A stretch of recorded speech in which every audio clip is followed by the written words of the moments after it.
The county board is in session.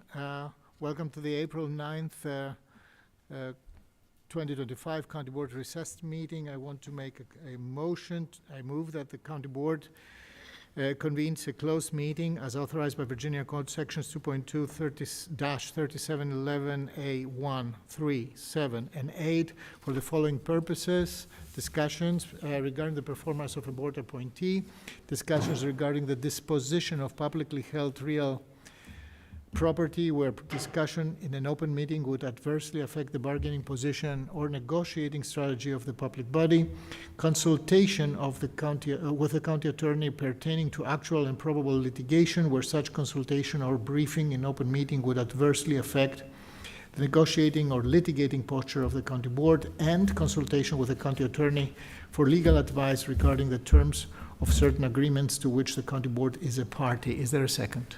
Second. It's seconded by Vice Chair DeFerranti. All in favor, please say aye. Aye. Aye. It carries unanimously. We are in closed session. Okay, I'll leave it here.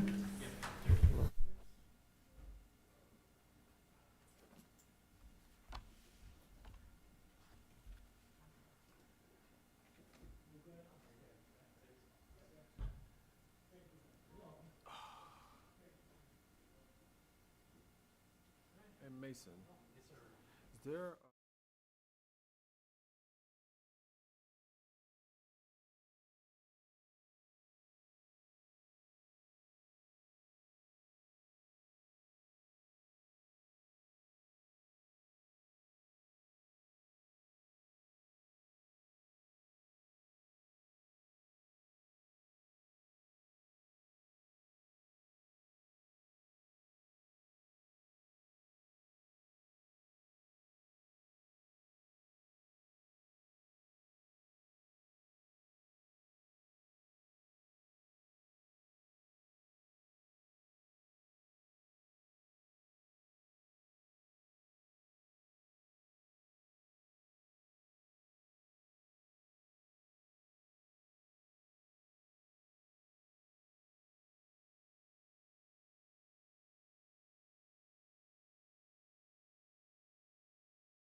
Good afternoon, everybody. Thank you for joining us. The county board is back in public session. I will start with closing the loop on our closed session, which starts with a motion. I move that the members of the county board certify that at the just concluded closed session, first, only public business matters lawfully exempted from open meeting requirements under Chapter 37, Title 2.2 of the Code of Virginia, and secondly, only such public business matters as were identified in the motion by which the closed meeting was convened were heard, discussed, or considered by the board. Is there a second? Second. It's seconded by Vice Chair DeFerranti.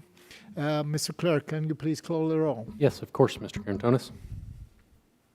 Yes. Mr. DeFerranti? Yes. Mrs. Cunningham? Yes. Ms. Coffey? Yes. Mr. Spain Sr.? Yes. So the motion carries unanimously. Thank you. This brings us now to the next item, which is the appointments, awards, recognitions, proclamations, and reports. We'll begin with advisory group appointments. This is a motion, and it doesn't need a second. I move the following appointments. To the Arts Commission, to reappoint Susan Manus for a term ending April 31st, 2028. To the Commission of Aging, to reappoint Kathy Cameron for a second term ending April 31st, 2028. And also to reappoint Charles Sabatino for a second term ending April 31st, 2028. To the Commission on the Status of Women, to reappoint Janine Finch for a term ending April 31st, 2028. To the Community Development Citizens Advisory Committee, to reappoint Lara Malakoff for a term ending April 31st, 2028. To the Community Service Board, to appoint Vidya Batu for a term ending April 31st, 2028. To the Crystal City and Pentagon Cities Council, to reappoint Ben Davanzo for a term ending March 31st, 2027, and designate Ben Davanzo as chair for a term ending December 31st, 2025. To the Forestry and Natural Resources Commission,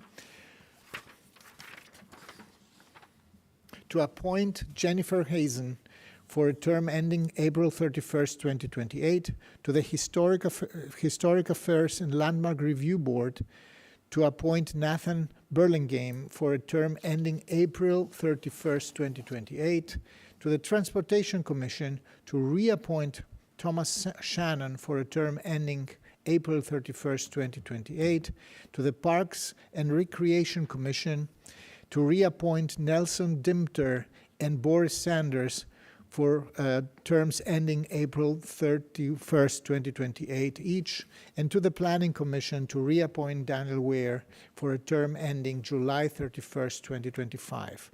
As I mentioned before, a second to this motion is not required. All in favor, please say aye. Aye. Aye. Against or abstentions? None. I see none, so this motion carries unanimously. On to our recognitions and proclamations. First, I will pass it to my colleague, Susan Cunningham.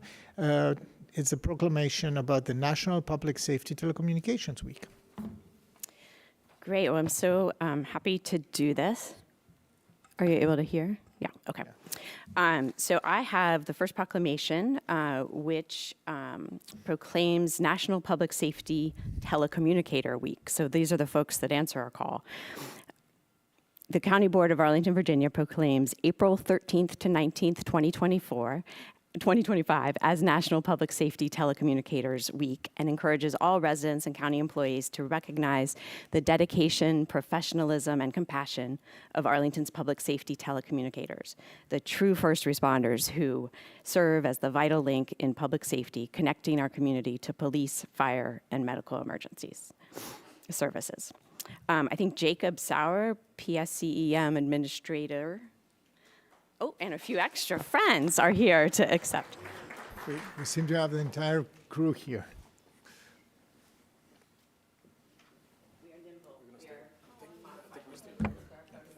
We're just different, awkward, lurking behind. For now, Yeah. I'm going to be directly Let's, behind let's Will. make, let's make sure that we are visible too. Hey, Will, Look, we can go in. Wait a in minute. front. I think We, we can stand on the table. we can go. to the- I think we should come in. Normally we have a little more height with us at times, but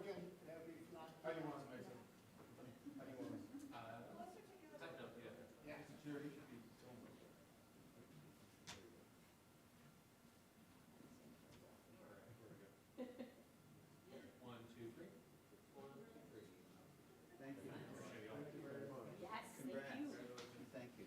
Thank you.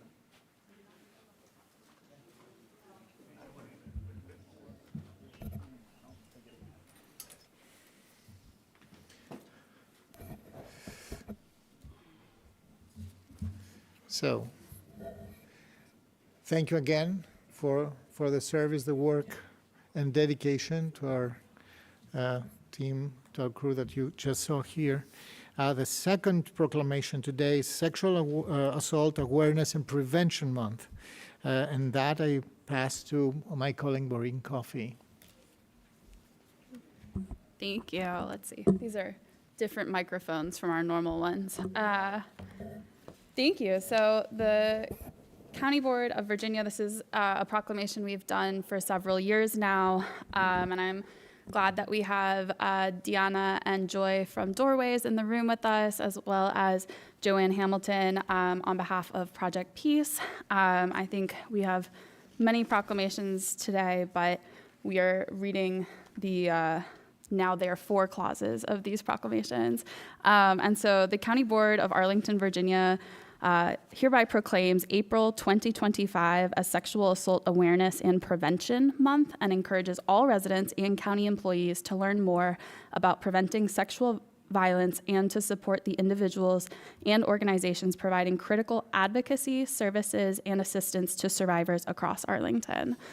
This is extremely important work. It's work that often happens behind the scenes and a little bit in the dark.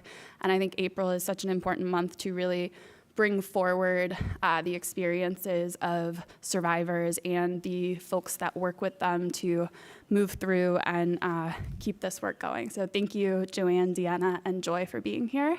And Joanne, if you want to come up and get the certificate, we'll do a picture.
We have the Correctional Employees Week, Mr. Vice Chair DeFerranti. Thank you. I will also be brief. I wanted to make sure that the sheriff was here, and the podium just had you blocked for a second, and we got it now. But we can see you, Sheriff. Yes. Thank you very much.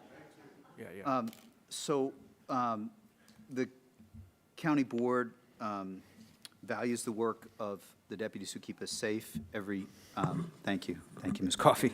I'm a rookie. So the county, we value the work keeping us safe in this room and also are mindful of the important work that you do and are very grateful. So now, therefore, May 5th through May 9th, 2025 is proclaimed as Arlington Correctional Employees Week, and we encourage all residents and county employees to recognize and appreciate the dedication of the men and women serving in the Arlington County Detention Facility and Sheriff's Office. Thank you so much. I'd ask the audience to join in just giving a round of applause for the sheriffs. You want to come up? deputies? If you're willing. The deputies are absolutely. This is exactly the moment we.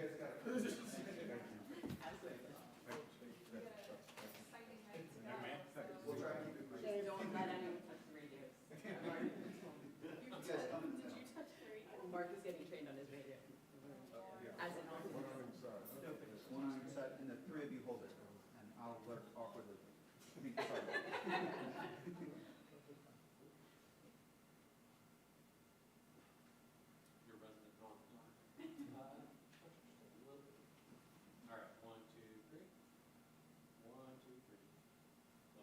Thank you so much. Thank you.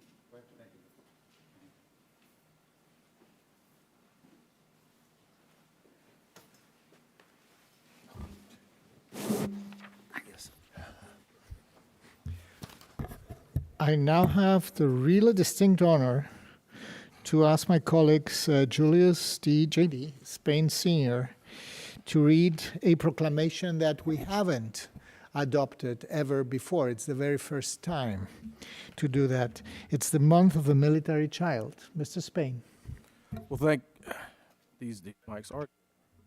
Well, thank you, Mr. Chair, and good evening, everyone. It is with great pleasure and honor that I take a few moments to read the proclamation in and of itself from my colleagues here on the county board. And I want to publicly thank my colleagues on the county board, the chair, vice chair, Susan Cunningham, Maureen Coffey, for approval of this. Again, it is the first time we are going forward with a proclamation of this level magnitude as it relates to military children.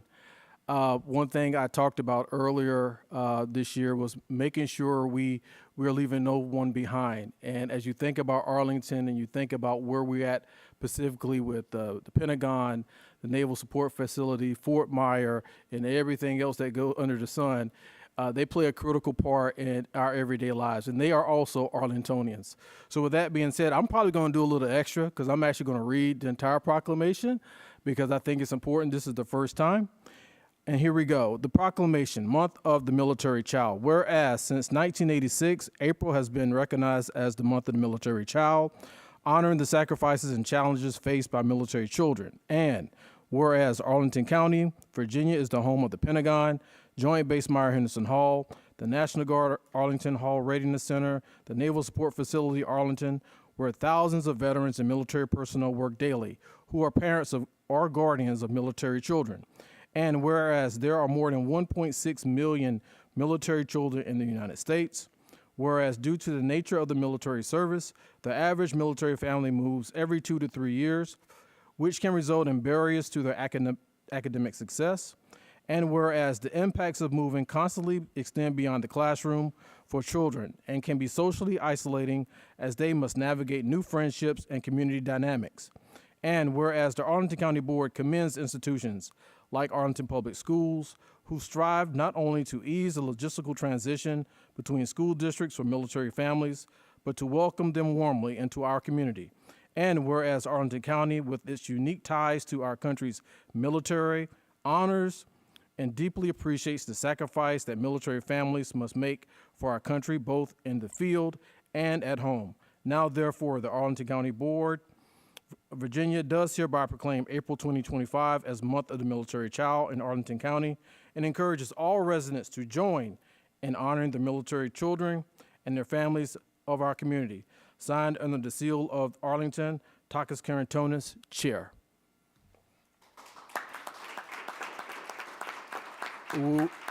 With that being said, I would love to bring up one of our very own students of Arlington Public School to receive the award. And after he receives the award, I'm going to ask everyone who else would like to come up and have their photo taken. But Mr. Camilo Vargas, he's the president of the board of Brot's Club here in Arlington. He's one of our students, and he's a military child.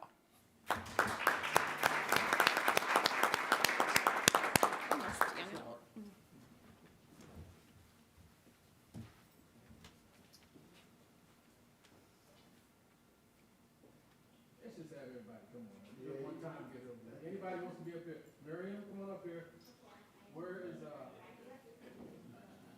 Adrian? Commander?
So,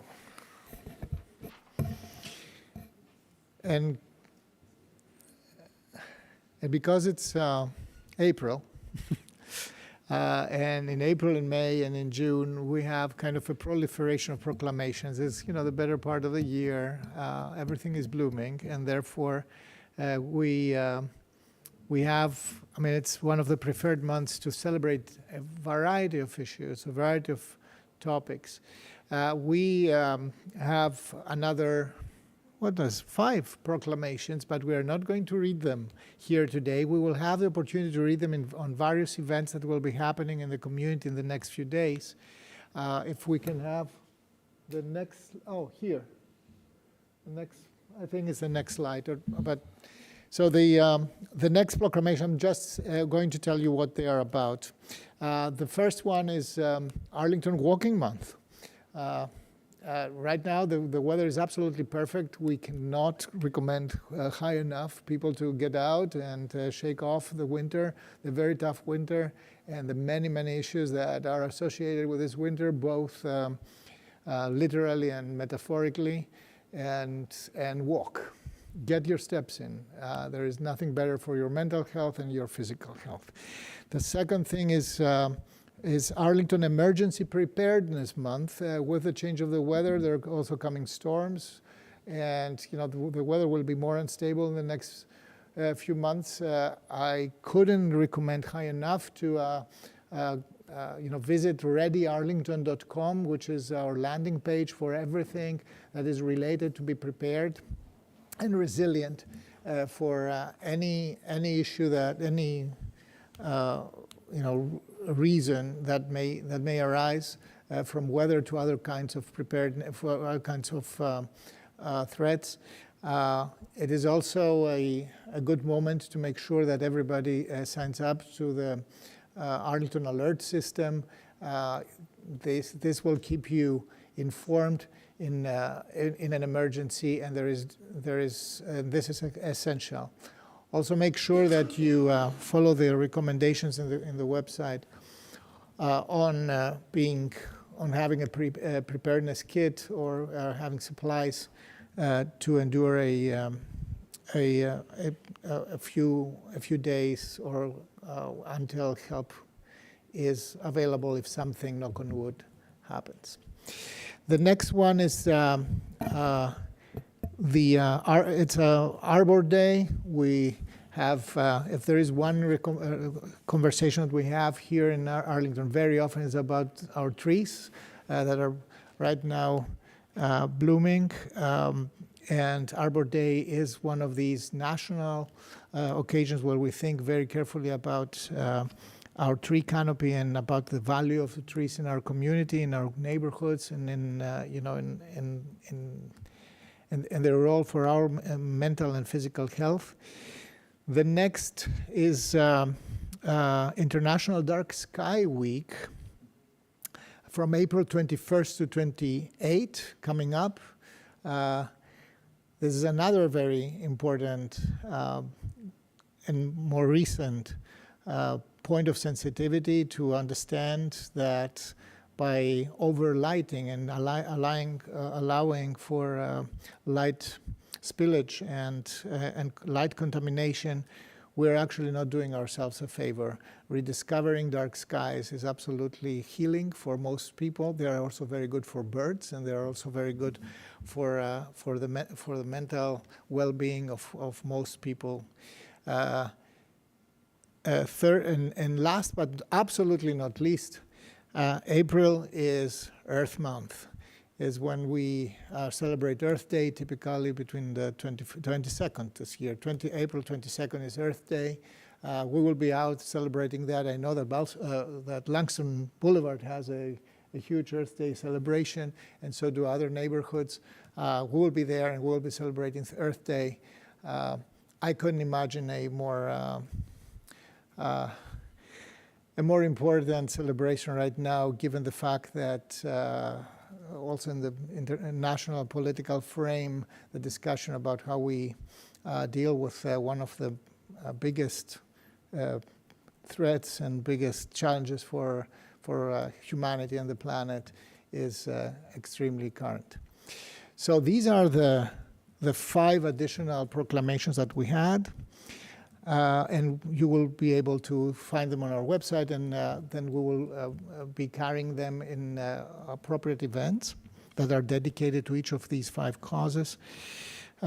Following is the chair's report. I don't have a formal report. I only want to thank my colleagues for having been yesterday at the meeting of the Special Emergency Committee that the General Assembly has put together to assess the economic, societal, and other impacts from the federal cuts and the really devastating decisions of the federal government with regards to our workforce, to our public, to the federal employees, but also to everybody who is impacted by cascading effects from these decisions. Among them, since we were talking about the Military Child Month, among them also many veterans. We are very cognizant of that, and we appreciate the service, and we are fighting to mitigate the best we can possibly do to mitigate the effects on these families. And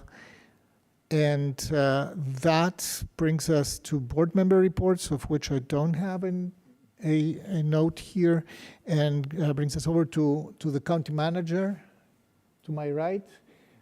It is April, and after the first quarter of each year, we are publishing always our Arlington profile for the past year, and this is always a very interesting publication.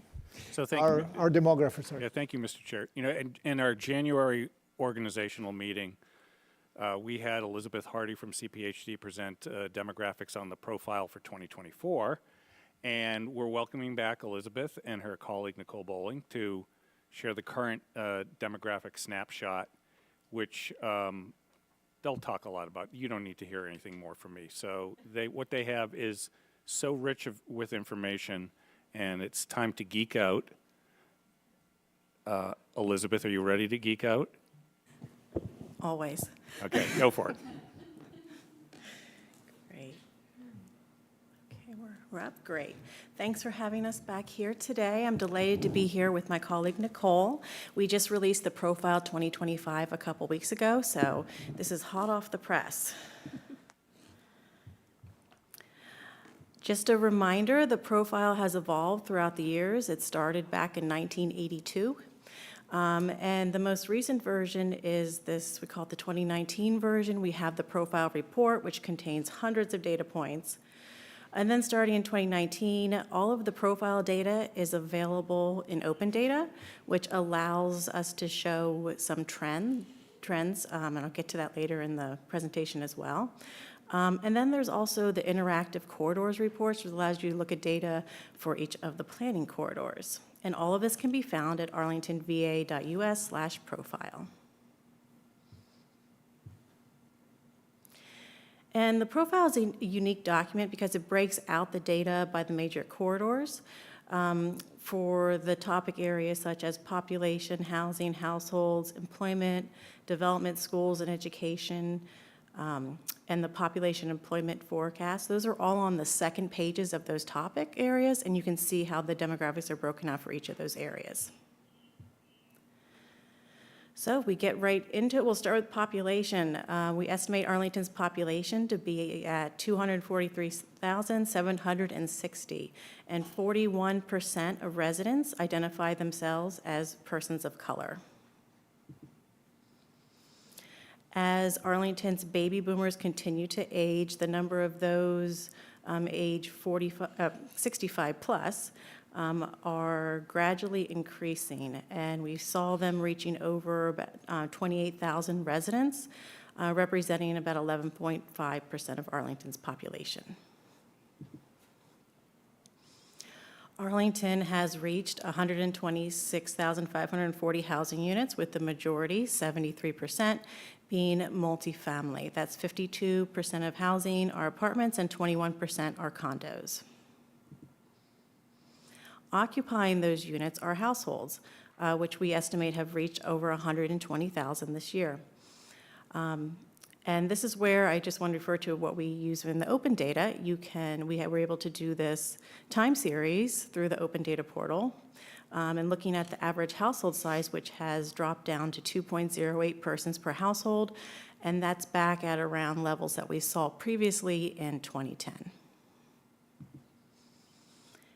In terms of employment, we estimate that Arlington's is holding steady with about 221,000 jobs. We've added this new time series to the profile to look at the residents that also work in the county. And you can see here it goes back to the pre-pandemic, so we're looking at 2018 through 2023. And right now, the 2023 ACS shows about 77,000 residents also work in Arlington. Now, this is not in the profile, called out specifically in the profile, but we just wanted to add this here as something important that we'll keep monitoring. If we're looking at, according to the Bureau of Labor Statistics, there are about 25,000 federal jobs located in Arlington. And for the residents, about 28,000 federal jobs are held by Arlington residents. In terms of development, if we look at office development in the corridors, 61% of office GFA was constructed prior to 1990. If we look at 1980s alone, that's about 36% of all current office development. And just a plug for our development tracking system, this visualization data is made possible through our development tracking program, which is data that's updated quarterly and has been going on for, I guess this is the 25th year. So it's great data and allows us to make visualizations like this and more. In terms of education, Arlington's residents are very well educated, with about 77% holding a bachelor's degree, and actually the highest number, 41%, highest share, hold a graduate or professional degree. In terms of transportation, this is another statistic that we are monitoring since the pandemic, those that work from home. And it's actually moved up on this chart up to the second highest mode of transportation. That's how it's captured by the Census Bureau. It's considered a mode. And the darker blue lines show Arlington residents, which 31% usually work from home on their average work week. And that's up from 16.5% from last year. I'm sorry, just want to clarify, that's up by 16.5%. And then the Arlington community resources and health and wellness, those can be found on pages 17 and 18 of the profile. Those pages alone contain, almost 100 facts and figures about parks, recreation facilities, athletic courts, fields, libraries, DHS services, and many more. So I've only included two statistics on this slide, though. So 99% of residents live within a 10-minute walk to a park. And then we also found that Arlington is the country's most livable large community for seniors, according to the AARP Livability Index. So with that, I'm going to turn it over to Nicole, who's going to go over the forecast.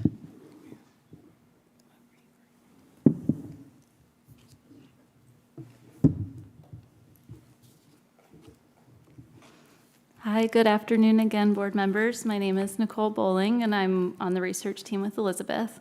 I'm going to discuss our forecast round 10.1, which was completed last summer. So as you know, the county participates in the Metropolitan Washington Council of Governments forecasting program. This 30-year forecast is the basis for functional plans in the areas of transportation, water resources, air quality, housing, land use, and energy. Regionally, the forecast is used in travel demand models, which determines how transportation investments will affect mobility in the region. And then for our outputs, for the forecast outputs, we capture the housing units, households, population, and employment. And then here we go through, we explain how the areas that are forecasted in future growth, they must either be approved by the county board through the site plan, special exception process, or form-based code processes, or be designated for higher density development in accordance with adopted sector or small area plans.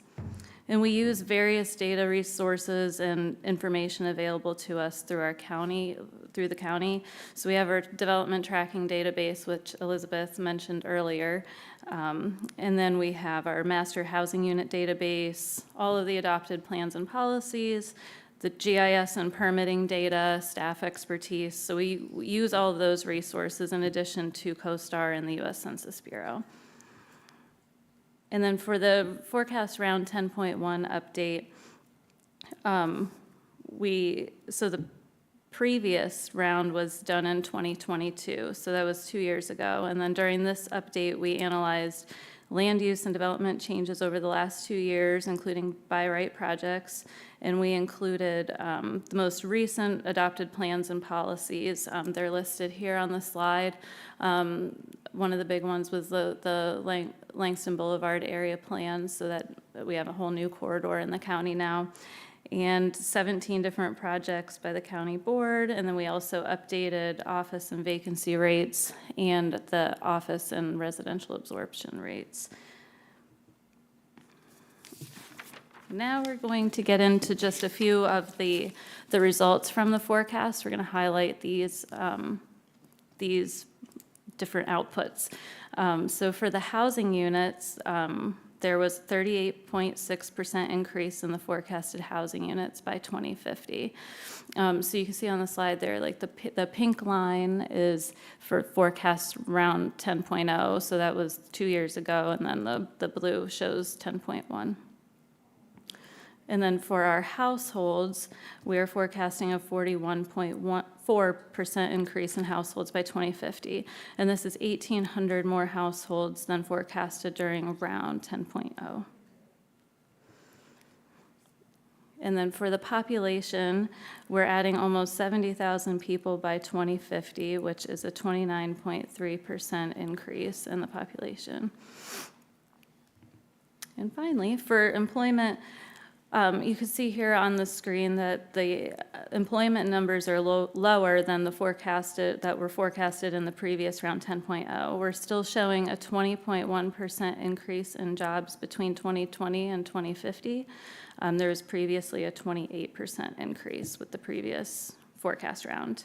So this has to do with the higher office vacancy rates and reduced demand for office construction.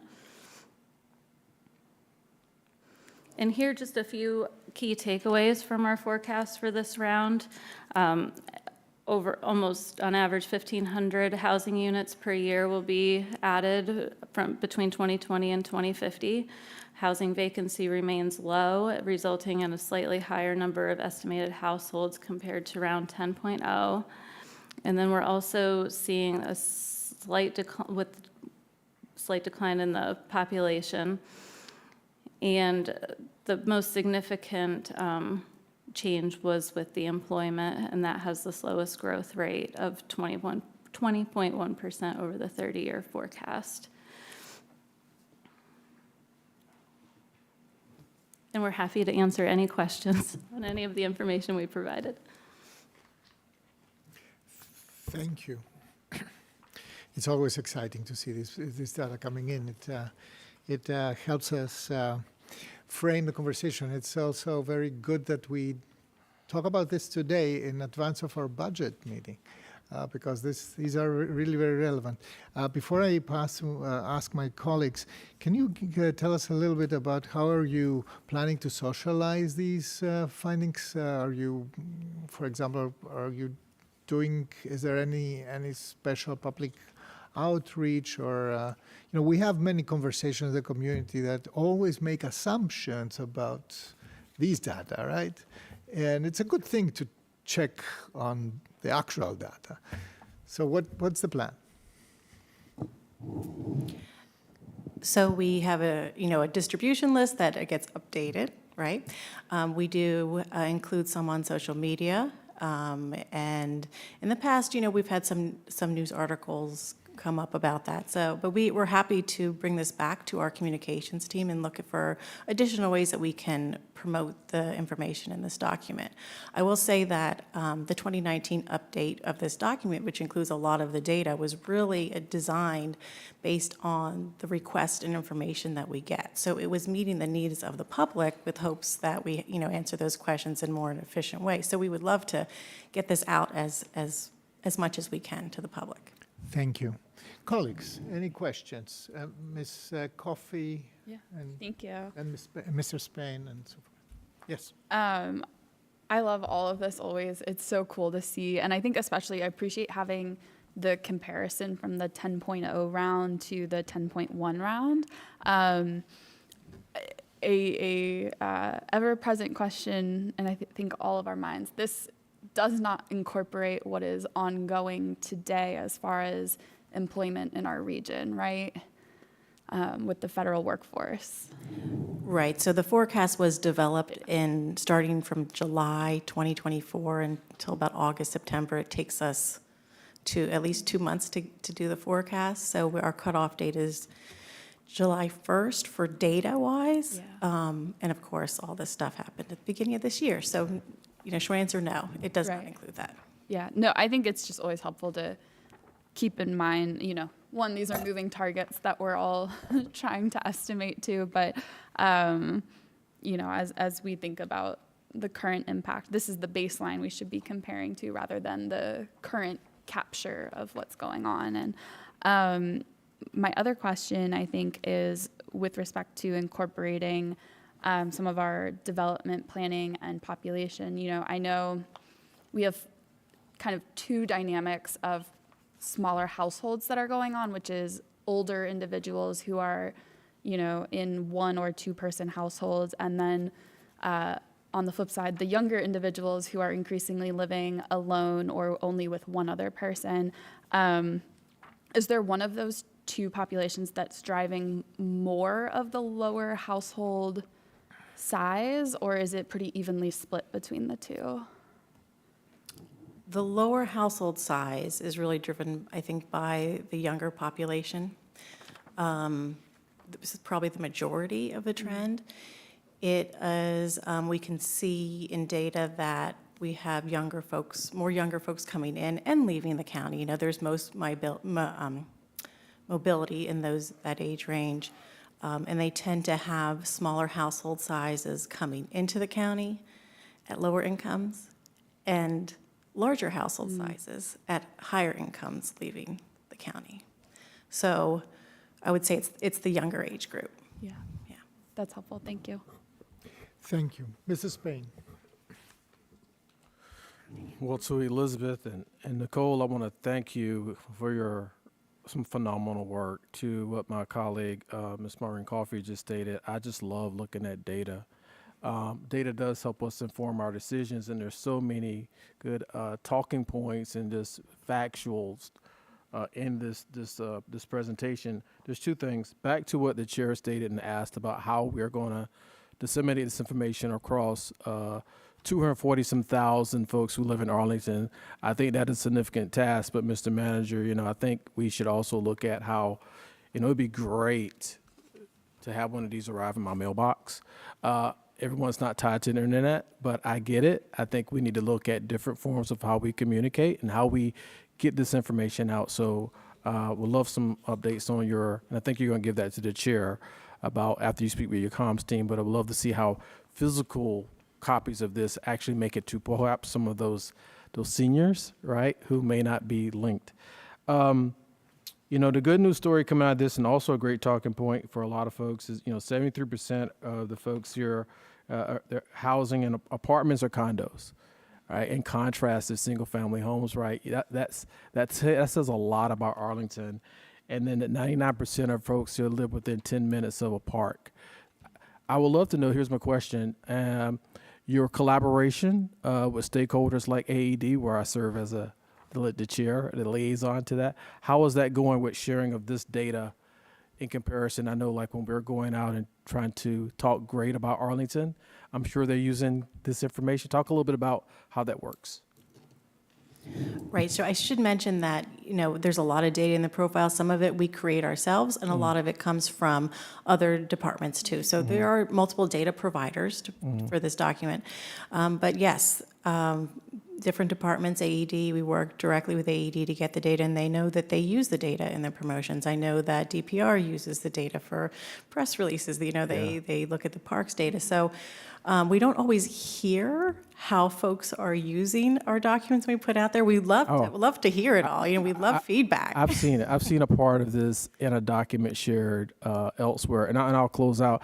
I just think when we are sharing data across the whole of government with our entities, that we need to be somewhat concise, right? It can't be, we all got to have the same kind of message. But be that as it may, I want to thank you for your data, and really appreciate it. Thank you, Mr. Spain. Vice Chair Ferranti or Ms. Cunningham at the end? I saw your, Okay, whichever. Flexible. yeah. Thank you so much for this. I'm worried that Ms. Hardy may start to be able to know what questions I'm going to ask before I ask them, because I've had a couple years. And I won't be certain, but I'm thrilled, Ms. Bowling, that you're joining. And I think it's 2 years, but I'm not entirely sure. So thank you so much. Just a couple of notes. Page 11 on development.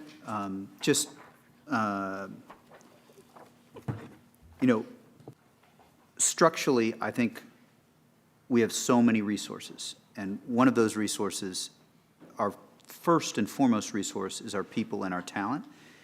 And many of our people and our talent are in transition right now. And so I want to start by, it's not an easy time, so I want to start with something positive, because I really think structurally that is our comparative advantage economically. But I do also have to note, the commercial, that statistic, it's just more a comment, so I'll alleviate a little bit of your worry. But, we're down to 44 to 56. Traditionally, there was it's been a few years, but we want to be up at that 50-50. That's our economic development goal. So I'll mention that. And then, just so we're not, the vacancy rate is not insignificant. So, 24.2, there is urgency on economic development in our community. We have to, because we can't afford the great services that care for people if we don't have economic growth. So that's one note. A second note, on page, so that we're not flipping too much, on page 5, I guess I just audible, page 5 talks about, Mr. Spain mentioned 72 or 73%.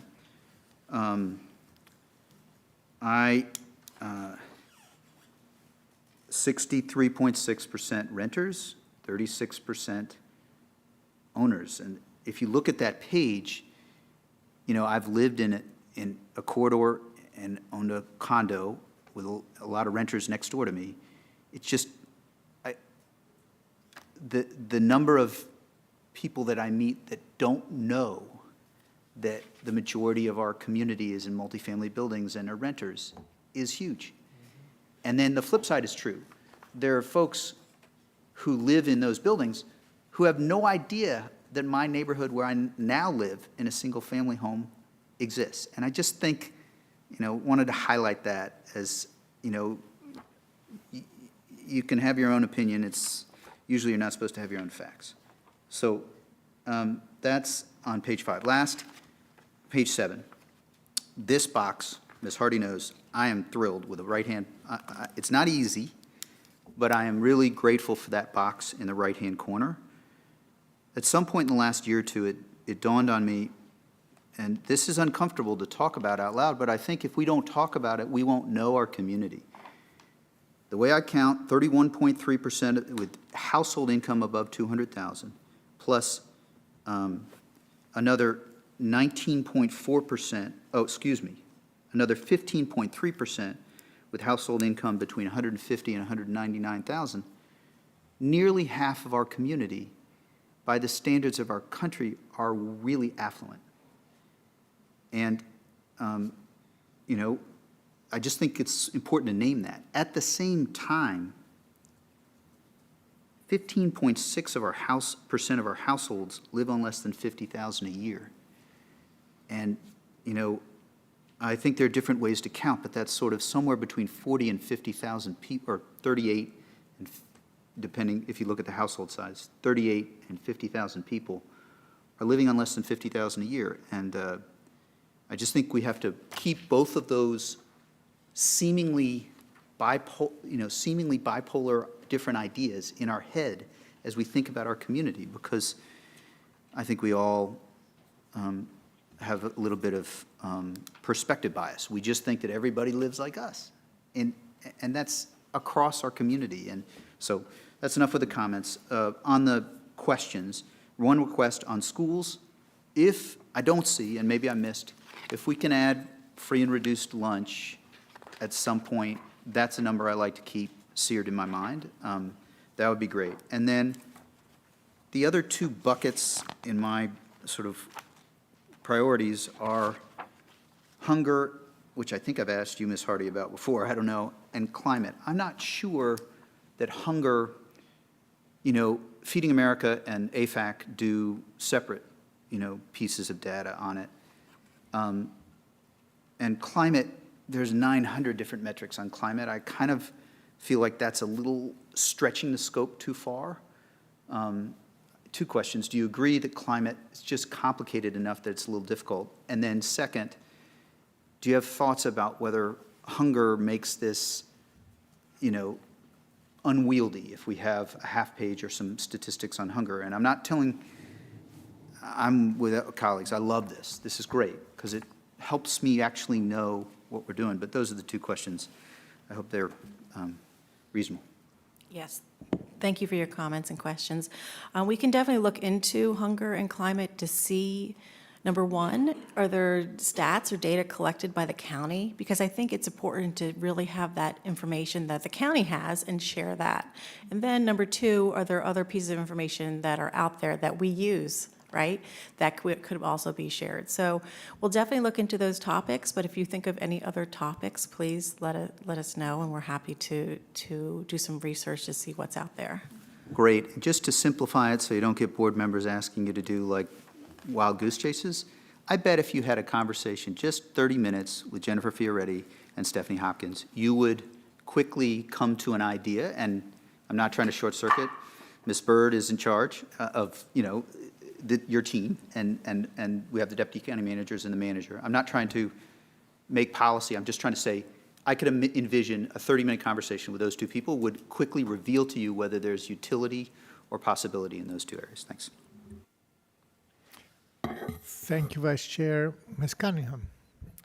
I also want to say thank you. We all are data nerds up here. And I wanted to emphasize the climate point. I think this coming year, as we get the climate action plan working and Ms. Fioretti settles in, there'll be all kinds of new data coming at you, or kind of just coalescing that. So excited to see that in next year's report.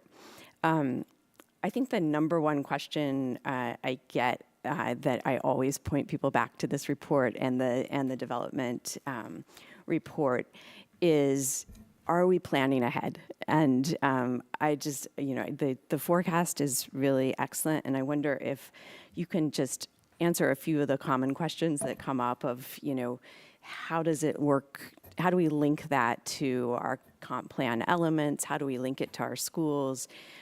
Because I see how much work goes on and how much this is the basis of that work, both in Arlington and regionally. But if you're not nerding on it all the time, it's kind of hard to understand just how carefully we are aligning and realigning and confirming that we have capacity for all these people that might show up. Great question. So like I said, it's always hard to know who's using our data once we put it out there, so I can speak to the ones that we know of, but I do know that the forecast is used by many. Of course, Arlington Public Schools, we coordinate on an annual basis with the student enrollment projections so that the forecast is directly impacting the number of births that are projected for their enrollment projections. We also have provided the data to the sanitary sewer, for the sanitary sewer collection plan. It goes into that. Working also with the water distribution system master plan. The flood risk design and construction guidelines, which are going on right now. We're working closely with them and giving 10.1 for that. So there's a lot, and those are the ones that we know of because people who are using it, they're into the numbers and have questions, and we have to work closely to get them the data they want. I mean, every time there's a planning update, we help provide the forecast for those areas. The one that comes to mind is the Pentagon City plan, master plan, and that one we provide the forecast for there as well. So we're constantly updating it. Every 2 years. It seems like it's a long time. There's a lot that actually happens or doesn't happen that we thought was going to happen in 2 years. That the forecast does need to be updated. It looks perfect, but I know that pieces move around. Yes, Right? yes. You're right on, but it's a different set of projects than you thought. That's great. And I think the only other piece I would highlight is, we have talked and will talk a lot about home ownership opportunities and our goals to make sure that there is a ladder. And I think, page 6 has really interesting breakouts about, in our corridors are growing at very different rates, and they're also very, very different mixes of, of the type of housing that's available. So just to emphasize that, I think that the ownership opportunities on Richmond Highway, for instance, are really limited right now. And so as we look for ways to grow and to allow people to stay in the community they've been in as younger adults as they move into older ages and then back the other way, keep looking for those opportunities and encouraging our development partners to look for ownership opportunities out there as well. Thank you. Thank you, Ms. Cunningham. After you're done. Yeah, as you wish. I just want to circle. Yes, I sure. just want to circle back real quick to something that both the vice chair talked about and Ms. Cunningham talked about. The thought of possibly bringing other data points to this document down the road. I'm open, just so we can be clear on exploring that, but I think there's some perhaps assumptions that we can already obtain or know when it comes to climate, when it comes to hunger, correlated against free and reduced lunch, actually with corridors, right? We can probably make an assumption out of the 15.6% that's under $50,000. We know most likely where they are. In large part. So I think we have some bases. You can speak with Jennifer and all that, and then how that correlates to, life expectancy within those corridors. I think there's a lot of data that's already there, but I probably can pinpoint you to where you're probably going to find those folks at. Won't say it here, but it's already. We just got to mesh it together. Okay. Thanks. Thank you. Actually, Mrs. Payne, I have to tell you that the COG side of the model has specifically is specifically focusing on equity emphasis areas and how we define them and what parameters they have and how we transition from an equity emphasis area to a non-equity emphasis area, because most of COG policies have an equity emphasis component. They are spatially targeted, and that's extremely important. I want to ask you something else. I mean, most of my colleagues have stole my thunder on several things. It's a good thing. One thing that it's interesting to me is that on page 3, you have the outmigration, the under vital statistics. So it is, I believe, the 3rd year in a row or the 4th year in a row that the outmigration is positive. That means that more people are moving out of Arlington than they are actually coming into Arlington, despite the fact that we still have a 1% plus growth of the overall population because probably of the birth rates, but the actual outmigration. So that is based on IRS data and the W-2s that we can measure. Do we have any more insights on this? Who is leaving? I'm not going to ask you why, but I'm saying who is leaving and who is coming and from where or to where. So the IRS data, we can get that for Arlington, and it does show that that the younger, like I said before, the smaller household incomes, younger and lower income points are mostly the folks moving to Arlington who are moving, and the higher income, little bit larger households, older individuals, older meaning that they're not, they have more settled, and they want to settle more. Those are the ones that are leaving Arlington. When we combine that with census data and look at ACS data, we can see a little bit more trends about who's coming and who's going. So we're happy to follow up with that information and provide some data that we are monitoring with that. Yeah, my insight on this is, and as far as I understand COG data, is the trend is for the incoming to come from places like, I don't know, Charlottesville, Urbana, so college towns basically, because they find jobs here. And the outflow is, families, households who have been settling here, they're already professionally settled, and then they go to places like Austin and Charlotte and some used to be Richmond, but not so much anymore, etc. So to me, there is a significant difference between these two, and that's a critical component of how we think about our competitiveness, to say so. What I don't know is whether this outflow occurs right now in the region, and whether we have any insights about that. So for example, Arlingtonians moving to Loudoun, or moving to Prince Williams County, or out to Fairfax. I have a lot of numbers in my head right now, so I'm trying to remember those exactly. That's okay. But I'm happy. I just don't want to say the incorrect thing. So we have the information, we can provide that, but I feel like there's always been that movement to Fairfax, Loudoun, and Prince William are probably the strongest ones moving out of Arlington. And then we have the rest of Virginia, and then we look at outside of the COG area. I think most people are moving within the metro area, just farther out.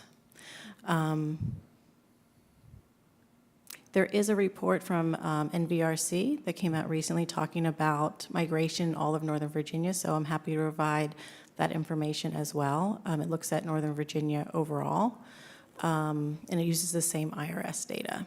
Now, just most recent most recent census as population estimates that came out last month show that in terms of migration, while we're still losing domestic migration, the amount that are moving out is getting smaller. So we've actually had a population increase, and we're over, from the Census Bureau, what the 2020 census number was. So it seems like, more of the urban areas have gained population within the last year from what the Census Bureau is saying. Right, thank you. For later reference, it is also interesting for me to correlate that with income data. That means understanding whether these are, more affluent, or where are these households in the income classification? Are there higher income households who are outflowing, or there are lower income households? For a very long time, it was lower income households who couldn't, afford or manage the very high cost of living here. But there are also other factors that keep lower income households in the core region, and make it more prevalent on higher income households to move. So these are for me interesting and significant data that I do believe that are part of our conversation about talking about not only how do we plan ahead, but for whom exactly we're planning ahead. So that's my question, and I cannot approach you warm enough to socialize that, to even offer that to, to the Civic Federation. We tried to incorporate that in our initial meeting, our inaugural meeting for the year. And I want to recognize Ms. Bird here for accommodating this request. I think this is always a very good conversation to have, and I think that it should be socialized more. There are many organizations and civic entities that would benefit a lot from hearing your presentation. Thank you. Colleagues, any more? Anything else? Mr. Manager? That's it? So then, without objections, we are recessed until 6 p.m. When we are going to resume with our agenda. 6:30? 6:30, sorry. 6, correct. I was correct after all. How come? So.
Good evening, everybody. Thank you again for joining us tonight.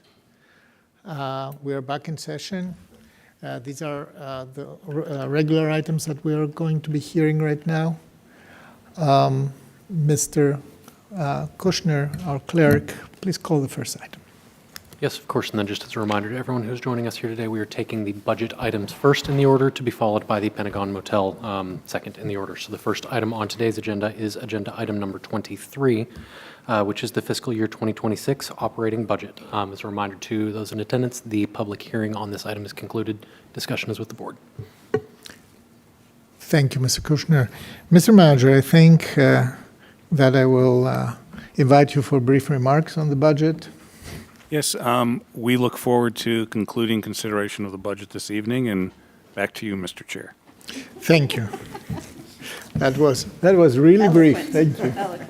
But I mean, one will understand that after almost more than a month of our deliberation and several months of staff work on this and community work on this, because I know that there is a previous there's been previous work on socializing the budget, asking for our residents' priorities, explaining to them what are our fiscal challenges, etc. That there has been quite a lot of public consultation on this. So we are coming to a point where we, I don't know how many sessions we have had, definitely many work sessions and with everybody. So we are coming to a point where we can conclude this process. So, Mr.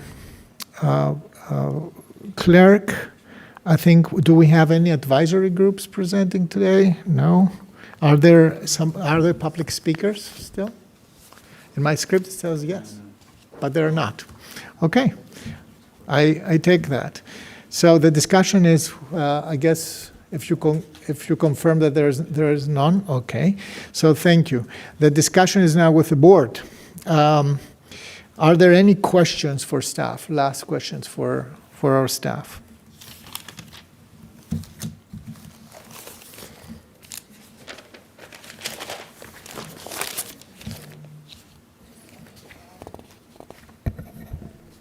Sorry, Mr. Chair. Yes. I'm sort of trying to finalize and be all set. Is the proposal to do guidance first or motions on the markup first? I think that we have to approve the budget first, and then we are going to give guidance. Thank you. That's an indication of my apologies. Yes. Yes. So I can start with motions of items A to C and S. I will be specific about that. The approval of the budget, so for the general public to understand, is a series of motions that the board has to vote individually on them. So I will start with the first one. So.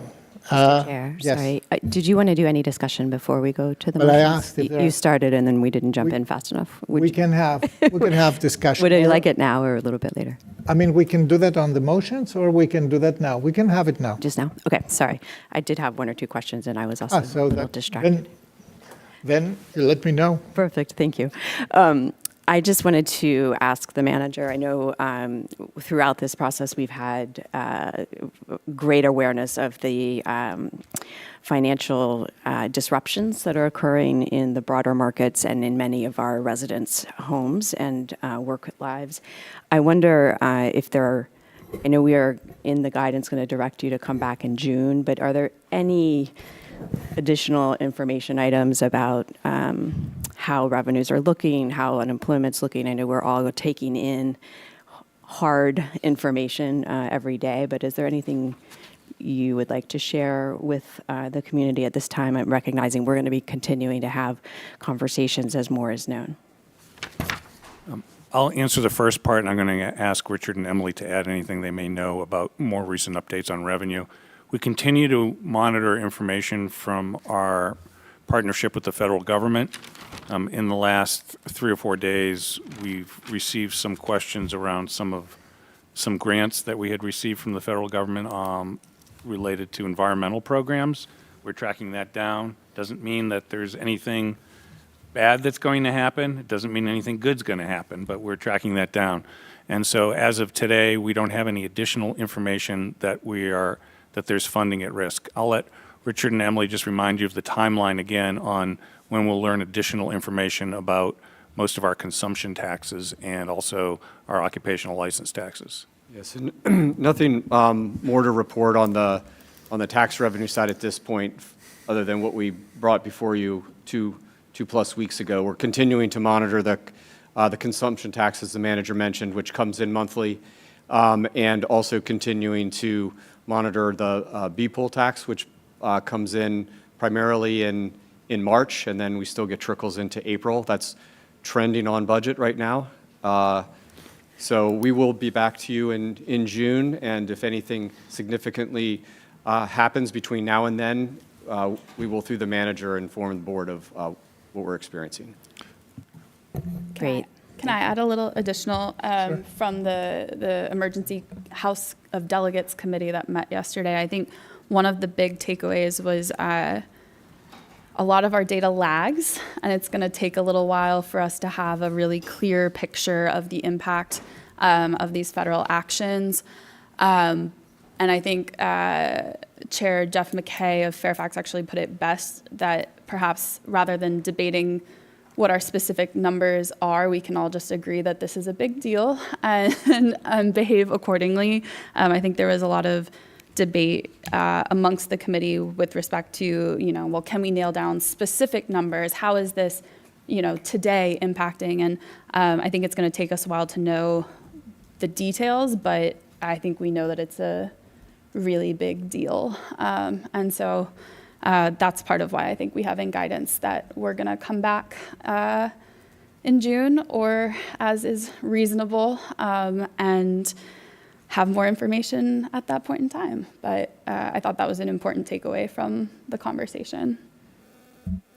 Indeed, Ms. Coffey. Ms. Cunningham, I think you had more questions. Yes, I very briefly just want to say a huge thank you to our whole staff and actually our whole community, all of our commissions. It is no small feat to get through this in a normal year, and this year's been even more intense. So thank you for the amazing work and mostly patience and for getting us this far. I think I'll leave it at that, but I know we will do guidance briefly. Absolutely. And maybe I want to add, so for the general public to understand, it is quite unusual that we are already discussing, before even the first motion, that we are coming back on June to revise the budget or to review the performance of the budget. And the reason is very clear. We are seeing, like Ms. Coffey mentioned, it is very clear that we know what lags. For example, unemployment data are lagging. We don't know exactly how many people, how many households. We know that there are many federal households, many veterans among them, that are unemployed or at risk to be unemployed. This affects also in cascading ways their decisions to spend money. For example, I wouldn't go to a restaurant very easily if I was worried that I will not be employed in a few weeks. Now, uncertainty is extremely prevalent right now. And that has been, I believe, in everybody's mind throughout this budget session. Are there any other comments or discussion on this? I would proceed with the motion then. So the motion number 8, this will be a little bit long, I'm just warning. And we will have the opportunity to discuss on each item. Adopt the fiscal year 2026 county budget resolution, attachment 1 of this staff report. Secondly, adopt the fiscal year 2026 county appropriations resolution, which is attachment 2 of the staff report. 3, authorize the county manager to negotiate and sign grant agreements with nonprofits that result from the fiscal year 2026 budget appropriations, subject to approval as to form to those agreements by the county attorney.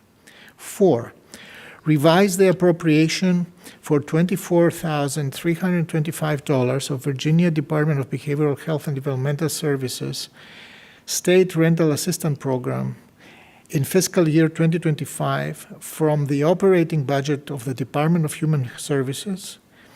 That's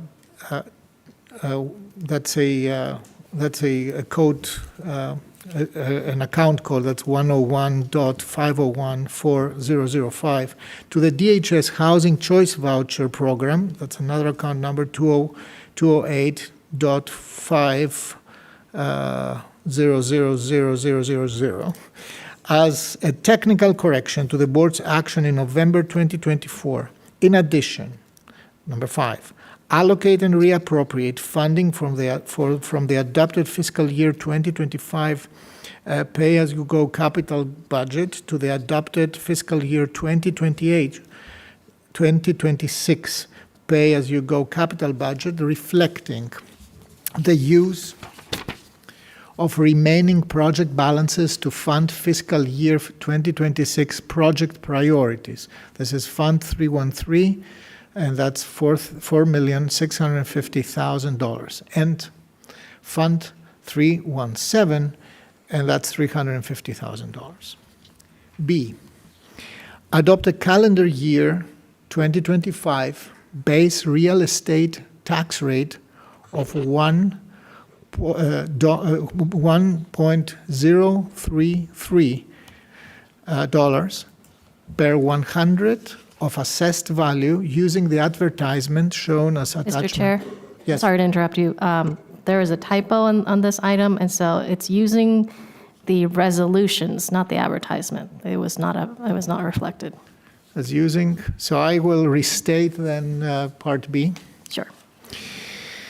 Adopt the calendar year 2025 base real estate tax rate of $1.033 per 100 of $100 of assessed value using the resolution shown as attachment 1 in the staff report.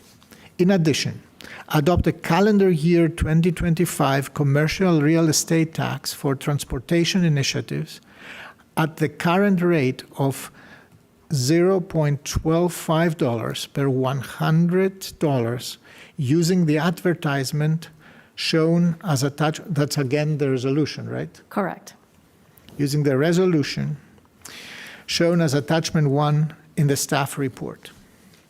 C, adopt the calendar year 2025 general personal property tax rate of $5 per $100 of assessed value and a personal property tax rate of $1.033 per $100 of assessed value, equal to the real estate tax rate for public service corporations using the resolution shown as attachment 1 in the staff report. In addition, adopt a calendar year 2025 resolution, which is attachment 2 of the staff report, fixing the methodology that shall be utilized in distributing the state's block grant, including additional relief provided to qualifying clean fuel vehicles of 50% of the tax bill from $3,001 to $20,000 of the value and additional relief provided to qualifying vehicles equipped to transport the disabled of 50% of the tax bill from $3,001 to $20,000 of value. And finally, adopt amendments to Chapter 65, Attachment 1 of the staff report of the Code of Arlington County, Virginia, to increase the meals, food, and beverage tax rate. And that concludes the very lengthy and complex motion. It's seconded by Vice Chair DeFerranti.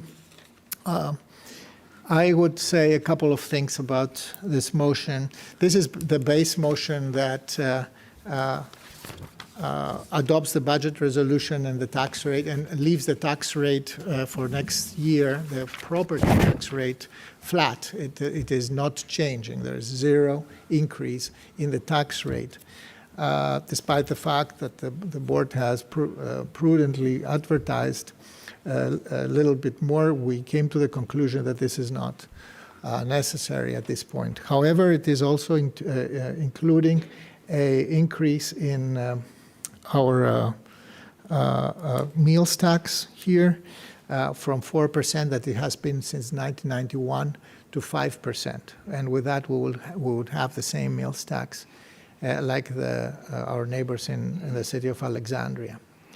I have to say that this is the core budget resolution. We have talked a lot about that. I want to remind everybody where we started. We started with a deficit of about $30 to $40 million. And if there is one slide that I remember still very much, is that our revenue growth, expense growth was a little bit, it was around 4%, while our revenue growth was less than 2.5%. So there was already a difference between how our expenses, the cost of running Arlington County increase, and how much money can we reasonably expect to bring in from taxes and other sources. Still, I have to say this is a year that is pretty revealing in terms of how the tax revenue is stacking. 55% are real estate taxes that come from households, 55%. It used to be less. 24% are from apartments. So altogether, it's about almost 80%, 79% comes from housing. And then 21% from commercial. Most of us will remember that we were kind of a 50-50 county almost, right? This is now really in the past. And that is for me an important data point and something to hold as we deliberate further, not only our budget, but in general as we deliberate about our investments and our future. This budget came with significant reductions. And I remember that these reductions also cost some jobs, more than 40 actually, if I'm not mistaken. So these are not easily made or lightly taken decisions. It came with some revenue increases, but they are not coming from actual real estate taxes. They come from things like the meals tax, and they come from estimates on how the hospitality tax will perform. And these are now revenue sources that are way more volatile, as you heard just now. These may not be as we expect them. The most important thing is what our tax dollars buy. And if you go down the budget narrative, you will see the number one that the tax dollars buy is our safety net. We are continuing to invest in what is most important to the most vulnerable Arlingtonians, from housing to food security to social services. All these services are intact at this point. And not only that, we added significant support, especially on the housing part, because this is right now really at risk. And when people lose their jobs, and when people are entering uncertain economic times, this is where you expect, and we are here to deliver the social safety net that will stabilize them and keep them in their homes and keep their families intact as much as they can. The second thing that the tax dollar buys is a functioning government that is expressed best with the compensation of our public employees, which we have significantly supported, and my colleagues will talk to that as well. The third thing is public safety. We invested, again, a lot in our police department, in our fire department, in our sheriff's deputies, and everything that has to do with making sure that we continue to live in a safe community. The third thing that this budget prioritizes is climate resilience, which is, along with fiscal resilience, a priority of this board and a priority in many community conversations. The fourth thing is equity, as in shifting and making sure that our budget reflects our values, and that it helps those who have been left behind, who have a more difficult pathway to both wealth and an equitable presence in our community. A very big part of that is our enormous investment in our public schools, which is from $100 is $38 goes to APS, to a public school system. And to recite that, just for the record, from these $100, 38 go to schools, $12 go to human services, $11 go to public safety, $8 go to public works and everything that is the Department of Environmental Services. $7 go to debt service for the capital investments that we have been doing, and we pay the money that we owe and have been borrowed, invested, and we owe. $5 are all the community services. Many of them are housing services. The general administration is just $4. I forgot the constitutional of the courts, that's also $6. So in general, this is where the buck goes and where the buck stops in our budget. Ahead, we have other headwinds. We will talk a little bit later about these, from metro funding to jail, medical, and collective bargaining. That is all coming. But the biggest challenge right now is the uncertainty that we have in our economy. So that, in general, is what I had to say on this motion. Colleagues, if you have comments on that. Mr. Spain, and then Vice Chair Ferrand. Well, I don't have a problem yielding to the vice chair and then following up. As you wish. So thank you, Mr. Chair. I think it's entirely appropriate that you framed, and appreciate your thorough sort of description of the budget. I will only note on this motion, and I may have brief concluding comments a little later on, if that is okay with the chair and colleagues. Sure. But I will only note on this one, there was a whole lot of coverage when we advertised a real estate tax increase of 1 cent, that, oh my gosh, here it goes again, and they're not going to listen. And despite perhaps one of the dumbest economic ideas ever from this president over the last week or 2 weeks on tariffs, we are still keeping the real estate tax rate steady. And there are needs that we are not meeting. We are letting go of 44 positions, and that is challenging.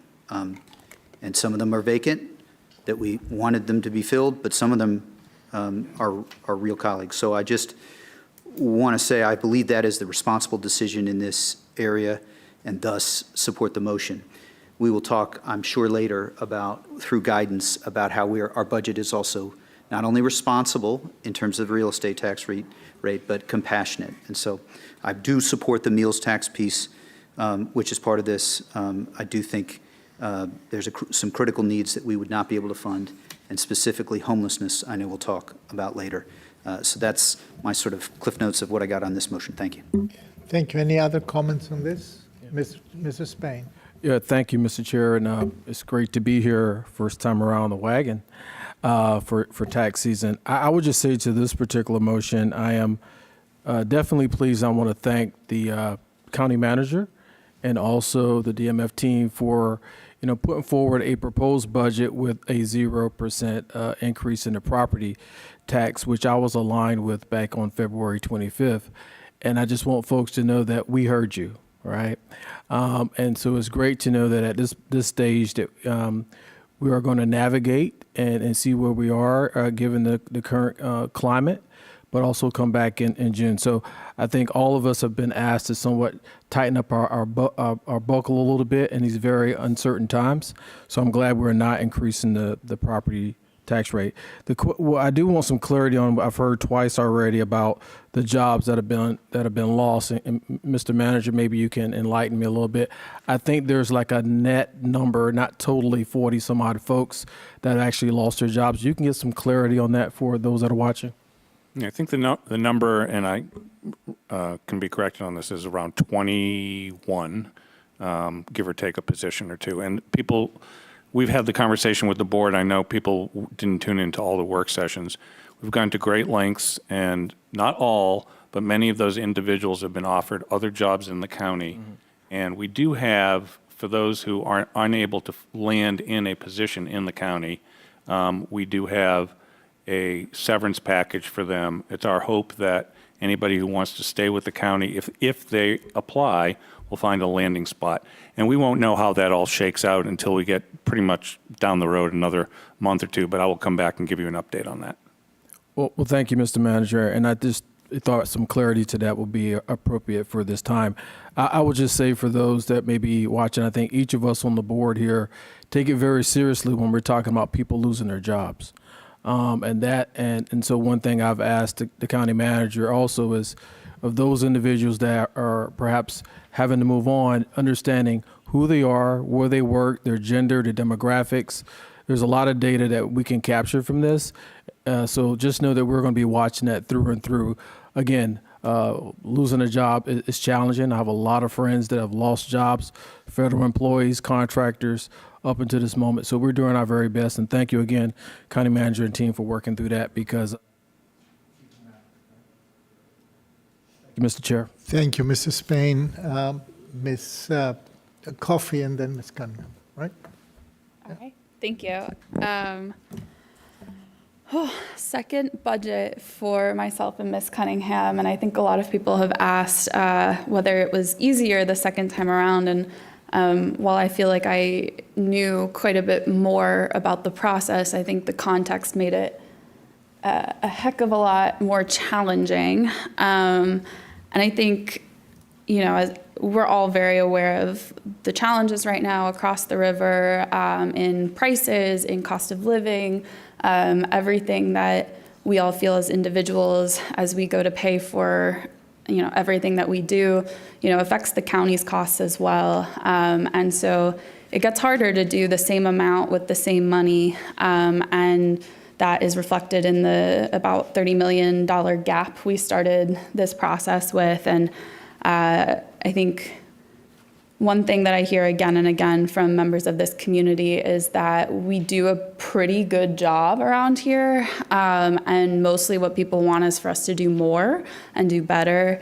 And I think it's hard in a budget like this to feel like we're really meeting everyone's needs. And I was fortunate to meet today with our Community Services Board, who does the service, is part of the service administration for folks with developmental disabilities, mental health, and substance use disorder. And to hear them talk about so many good things that we are still funding in this budget, whether that is keeping our behavioral health services in the schools so that we're able to meet children where they are when they have mental health struggles and they don't have to go somewhere else, or expanding our developmental disabilities programs by leveraging a state Medicaid waiver program so that it's not coming out of the county's costs, but it's actually coming out of money that the state is able to give to us. Things like the Arlington Addiction Recovery Initiative, which has given out tens of thousands boxes of Narcan over the last few years in order to address the opioid crisis. These are things that we're continuing to fund alongside of massive investments in housing with our housing grants program, which is the only locally funded housing subsidy program in the entire region and one of only a few in the entire country, continuing to fund eviction prevention, while most of our regional localities have stopped the local funding for that after the COVID dollars dried up. And one thing that I am deeply proud of is our investments in childcare that come in this budget. I think everyone knows that my background is in early childhood policy, and I have helped to reinitiate the childcare initiative here in Arlington that ran into a couple walls during COVID. But we are investing in our local licensing system. We are investing in quality improvements for all the sites that receive public funds. We are in phase 2 of a capital investment for places that commit to providing affordable childcare. And now with this budget, we are also providing, for the first time ever, a local childcare subsidy for those who are stuck on the wait list for the state subsidy. And our staff have done such good work on this, but we have had a wait list for at least 6 of the last 9 months when it comes to affordable childcare. And being able to just plug that hole with local dollars, it's not a fix, and I don't think we're ever really going to have a purely locally funded fix, as much as I would love to find that magical money somewhere. I think that it's a huge step in the right direction, because these are people who are already qualified for the subsidy program. They've gone through all the hoops. They have done everything that they're supposed to. And the only reason that they're not able to get their kid into care is because the state doesn't have the money right now. And so providing those local dollars to plug that hole means a parent that can go to work, a parent that can go to school if they need to. And it's one of the biggest things that we can do to make a difference in people's lives. And so I'm extremely proud of that. And I think,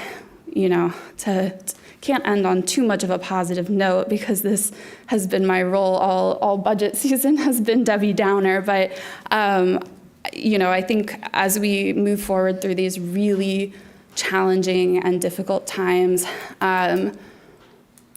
the guidance that we provided to staff back in November to prioritize the most vulnerable in our community, and to make sure that we are investing where it matters most, those are the guiding principles that I think we all are going to need to continue to come back to. No one wants to make cuts, but I think when we make the cuts that we have to make sometimes, making sure that they are reflecting our values and reflecting things where we're not hitting people the hardest when they're already down, but really focusing on the programs that lift people up and that can make a real difference in their lives. And so I'm apprehensively excited to support this budget. I think it is a good budget for where we are and where we started, and we have much more work to do in the months ahead to keep it aligned with our community and with our values. Thank you, Ms. Coffey. Apprehensively.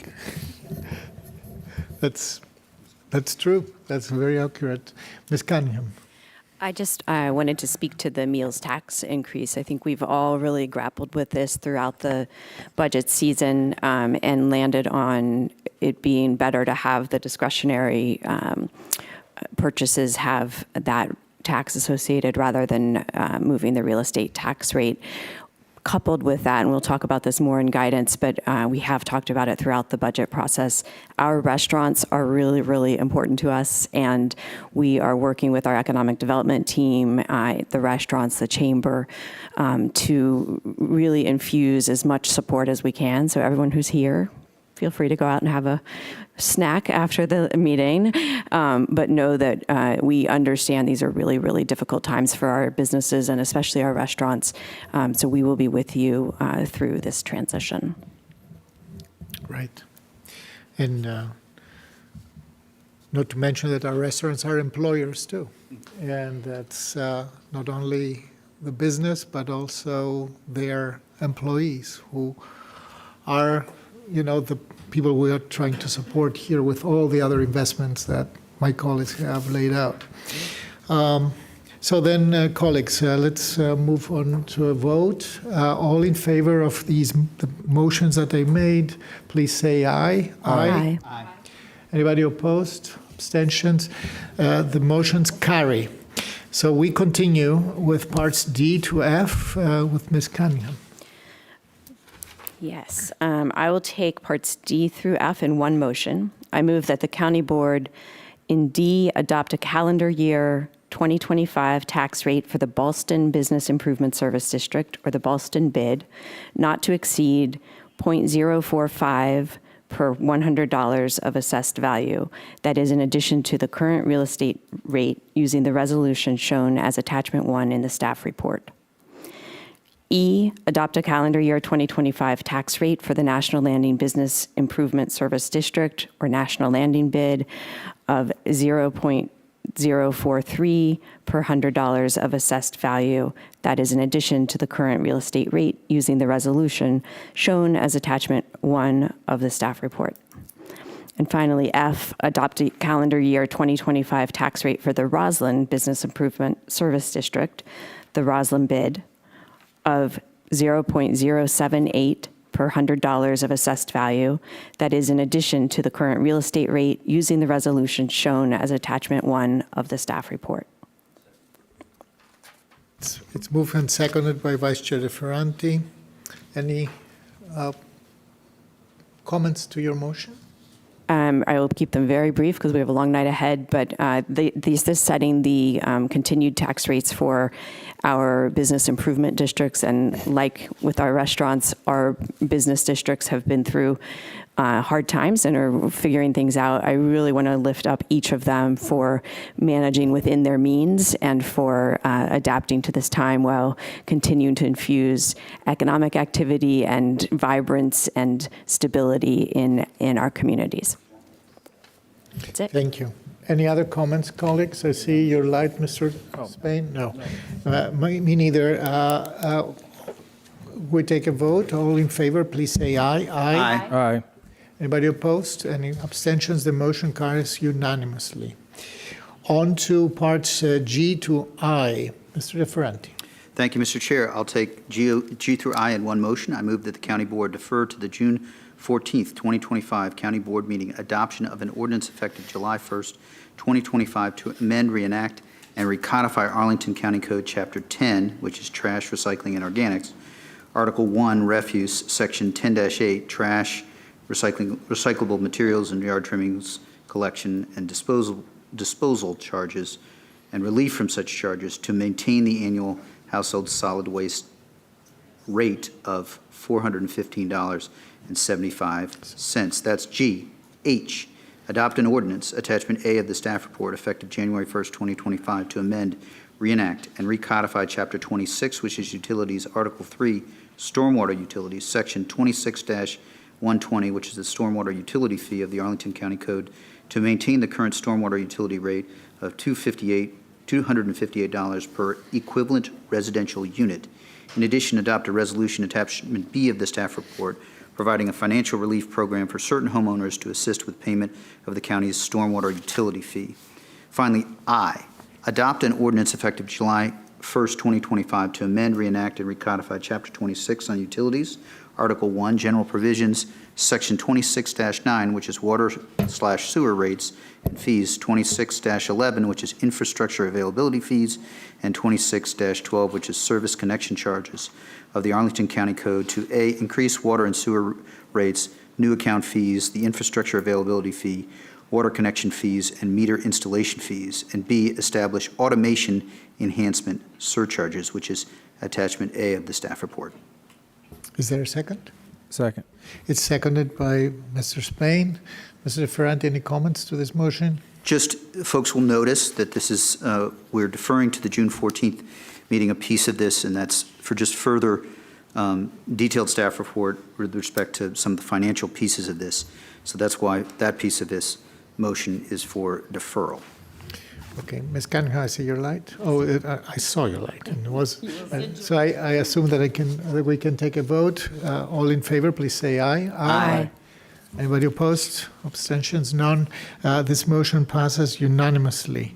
On to parts J to K. Ms. Coffey. Okay, I will take parts J through K in one motion. I move that the county board J, adopt an ordinance, attachment A of the staff report, with an effective date of July 1, 2025, to amend, reenact, and adopt the fees depicted in the Department of Environmental Services Consolidated Development-Related Fee Schedule related to and listed under the sections titled Transportation Right-of-Way Fees, Public Right-of-Way Fees, Land Disturbing Activities Fees, Civil Engineering Plan Fees, Subdivision Plat Review and Bond Administration Fees, and Outdoor Cafe Licensing Fees.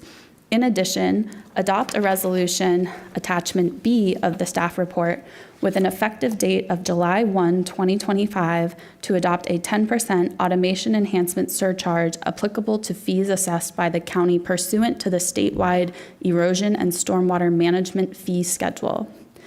K, enact the ordinance amending and approving the fiscal year 2026 changes to CPHD development fees as depicted on the inspection services and zoning and planning fee schedules related to building and trade permits, administrative changes, form-based code applications, site plan applications, administratively reviewed permits and requests, certificates of occupancy, variances, use permits, and other fees as shown in attachments A and B of the staff report, effective July 1, 2025, except as otherwise noted.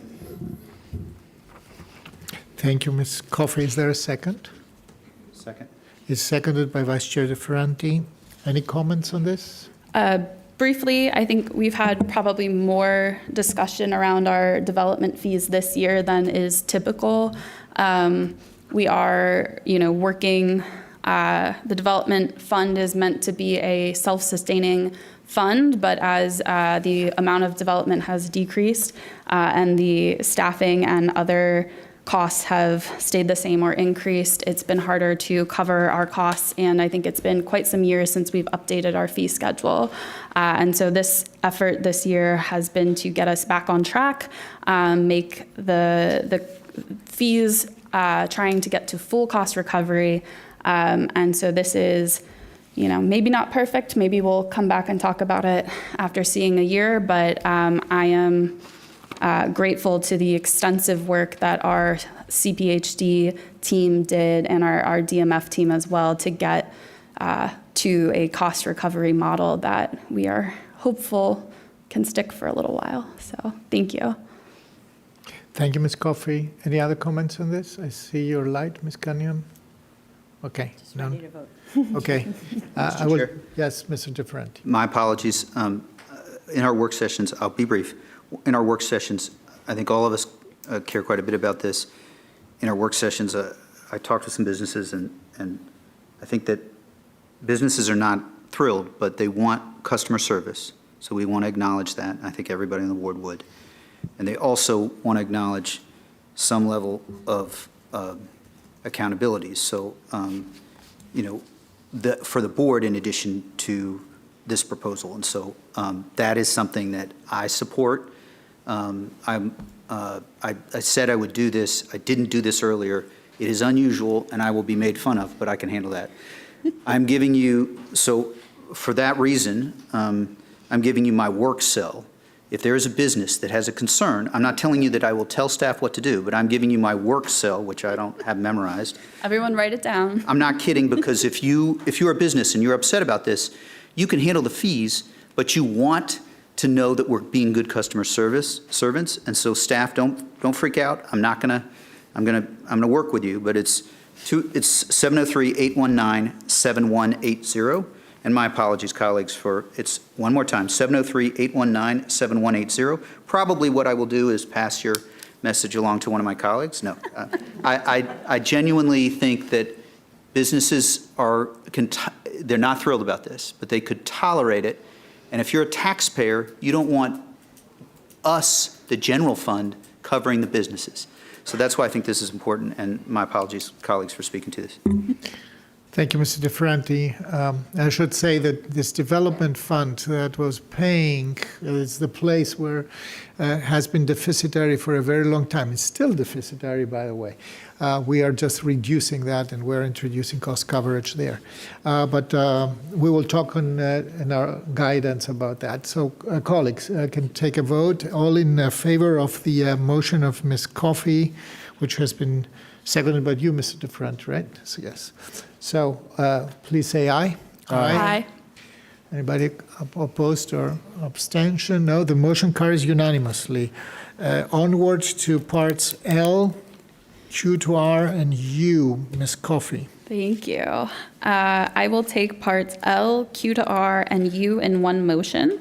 I move that the county board L, adopt the FY 2026 Department of Parks and Recreation fee resolution, which is attachment 1 of the staff report. Q, adopt the amendment to the section 27-27 of chapter 27 miscellaneous ordinances of the Arlington County Code to impose a recordation fee on wills and administration of $25 as set forth in attachment A of the staff report effective July 1, 2025. R, adopt an interlibrary loan fee of $5 per transaction, and U, adopt the modified fee structure as set forth in the schedule in the board report shown as attachment 1. Second?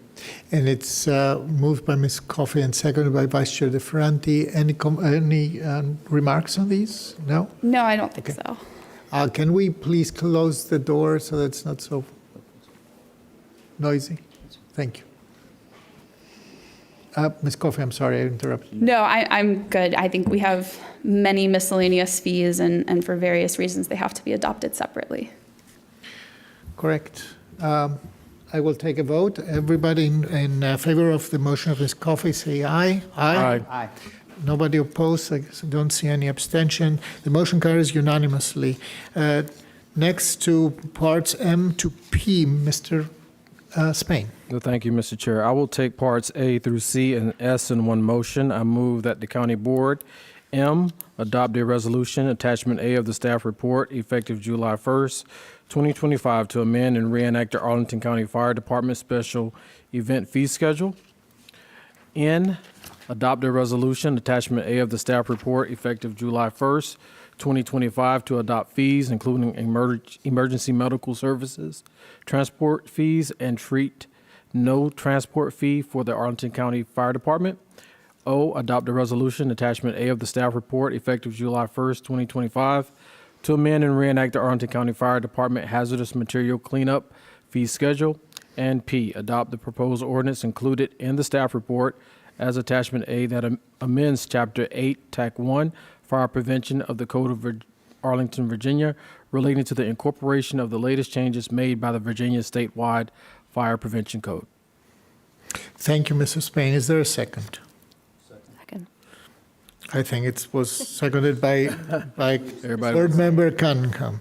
So is there anything that you? Not necessarily. I think I would align with some of the comments we've already heard. A lot of these fees are, for example, are some that we're just in accordance with statewide code. And as we look at some of our emergency medical transport services, we're trying to keep in line with where the costs are right now. Everything tends to go up, but these are just typical fees that, we are in line with and have to amend or at least reenact. So we're good with all of this. Thank you, Nothing Mr. significant. Any other comments? I don't see any. I will take a vote. All in favor, please say aye. Aye. Aye. Anybody opposed? None. I don't see any. The motion carries unanimously. I'm returning to Vice Chair DeFranti for Part T. Thank you, Mr. Chair. I move that the county board approve the proposed fiscal year 2026 pay plan as set forth in attachment 1 through 7 of the staff report. Second. And it's seconded by Mr. Spain. Any comments there? No. No. Then I will take, if there are no other comments, I will take a vote. All in favor of the motion of Vice Chair DeFranti, please say aye. Aye. This, no opposed, no abstentions. The motion carries unanimously. So the next one is the guidance motion. Mr. Clerk, if you can put up the guidance. I cannot see that yet. I will log in here to make sure that I can see that in real time.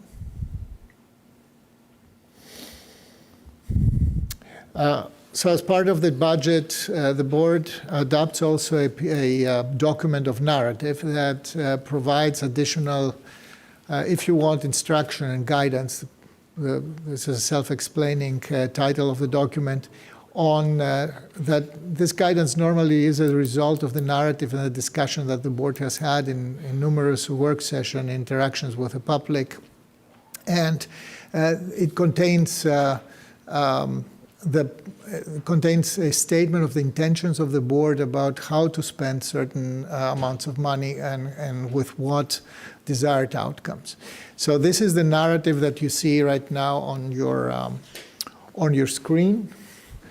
I don't think that I should be reading all this, colleagues, if you don't mind. The document is publicly available. My motion is to adopt it in its entirety, but we can have discussion about amendments as we go. So I move to adopt that the county board adopts the fiscal year 2025 budget guidance as displayed on screen. Okay, I will run. I thought I will make the motion and then we'll have amendments on that, but I can run a little bit. So the number one, there is an introductory part that explains how we came to this document. The second part is stating that how we plan to address the fiscal challenges of the fiscal year 2026. Restates the fact that the real estate property tax rate remains the same. It states, it reminds that we have just adopted a higher meals tax rate of 1%, from 4 to 5%. A very important part of that is that the board has directed $11 million to be added to the county's economic stabilization reserve. And it explains further down that this reserve is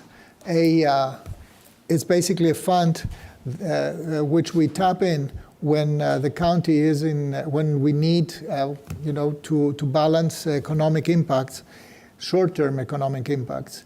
The total money that we have right now, we will have in the stabilization reserve will be about $33 million at the end. We contribute 11 million right now. It states also that we are expecting from the Washington Metropolitan Area Transit Authority, so from Metro, we're expecting a reimbursement.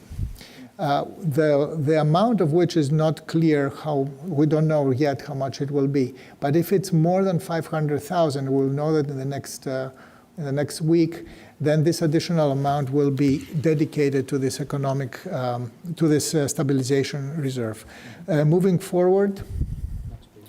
Next page, resident resilience and well-being. You can see in the narrative, we have added $385,000 to food assistance effort, $350,000 in one-time funds for the Culpeper Garden Assisted Living Fund, $358,000 to improve Arlington's child care licensing system that Ms. Coffey mentioned before, $242,000 to support the continued implementation of the Virginia Quality Birth to 5 initiative that's also related to child care certification and licensing. $1 million is the increase in one-time funding for homeless services contracts. This is in addition to the $6.8 million that we already are investing in homeless services, I believe, if I'm not wrong. right? 6.8 is what so this is to make up for the additional pressure that we have on this part. We are expecting the nonprofits that are working with us to provide the services to come in with new contracts, and this is the buffer that we need in order to be able to honor these contracts. There are $150,000 that are reappearing here since last year. We had them last year, and they were very successful. They're food security mini grants. They go not only last year, it's the third round of grant funding available, and $300,000 for local child care subsidies, which is also the part that Ms. Coffey mentioned before. We can roll a little bit down. So on the part of to ease doing business, which here the board has restored two positions, two employment positions. The position of code enforcement and construction plan review position. Mr. Referendi mentioned that we really want to invest in efficiency in the way the applications and plans are reviewed. So because time is really money, fees is the lower the secondary problem. The first problem is how fast you go through the process, and by restoring these positions, especially the construction plan review position, we expect to help. We added $6,000 to remove the manager's proposed fee increase for childcare facilities, and if we can roll a little bit down, $102,000 to defer by 1 year the proposed fee increase. Just a second. For live entertainment and food delivery services, because this is helping the small business and small restaurants. I think Ms. Cunningham has advocated strongly for that. In other improvements and efficiencies, the direction that the board gives to the manager is to prioritize the commercial resilience, the Commercial Market Resilience Initiative 3.0, including the reevaluation of the sign ordinance, as has been a problem for many businesses, looking at fees and thresholds for major and minor site plan amendments, which is has been a significant source of complaints, and other administrative changes. Look further in simplifying and reducing process times, as you heard before, and ensure that cost cover increases in fees for permits and applications are paired with continued improvements of current service levels, staff responsiveness, and increased process predictability for applicants. Finally, there is an additional point that is being made here, that we want to collaborate and enhance and improve the collaboration with our business improvement districts and partnerships, with the goal of improving overall communication support for businesses, especially for small businesses and the harder to reach small businesses. On restaurants, in addition to the efforts that the above, especially with sign-ups and permit review times and fee reduction, the board directs the manager to focus existing Arlington economic development programs and strategic investments on supporting restaurants specifically through marketing, the Arlington Convention and Visitor Service and tourism efforts, as well the programs of biz loans and open rewards. A novelty in this guidance is the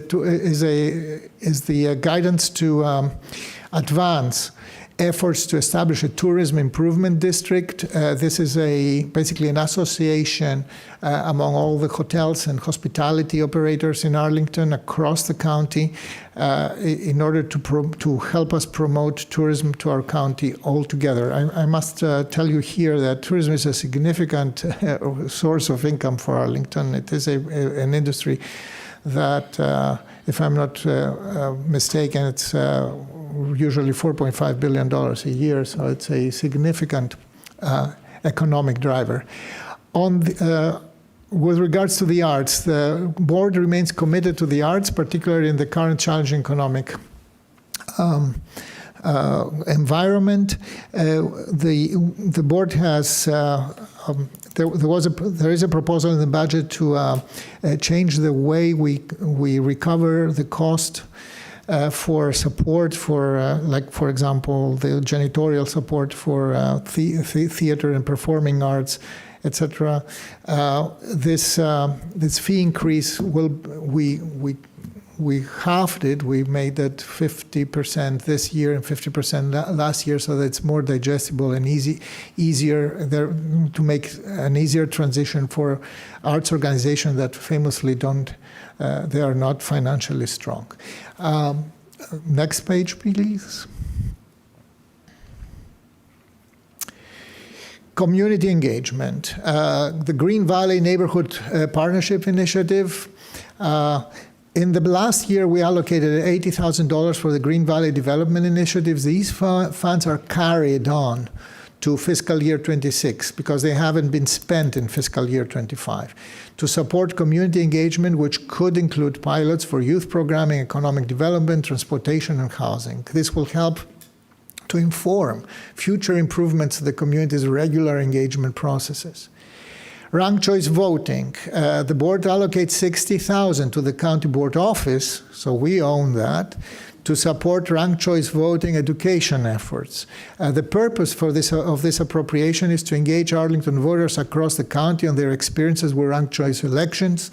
The board is further interested in assessing how voters engage with, understand, and experience various aspects of ranked choice voting, as well as educating voters on its methodology and purpose. And for the two items above, I have to thank Mr. Spain for his insistence and diligence on these. On the after-school programming, which has been a discussion that we have had consistently over the last 2 years. The county board supports the collaboration between the county and APS in fiscal year 2025. Yes, I hear that we will have an amendment on this, so we may want to discuss it then. Is that okay with you? Oh, okay, good. So then I'm going to further down to non-discrimination enforcement. Can we roll?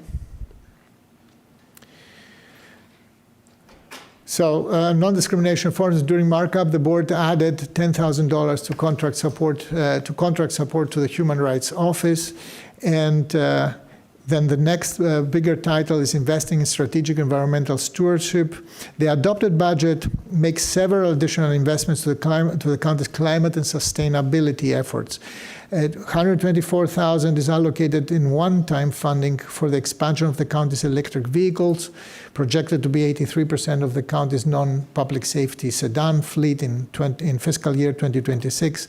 $443,000 was dedicated toward tree planting, watering, and invasive plant management efforts. Further down, the board underscores that the Climate Action Fund, which the Climate Action Fund, which was a $500,000 fund, should prioritize strategic initiatives with all of community and collective action focus that is specifically for climate and not otherwise supported or handled through standard budget procedures.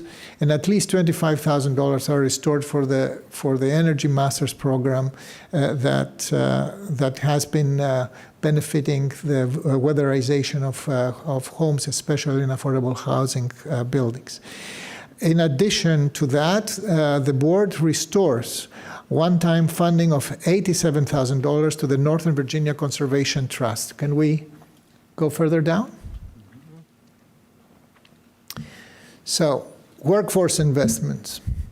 To remain competitive in the region and provide much-needed compensation adjustments amid rising costs of living, the board approved a 2% range movement with a 3.5% pay increase on anniversary dates for all non-bargaining employees. For the average employee with a salary of $80,000, this is a net salary increase after health deductions of approximately $2,280. During markup, the board made several additions to the manager's proposed compensation increases to assist the following officers facing unique pressures and challenges associated with their work. $184,000 to the Commonwealth's Attorney Office to provide temporary communication staff and convert a Commonwealth's Attorney 3 position to Commonwealth's Attorney Deputy. $192,000 to the Public Defender's Office to support Reentry Coordinator Fellowship and to increase its non-attorney salary supplement. Next page, please. $227,000 in one-time funding for the Sheriff's Office to be used for bonuses to 83 employees who are in the roles that are inmate-facing and have the most difficult tasks. On public safety, the board has included additional pay for completing the move to their step structure in public safety pay, with over $3 million in additional ongoing funding beyond the amounts included in the fire department collective bargaining agreement. The challenges involved with leapfrogging and compression will be addressed during fiscal year 2026. Given the acute staffing challenges in the fire department, it is the expectation of our board that the manager and fire chief will move expeditiously to fill vacancies by hiring laterals. I think we have now removed a lot of the obstacles that were there before. This initiative will provide for highly competitive staff placement for firefighter and EMT positions, and thereby incentivize incumbents in other fire departments who meet hiring standards to join our department. Funding is also provided for maximizing recruitment classes and to assist with hiring needs. Further down, identified additional efficiencies. This is a list of points that basically instructs the manager to keep and staff to keep looking for how we can find additional efficiencies and reductions that will help us manage the very challenging upcoming years. We are encouraging the manager to strengthen internal operations, program delivery, and workflow review and adjustments, to continue implementation of the transit master plan while evaluating transit service through ART based on performance, and see what else we can do to be cost efficient, but to also to respond to identified gaps in delivery and service. To prioritize opportunities for future service. Sometimes we want to be, not pound foolish and penny smart. We want to invest. It makes sense to invest a little bit in advance so that we have savings after that. Maximize and optimize the use of and accessibility of public facilities while identifying lower demand, so not all facilities are equally used, and otherwise find underperforming programs and locations and optimize the use of these resources. Lowering the future debt service, like we've done it with the Barcroft. We downpaid some of our debt there so that we reduce future debt service payments as long as we can afford it and it's fiscally advisable. Using residual bond balances, there are some bonds past bonds that still have a balance and can be used for the purpose that the bond was approved by the voter. And taking a critical approach to over-engineering and considering, quality cost ratios in program delivery and capital investments. So I think that is the end of this document. So the motion is on the table. Has it been seconded? No, it hasn't been. So we are in. Has a motion been made? Second? Okay, so it's seconded. It's made by me and seconded by Mr. DeFerranti. Is there discussion? Mr. Chair, I have an amendment to the Okay. main motion. Okay, And I believe the clerk has the language. It's concerning the after-school piece that in your breathless and excellent review, we kind of tried to just flag that as an area that I've been able to work with Ms. Cunningham, and I have a proposal for an amended motion that's a little bit shorter, given the length of what we have. And I think it is that something you can pull up, Mr. Clerk? While you're pulling it up, I'll just describe, we have had, 2 years ago, we had 2 fatalities of teenagers due to fentanyl. And that is a component of our overall response. And we have invested significantly in those secondary students who are most at risk. And there is a component of those at risk, which is, of course, a phrase that carries with it some baggage. But there's also teenagers who need enrichment activities after school. And there are folks in the audience who have made that point to me again and again and again, and to us again and again and again. So the purpose of this is to take the remainder of our one-time funding, we put $2 million in last year, and require that we do a NOFA for a 2-year pilot. And some in the audience who are watching may say, oh, I don't want to do a pilot. Well, we are in a different budget moment, and we do want to do a NOFA so that we add capacity. And so if you read the language, this is what we've been able to work out. For those of you who in the audience may be waiting for the next item, Now commentators always say, oh, it's 5-0. Well, it's 5-0 because Ms. Cunningham and I were able to work thoroughly last minute, and it wasn't always easy because I'm imperfect, but we worked and we've got compromise language that makes clear, we've talked with our school board members about this, after-school activities at secondary schools that are community free and reduced lunch eligible is the purpose of this amendment. And I hope that describes it adequately with the NOFA, keeping in mind that it is very hard to find the additional capacity through the Department of Parks and Recreation, as well as through Arlington Public Schools, because it's a challenge. So that's why we've engaged. We've talked with our ASHPA, our South Arlington Hispanic Parents Association, as well as Voice, one of our advocacy groups, to at least consider this amendment. So that is the proposed amendment to your main motion. And I guess I would need a second. I hope there's a second. I accept it as a friendly amendment, so is there a second? I'll second it. It's seconded by Ms. Coffey. Can we see the text of that? Or, okay, I don't see that. It's okay. So that's a red line. There is also, I think, a clean version, That's the top section. which is, that's right, that's the I top have it. section. So, Got it. and I don't need to be the only one speaking on this, but I also want to be considerate of our audience. So I just wanted to describe them.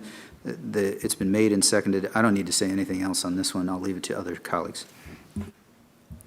Okay. Mrs. Spain, Are we talking to this amendment? Or? we're talking to this amendment. Yeah, okay. So first, let me say, good on us to, get to this point, and I appreciate the Vice Chair and Ms. Cunningham coming together to massage this a little bit. I will say that I'm also very appreciative of the number of folks in our community who have reached out to each one of us, Mr. Vice Chair, and talked to us extensively about, a couple years ago, kids lost their life. We had a couple $1 million that we set aside, Mr. County Manager, and we have failed in large parts in their eyes to kind of show our work. And I think with this agreement, this potential NOFA beginning in the first quarter here, it is important for our community. So I am very appreciative of my colleagues on the board for stepping up on this. We're going to have to, this is just a start, right? This requires not just a one-time Band-Aid. I think what's going on with our youth in the community is systemic and is long overdue. So we can look forward to doing this not just this year and next year, but for many years to come, okay? So thank you very much. Thank you, Mr. Spain. I see the light of Ms. Cunningham. Go ahead. Great. I just want to lift up the incredible work that students and parents and advocates, as well as professional staff in our schools and in the county, have been engaged in since that particular level of crisis during the fentanyl overdoses. I have seen enormously more coordinated work between our schools and our county. May have been happening and I just couldn't see it before, but it really is very intentional, very thorough, and the programs that have been piloted so far are getting some really good traction, particularly at Kenmore Middle School. I know we already have amazing activity directors at many of our schools, and just encourage our staff and our APS partners to really continue to build these things in sustainably to our school staff, while we also seek innovation and partners on the outside. So looking forward to seeing continued success here and new ideas and kids who are just thriving in all walks of life. Thank you. Thank you, Ms. Cunningham. Ms. Coffey? Yeah, thanks. I would just also like to echo a lot of that. And, I think it's been a year since we gave the one-time money and a lot has happened. I think the Kenmore Middle School program, that's 4 days a week now, is one really big example. And we've set up a number of other ad hoc programs, things that the kids are really liking, and it's really targeted to responding to what the children are interested in so that they want to be there. I know we have at least a couple examples of kids who are showing up for the after-school programming but still not showing up to school itself. So it's a doorway in. But that's what's important about having these programs that are really specific to what kids want, is that it connects them with the adults that can get them in the right place. And it really has been a huge effort by our staff and APS staff.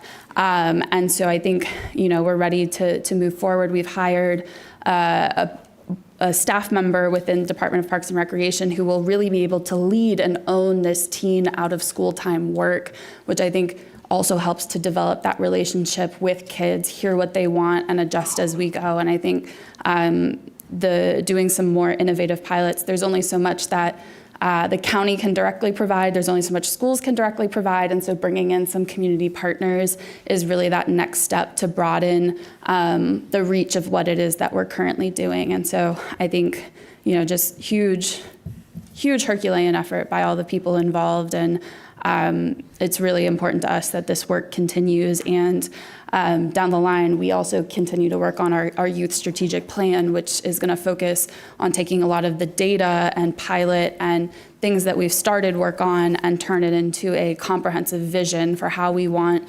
to serve our youth throughout the community from, cradle to career. It's a whole spectrum of work that we have to do here.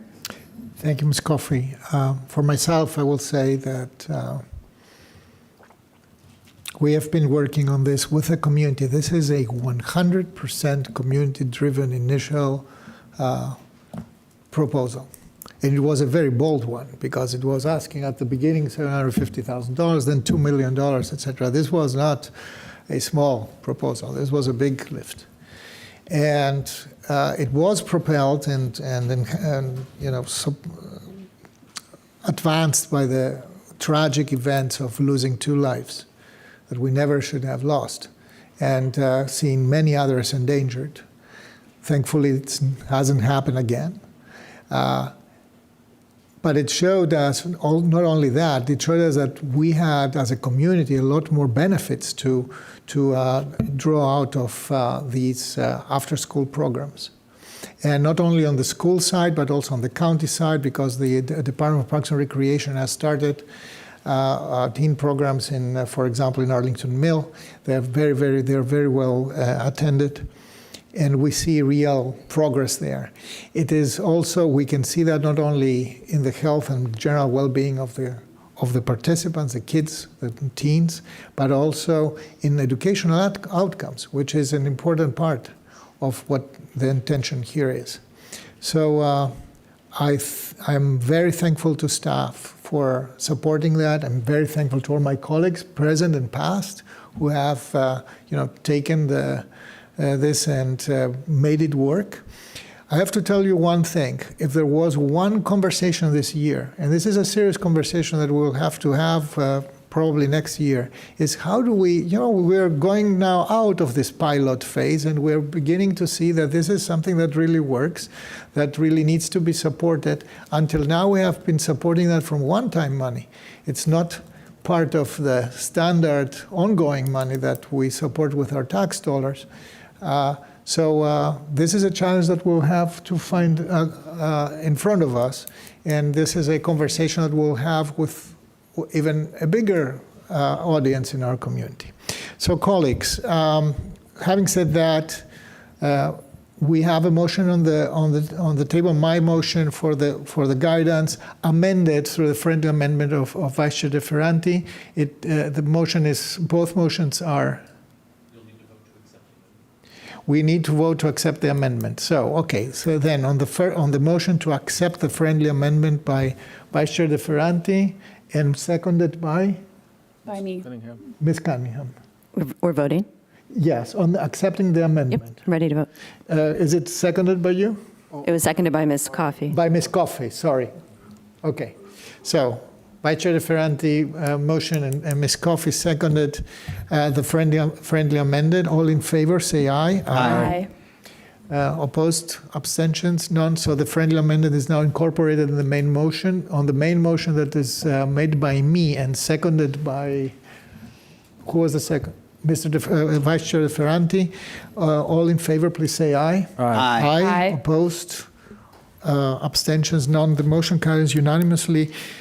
Colleagues, yes, Mr. DeFerranti. Mr. Chair, I have one comment that I suspect others. I will do a round of final remarks.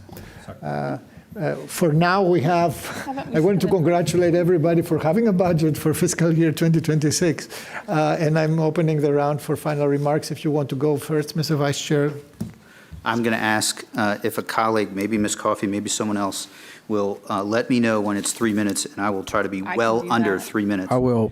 Okay, maybe folks will cut me off at 2 minutes. The first comment I wanted to make was about the guidance, because one of the pieces of the guidance touched on Green Valley, and I know many in the audience are here for the next item, which impacts Green Valley. This item, the $80,000 that was in the guidance, is continuing money that was there, but I can safely say, at least my view is that there are many more of us on the board who are focused laser-like on how we use this $80,000 to help address some of the issues of how we do help with community building, listening, but of course, to and with the community, but also investing in the community. I think on Saturday, Ms. Coffey, you, at least for me, you said it very well, that there is a piece of this that is the community having to engage. And so I wanted to lift up that piece of the budget guidance and my view of where we are,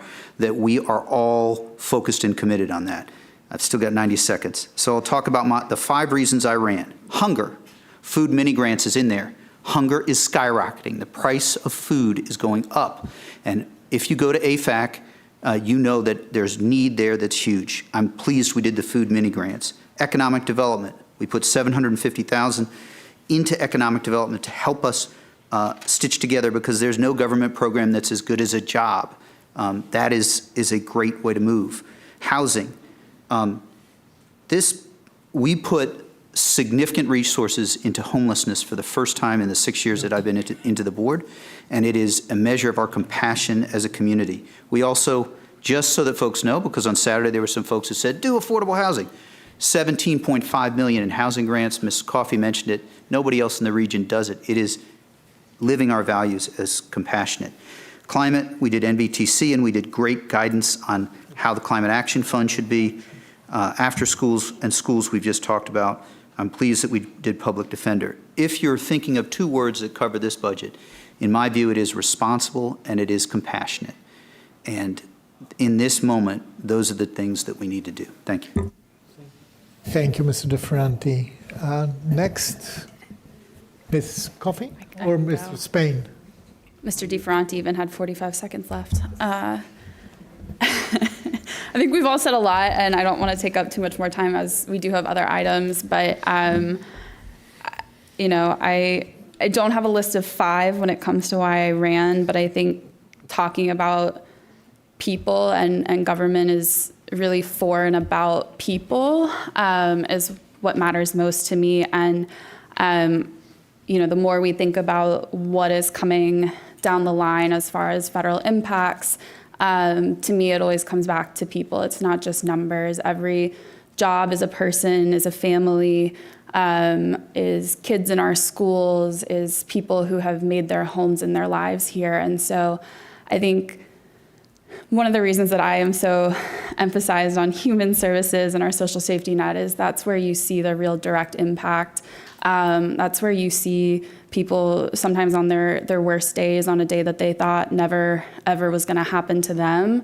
And that's why it's a safety net, and that's why it's so important that we invest in it, even if we're not the ones who are benefiting, because any given day, you don't know what could come next. And having, you know, there's emergency preparedness from our public safety side and our environmental side, but there's an emergency preparedness element to our human services side as well, that if we don't get ahead of it, we're going to get behind. And that's where, you know, investing in affordable housing, eviction prevention, mental health services, it really does matter, because all of those things combined together for all of us. And it really only takes one thing going wrong, whether that's your employment or a substance use issue or a healthcare issue that you weren't expecting, to throw your whole life into chaos and really bring down what you thought you could rely upon the whole time. And that's where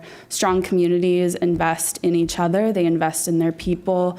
And I think, to me, that's what I'm most proud of for Arlington County is our desire to keep investing in our people, even when it's hard, even when there are plenty of other things competing for our time and attention, keeping that safety net ready to go for the people who need it.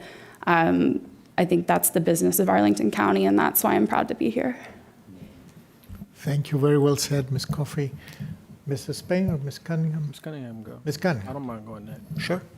I will stay short. The one thing we haven't mentioned today, but is very much written into our budget, and we talked a lot about last year and in guidance last year, is climate resilience. So everything from being close to a park to being connected to the natural world to bringing down our emissions and reducing flooding risks is very important to us, and continues to be a priority for our whole community and in our budget. I would just sum it up as I want Arlington to continue to be the absolute best place to live, the best place to work, and the best place to invest. And the work that we've done here in this budget, both in the human side to both meet anticipated needs and stay nimble to meet unanticipated needs, and for our businesses to help them be with us through these rocky times, are very important, and I think bring the values of our community to the front. And I'm just proud to be here and look forward to being with you throughout the year. Thank you, Ms. Cunningham. Mr. Spain. I'll be less than 90 seconds, 3 minutes. Well, as Ms. Coffey stated earlier, this is her second year, and Ms. Cunningham as well. This is my first budget cycle. And first, let me say thank you to the county manager, the DMF team, Michelle Cowan, Shannon Flanagan Watson, and Samia Bird, and everyone else in the CMO office, Ms. Lim, everybody, chief of staff, for helping me, guiding me along this journey. Because without them, I wouldn't have had to know with all to kind of understand everything that's going on. So thank you. And also to my colleagues that have been here before me, who have helped me along the way. I too don't have 5 reasons of why I ran for county board. But many of you that know me know that I ran under the umbrella of We Are One Arlington. I quoted something on Saturday that I heard last week from President Barack Obama when he was in PBS. And I'm gonna read it again. The most important office in the democracy is the citizen, the ordinary person. I'm here to be a voice. I know who's missing when we have these conversations. I know that who's here tonight, there's other people that are out here who probably want to be here but who cannot. So it's ultimately up to a person like myself and my colleagues to make sure their voices are heard. And what you see reflected in this budget, I believe, are some of the areas that I feel strongly about, whether that's what we are doing down in Green Valley, that continuum, what we're doing with ranked choice voting, what we're doing in the human rights arena, what we're doing across the entire board. It's definitely a teamwork, a team effort. There is no I in team. When one wins, we all win. The community wins. And that's the lens that I'm using. So I just want to thank you for this opportunity. I'm greatly appreciative. And I know we have a lot of folks ready for round 2 tonight. So thank you. Thank you, Mr. Spain. I guess this leaves me with everybody said, but not everybody said that, right? So let me thank first those who are behind this effort. This is a budget that has 1,136 pages, right, in its printed version. It grows every year a little bit. And for good reason, because it covers an entire community, all its needs, all the business lines, the most important, the most insignificant nook and cranny of our community is covered in the budget. We care. This is, for me, it's compassion. Yes, absolutely. But I think if I had to put only one phrase on that is we care. We care a lot. And those who care are, first and foremost, the staff that has been working arduously behind the scenes to put this budget together and to maintain its integrity through the process. I want to not only thank the county manager, also the 2 deputy county managers, Ms. Flanagan Watson is here, Ms. Michelle Cowan, I think, is here. This is a yeoman's work every year. The Department of Management and Finance, Ms. Meredith is here, the leader of this department. So, and our amazing Emily and Richard, thank you so much for amazing work. Then I want to thank specifically those who took the time to engage with us throughout the process. These are literally hundreds of letters, calls, meetings, and people who came here to testify specifically. And because we are in a public facility, in a public library today, I want to recognize all the friends of the Arlington libraries who came and testified here. Our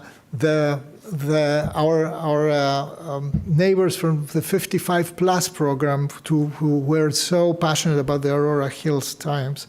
The members of the arts community who came to testify here about the challenges that they are facing, our environmental advocates and folks who came and advocated for their for the programs, especially the Energy Masters programs and for the Northern Virginia Conservation Fund, and those who came and say, "Gosh, it is really expensive and challenging out there. The taxes are too damn high," and this always challenges us to show the work, And this budget actually shows the work. I want to stop on one thing because it's very relevant to our next topic.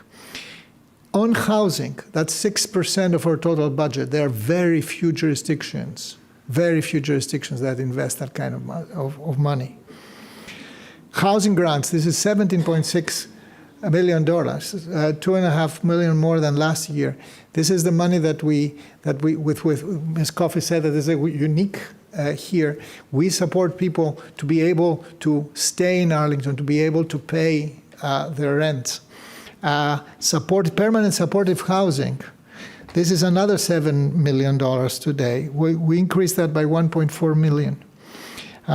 Homeless services is about $7.8 million right now.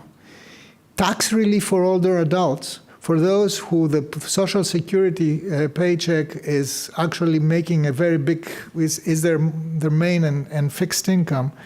This is the total amount of the tax relief is $5 million.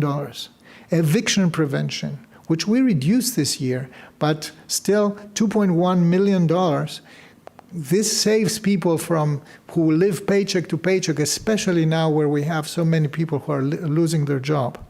And still, we are investing $12.3 million of fresh money on the Affordable Housing Investment Fund. When we talk about safety net in Arlington, we always put the money where our mouth is, whether it is about hunger, homelessness, support of housing affordability. The budget really reflects our values. And I think this would be absolutely impossible without an active interaction between your elected officials and the public in general, the community as a whole. This budget is owned not only by us, it's owned by you as well. And this is important to state because, as you have heard and as you know, we are unfortunately not done. We are facing enormous challenges as we go ahead, not only with the economic downturn that's more than likely right now, but also with everything else that is on our list. We will have to meet again, probably in June.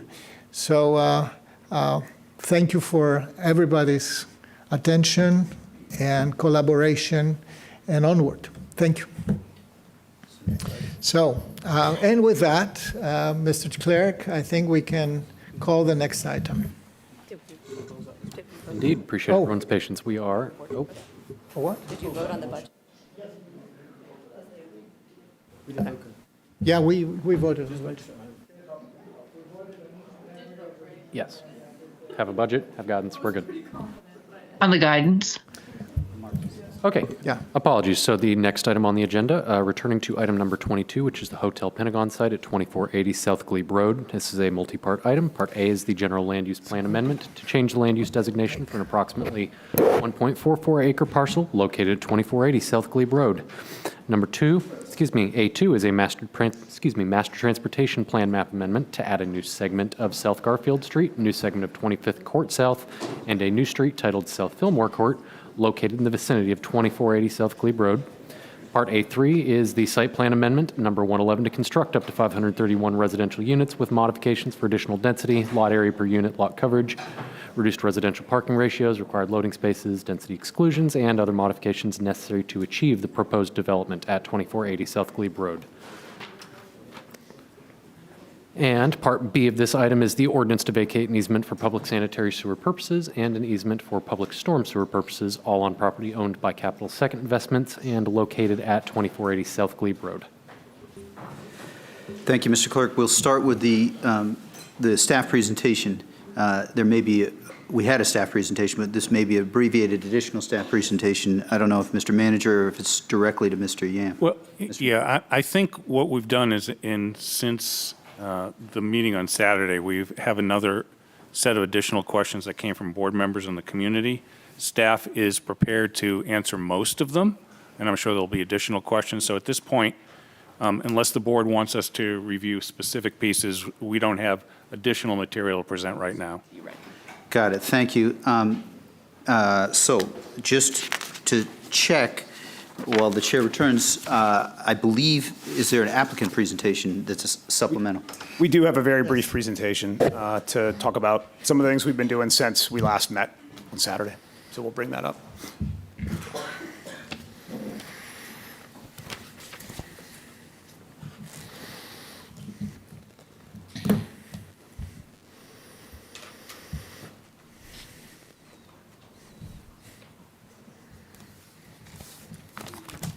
There we go.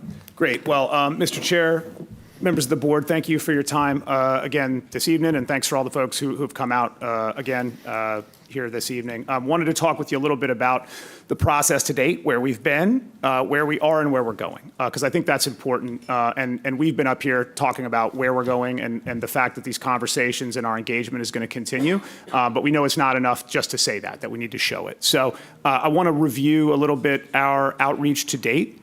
We began our community engagement back in November of 2023. That was outside of the staff mandated public process, right? That's part of every county project. And you can see here we had meetings with members of the church and the community association throughout 2023, 2024, and 2025. Again, that is separate and apart from the staff mandated engagement process. you'll see in the second section there, the County 4.1 process began in September of 2024, and we went through 7 public meetings, including Saturday's board hearing there. In terms of responding to the formal requests that we've received from our neighbors, we're very proud of what we've been able to do in a relatively short amount of time, right? We got the first of those letters on March 18th, just before the Planning Commission hearing, and we're happy to have been able to accommodate the majority of these requests. And then I talked about the past, I talked about the present, let's talk about the future. As I said, we've been here and we've said many times that we're going to continue this conversation and continue to be part of the community. That's not only something that I'm saying, it's something that's mandated in our site plan conditions. We've agreed to mandated meetings with the community going forward. You can see them here, quarterly meetings, and we don't mind doing that because we were going to do it anyway, so we're happy to be held to that to give everybody comfort that is going to happen.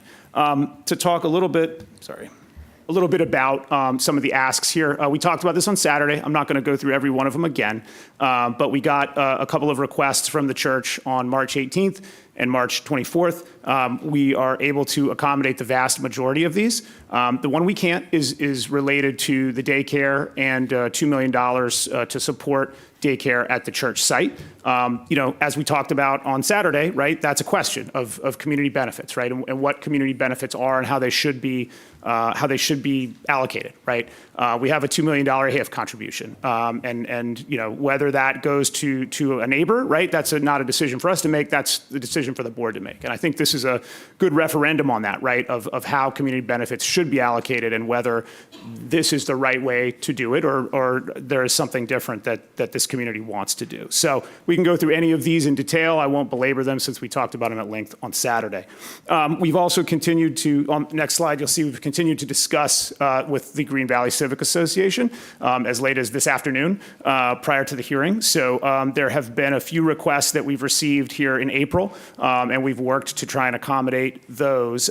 Where we are today, we've agreed to 10 years of platinum sponsorship of the Green Valley Day at the $2,500 level. And we're also going to work with the Green Valley Civic Association to some improvements to the town square. And that's something, again, we're talking about right now.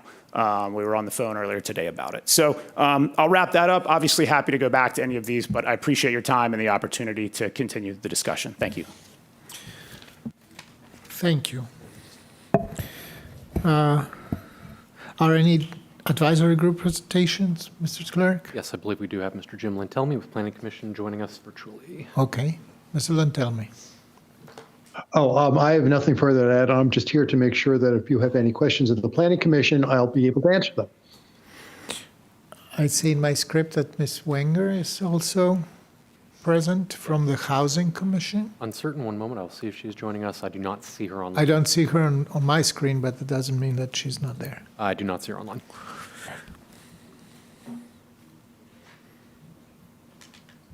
Is she or? No, is she I do not see her online. I don't see her either. Any other members of advisory groups? Not. None to my knowledge. Thank you. So do we have any public speakers? We do, if you'll give me just a moment.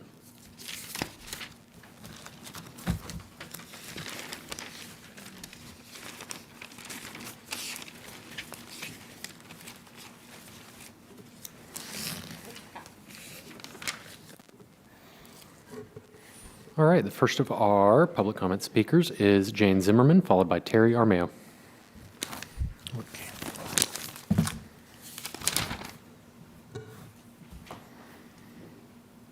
Good evening. Good evening. The motels crumble, weary from the years, and voices cheer their swift and final fall. An eyesore gone, cry some with little tears. New homes shall rise, more worthy, proud, and tall. But hush, beyond the clamor reason speaks, a pastor's plea, a neighbor's grounded voice. 8 thoughtful asks, no shouting from the peaks, just care that makes the common good its choice. Why trade 131 for token grace? 9 units, gates, and painted walls of cheer, while deeper truths are vanishing apace, and those who earn less find no welcome here. So build, but not on backs you choose to miss. A stumbling stone should never start like this. Thank you. Thank you, Ms. Zimmerman. The next speaker. Our next speaker is Terry Armeo, followed by Mr. Craddock. Good evening. I am happy to see you guys, but I'm very disappointed that I have to come. So I'm asking you to listen, because you're not.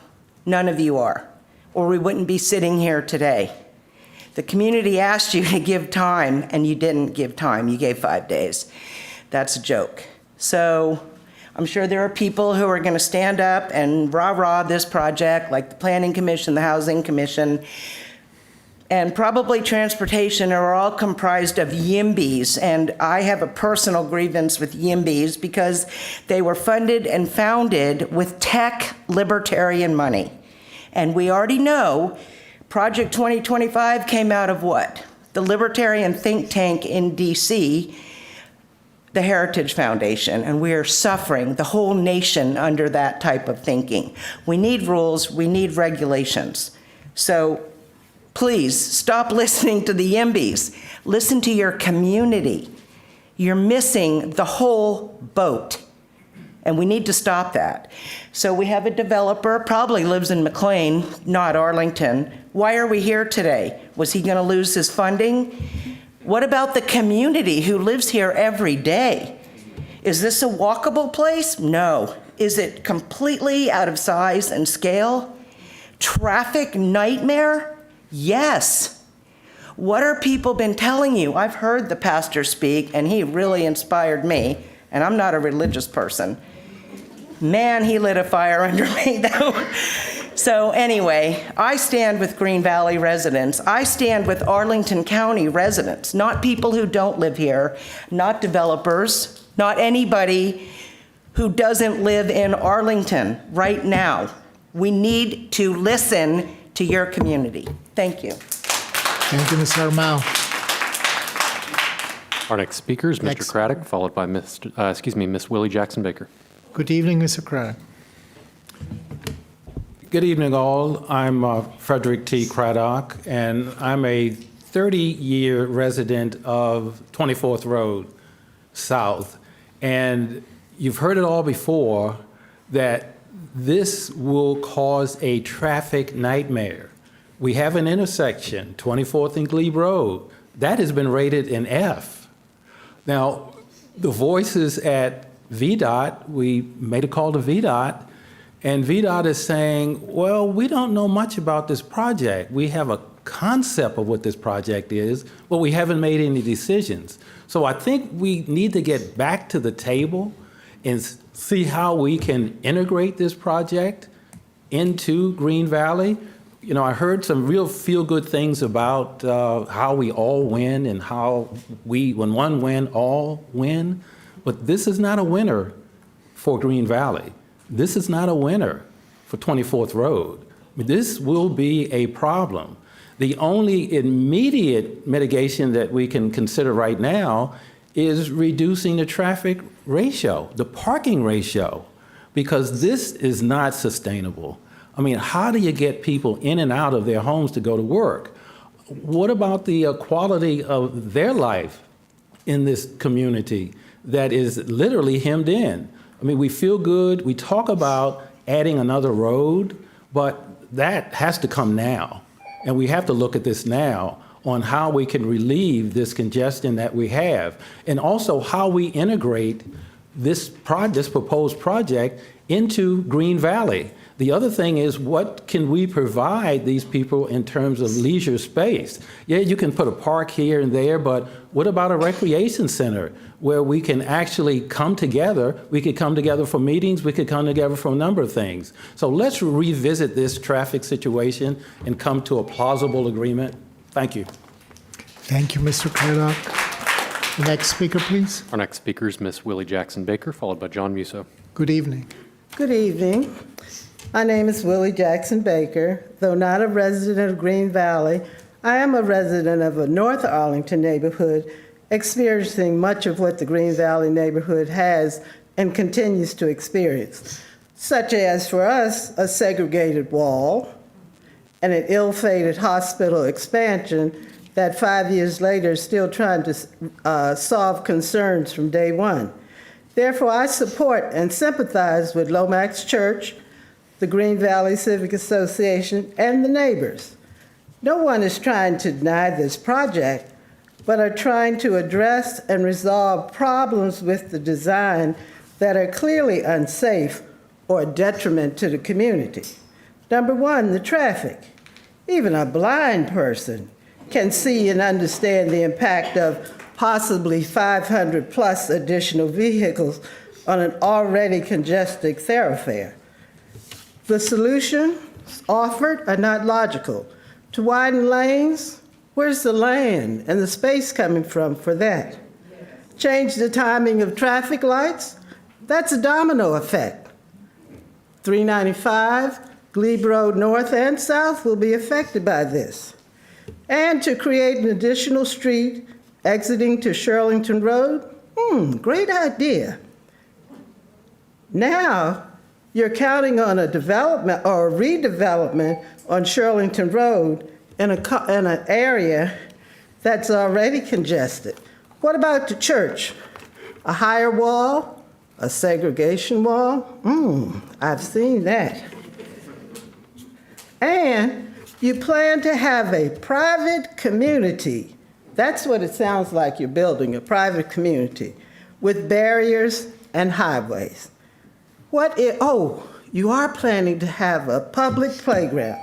What if someone like me drives, walks, bikes through that private neighborhood? Thank you, Ms. Jackson. Just asking. Thank you, Ms. Jackson. The county board needs to focus on its people. Thank you. The people who live here, who've lived here and have developed these neighborhoods, Ms. Baker. instead of counting on the dollar. The time is up. Thank you. Our next speaker is John Musso, followed by Dan Plafkin. Good evening, Mr. Musso. Good evening, Chair Cantonis and members of the County Board. I just want to reiterate our previous statements. Again, John Musso, Government Affairs Manager at the Arlington Chamber of Commerce. I just want to reiterate our previous statements in public hearings. The Chamber does support this project. We believe that ultimately this project allows the county to take an existing property of 2 aging hotels and an underutilized surface parking lot and ultimately transform it into a dynamic multifamily space with additional green space, additional changes to the transportation streetscape of this neighborhood. And most importantly, we find that all of these improvements that are made adhere and advance the goals that we as a community in Arlington chose to support in the master transportation plan, the affordable housing plan, and the public space master plan. The analysis of staff has suggested all of these elements of this project will advance these goals, and the Chamber supports these advancements to make sure that the Arlington of the future is ultimately better than the Arlington today, and we believe that this project does in fact meet that. So thank you very much for consideration. We do urge you to please adopt this. Thank you. Thank you. The next speaker, please. Our next speaker is Dan Plafkin, followed by Anshu Sharma. Good evening. I spoke to you on Saturday. I'll be brief tonight. I'm Dan Plafkin. I'm a resident of Westover for over a decade. Recognize the opportunity that this development presents for Arlington County. Recognize also the considerable constraints that you have on what you can legally impose on the applicant. Nevertheless, I want to urge you to be creative and brave in extending and overseeing and providing and facilitating community benefits. I do not, as an Arlington County resident, want to see goodness in a broader perspective be imposed at the expense unnecessarily of a smaller community that's most immediately feeling the impact. So I won't go on about that impact, but I just want to reiterate with all of your careful governance that you've demonstrated time and time again, with the care and compassion that you've demonstrated, I ask you to be brave and creative in exercising it here. Thank you. Thank you. Next speaker, please. Our next speaker is Anshu Sharma, followed by Jacqueline Coachman. Mrs. Sharma? Oh, yeah, okay. Good evening. Good evening. Thank you, members of the Arlington County Board and fellow Arlington community members. I'm Anshu. I reside in a Penrose neighborhood on Columbia Pike. About a year ago, my apartment mate and I had a lease renewal, a 5% rent increase, and with the incoming tariffs and reduction in workforce and all the chaos at the federal level, I'm anticipating that our rent is not going to be going down anytime soon. I would like to encourage the board to approve this project. I understand that there are concerns amongst community members about many aspects, including it's like that this only that the number of designated affordable units is not sufficient. We know that at the local level, state level, national level, and international level, there's a shortage of housing of all types. The only way to resolve this is to build more housing of a variety of types. And this development is a key part of that. Regarding a discourse that seeks to separate community members into YIMBYs and NIMBYs, I found in my experience that those who use those labels come from a variety of ends on the political spectrum. The Heritage Foundation in particular is not libertarian; it is socially conservative, and is very much for defending single-family only zoning, and would probably oppose a dense developments like this one. Regarding traffic, I'd like to encourage the board to consider options such as increased bus transit. It's like we are not going to reduce traffic by not building and by pushing development out and by building less dense. That's going to increase car density, not reduce it. So in short, in short, I would like to encourage the board to approve this project to provide some much needed housing. Thank you. Thank you. Our next speaker, speaking for 3 minutes, is Jacqueline Coachman, followed by Ann Bodine.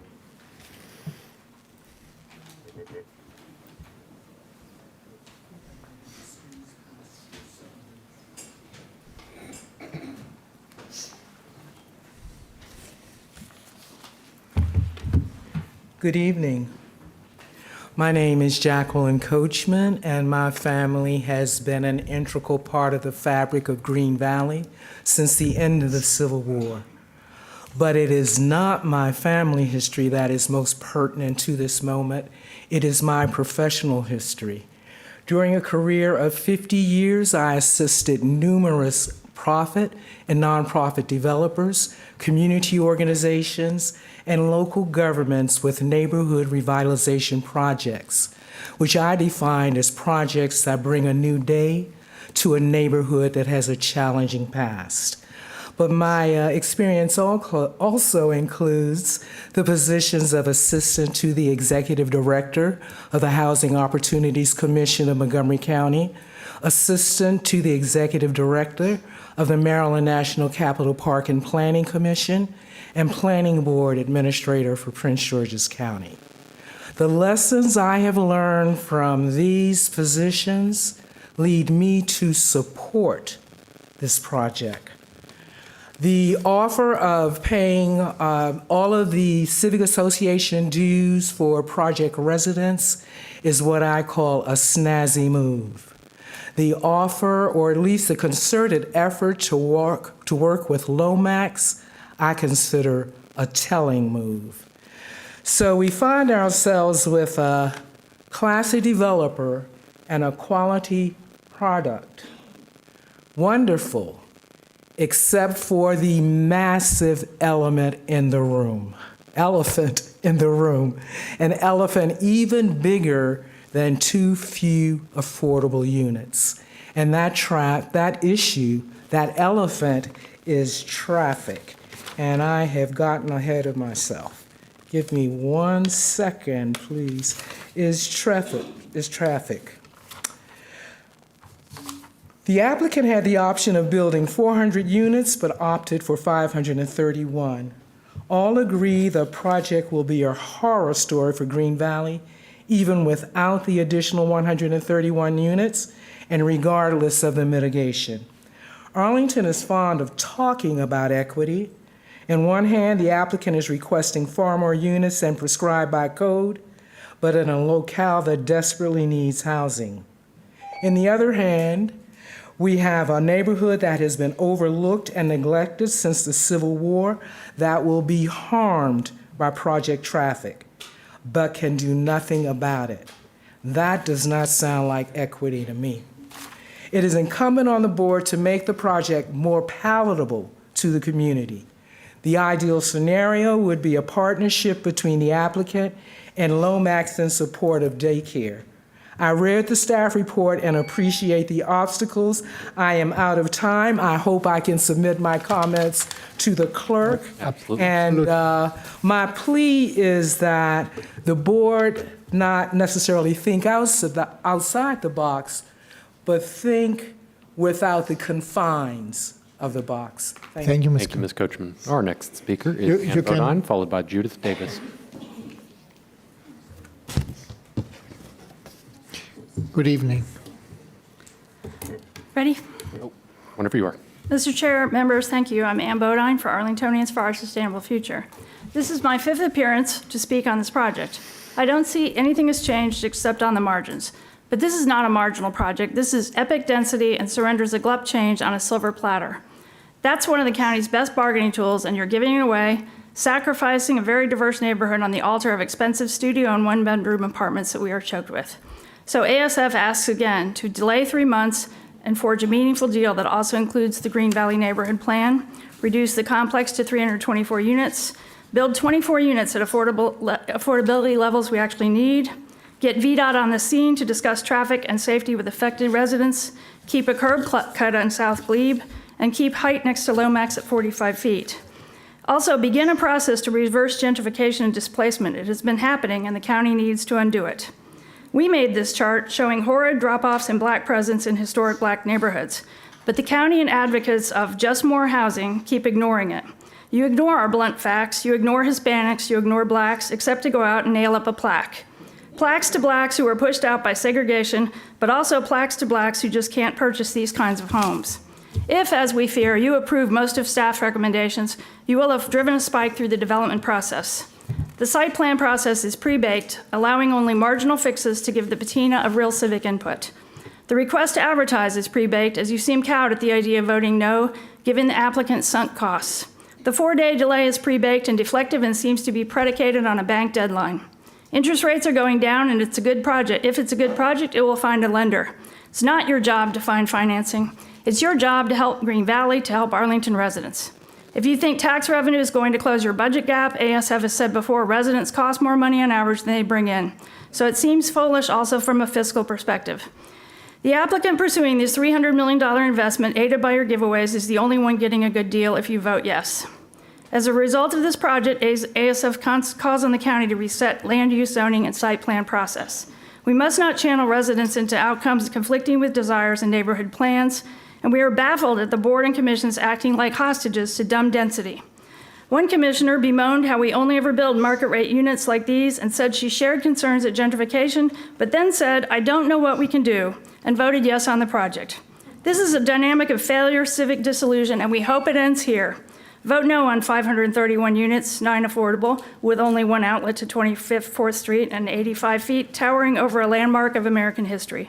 Vote no on a mismanaged process of community benefits. Vote no on a project that leaves out people of color and makes a mockery of our equity checklist. Vote with ASF. Vote yes for delay and fairer density for the coalition that has brought Black, white, Hispanic, North, and South together. Vote with ASF and commit to investing in ways to raise Black and Hispanic incomes and allow them to move into market rate units. Do not ignore the facts that we have brought you. Thank you. Thank you, Ms. Bodine. Our next speaker is Judith Davis, followed by Portia Clark. Thank you. The next speaker. Hi, Good Ms. evening. Davis. Good evening. My name is Judith Davis. I am a member of Green Valley Civic Association and will be speaking today as a resident and community advocate like I did on Saturday. You all deferred the vote for this project knowing good and well that there's only so much that could take place to address key community concerns before this meeting tonight. The deferral happened without proper outlining of actions that needed to take place to come to a consensus between county, community, and the developer. There is the right way to do community engagement, and this is not the way to do it. Stating the process is broken and yet approving a project of this magnitude that the broken process produced is a cautionary tale. Not addressing the fact that your body of commissions is inherently not equitable, incredibly biased, and lacks objectivity is irresponsible and should be a point of concern to you as leaders of the county. You speak of housing shortage, yet North Arlington remains untouched because they sued you and won. Aurora Heights is fighting the Melwood project, and they have your listening ear. Different standards for different neighborhoods, understanding good and well what is at stake for Green Valley. You continue to neglect and overlook Green Valley while listening to concerns of those who neither live in Green Valley nor care about equity, instead executing the items listed in the neighborhood conservation plans with emphasis on needed capital improvements like a community center from 2017 should be executed, yet it's 2025, and you will approve a project of this nature, which will indefinitely gentrify, displace, and forever change this historical neighborhood. This is happening on your watch. Approve the project now and address the issues later and invest into Green Valley later, instead of shouldering your responsibility now to ensure that this project gets approved with the right components in place. You are co-signing a permanent, adverse, and irreparable impact to community in the same manner those before you did when they approved the I-95 project, the cemetery, and the Pentagon projects, thinking issues will get fixed afterwards. You have to address the Queen City and East Arlington displacements and gentrification, yet why add another item to the list? Omitted original Green Valley neighborhood plans and all subsequent versions from 1998, 1999, and 2004, as well as 2008, need to be looked at, peeling the layers back and addressing mistakes that were made then so that we don't have to justify a project of this nature and so we can right-size it. If key issues like the outline traffic issues, the project's density, and the omission of VDOT's expertise and their significance are not good enough, how will we ever reach what right looks like in the name of community, the developer's interest, and the county's responsibilities? This is not a good Thank you, Ms. faith Davis. partnership. Your concluding remarks, please. Excuse me? Yeah, it is your time. Your Oh, time it's is time's up. Oh, I'm sorry. I only had one more, but this is good enough. Thank you. Thank you. Thank you, Ms. Davis. Our next speaker is Portia Clark, followed by Tia Alford. Good evening, all. For the record, I'm here to state that Hotel Pentagon is not pushing African-American residents out of Green Valley. Affordability of housing is pushing many residents out of Green Valley. Few, if any, African-Americans have purchased a home in Green Valley lately. Our community was an African-American community. Now we are a community that is very diverse. We have to cherish our moments in history because it is our history. The demographics will continue to decline unless the price of housing declines. The demographics housing needs in Green Valley have increased tremendously for those of us that are left, and particularly our children. These affordable housing units that are being proposed are not necessarily designated for the residents currently of Green Valley. We already have a waiting list of people looking for affordable units all over Arlington. Our children and grandchildren can't afford to live in Arlington, and they won't qualify for the affordable housing offer. Many earn under $100,000 a year. Come up with some more creative options. Stop using the state legislature as an excuse not to provide more affordable housing. There are some options, like Bria Project Public Charter School successfully utilized tax credit loans to enhance their community by providing a 2-generation education facility. Adult education is not the only innovation.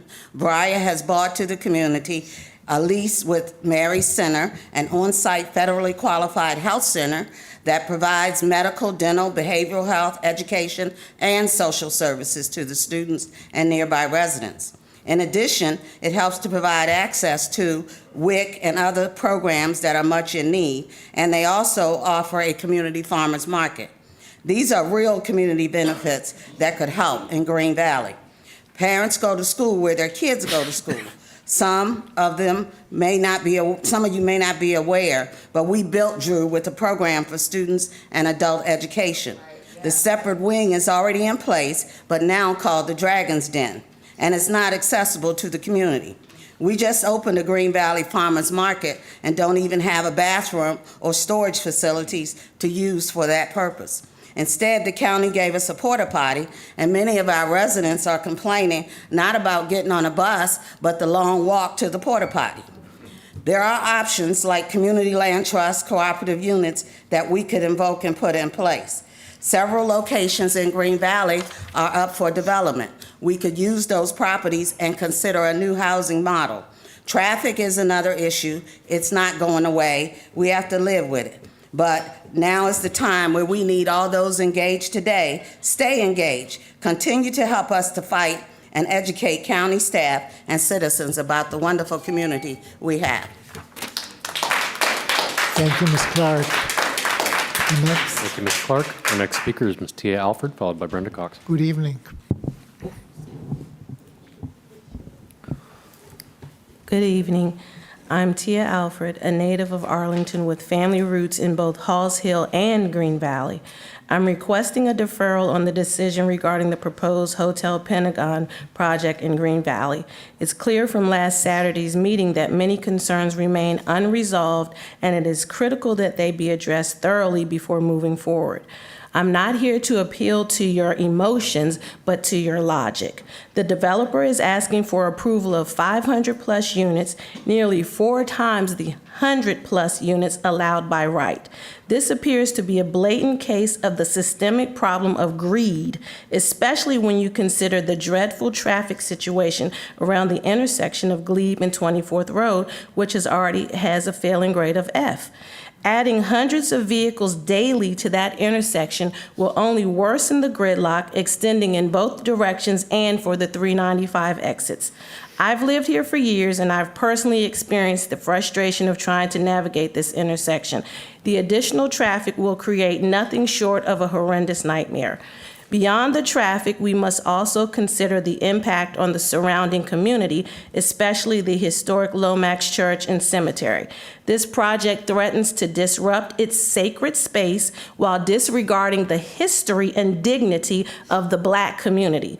This feels all too familiar to what we've experienced in Halls Hill, being walled out and erased for the sake of development. We cannot allow that to happen again. I also want to draw attention to the peril already present on Shirlington Road.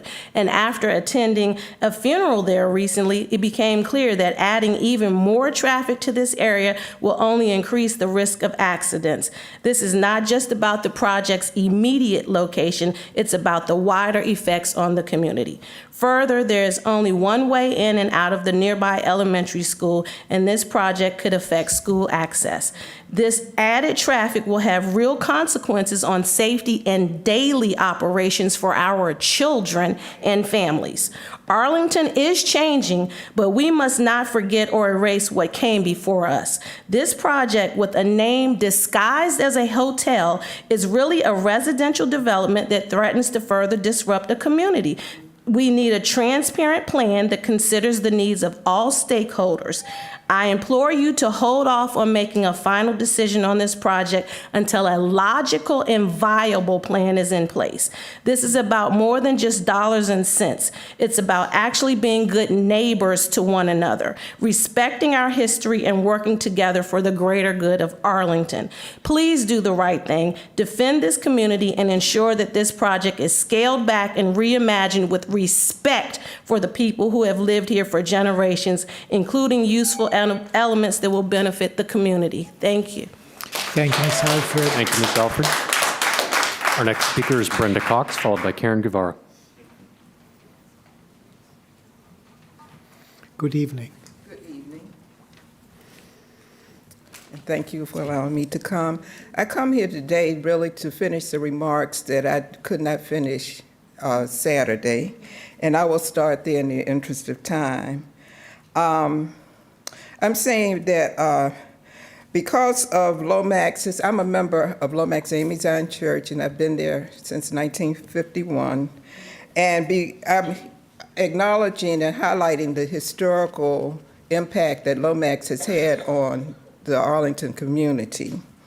And I've outlined several before, but because of Lomax's involvement in the efforts to integrate Arlington, George Lincoln Rockwell, the head of the American Nazi Party, led a contingent to march on and bomb Lomax back in the 60s. When Brown versus Board of Education was passed, the Black ministers of Arlington, as well as Brown versus Board of Education, as well as lawyers Monroe and Watson, held a congratulatory church service at Lomax. Lomax Church has been an integral part of the city of Arlington through the years. And I also want to highlight that in 1992, President George H.W. Bush visited Lomax and spoke there. We are on the National Register. I would hope that that would make a difference in the planning that you all are considering for this site. So I thank you for the opportunity to speak, and I ask that you seriously consider the impact that a development that large will have on the intersection and the efforts that have been made through the years by the dedicated members of Lomax to our beloved community. Thank you. Thank you, Ms. Cox.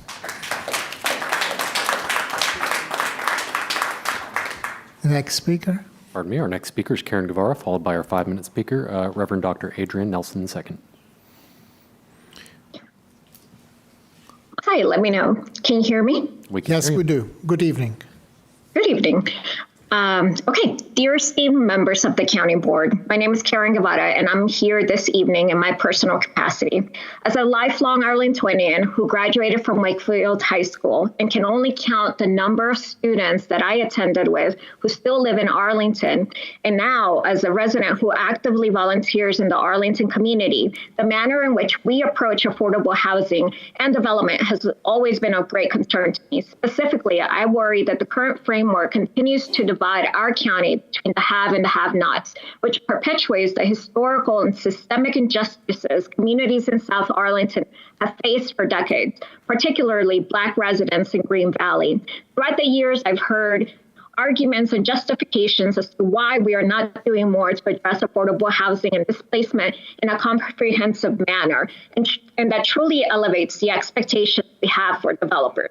Earlier tonight, you spoke about the investments you are making for the community, and I want to thank you for the immense investments you have made. They are considerable. Nevertheless, as attempts to give back to the community are admirable, the reality is that the ever-increasing inequality and displacement requires more, and this includes more contributions from the private sector and expectations we have for developers. We can't keep using the same tired excuses that we need legislation for enrichment to act, or that community members need to be more involved when they're the ones being displaced. We need to be intentional of what we ask when our communities are in need. Although we may not have the legislation to ask for more of developers, the applicant has an opportunity to serve as a leader of how they can truly partner with our communities and not just provide Band-Aid solutions. The reality is, the Arlington County Board and commissioners don't do more to represent the needs of our community members, then we will continue repeating the systemic issues of the past. I urge you to vote for a deferral so the community members and developer can continue to work on a solution. My computer was almost shutting down. Can come to an acceptable solution. One thing is for sure, the number of affordable units and community members offered by this project are insufficient. If we don't ask for more today, I worry that tomorrow is not going to be any better. I also worry that we are not paying attention to the residents that are most vulnerable, and those are the ones that need to hear our voices. Today, you have a big choice in front of you. Either continue with the same issues of the past or forge a better path for the future. Thank you so much for your time. Thank you, Ms. Guevara. I believe we have We have next our 5-minute speaker, Reverend Dr. Adrian Nelson II. Reverend, good evening. Good evening to the members of the board. I would like to note as I begin that this is one of the most holy seasons for those of us who are Christian, as well as those who are also Jewish. And rather than being here, I should be preparing for Palm Sunday. But what I am reminded of is that during this week, the one that we call the Christ had the courage to walk into his destiny, even though he knew that there would be those who would want to crucify him. And so we've come today just to speak out about what we see as some systemic injustices that exist with this process. I'm not going to be saying things like I said the last time. This time, I'd like to focus on the zoning ordinances that are at the center of this development. And so I'd like to note for people to understand that this proposed site area is 240,335 square feet. And I began to look at the zoning ordinances for Arlington County. This area is designated as RAH Hotel District, and section 7.4.1 does not include a purpose for anything designated in the hotel district. It says it's reserved if you look at the statute. In other words, it's silent on what a hotel district purpose is. And I began to wonder, is that why this cleanup is being sought by the county to make the GLUP minimum residential and not service industry? Because making it medium residential will allow it to align with what the county wants to do. If you look at 7.4.2, it provides that this hotel district shall be governed by 7.1, which is the by right section. Well, what does the by right section tell us? It tells us that the lot area per unit is 1,800 square feet per unit. Using that figure, by right, the current 240,000 square foot lot could only be developed into 133 units. So how do we get to 531 units? The answer lies in the special exception being made for the lot area per unit. It boils down to this alleged community benefit. Look at section 7.4.3b of the zoning ordinances that allow for a special exception process.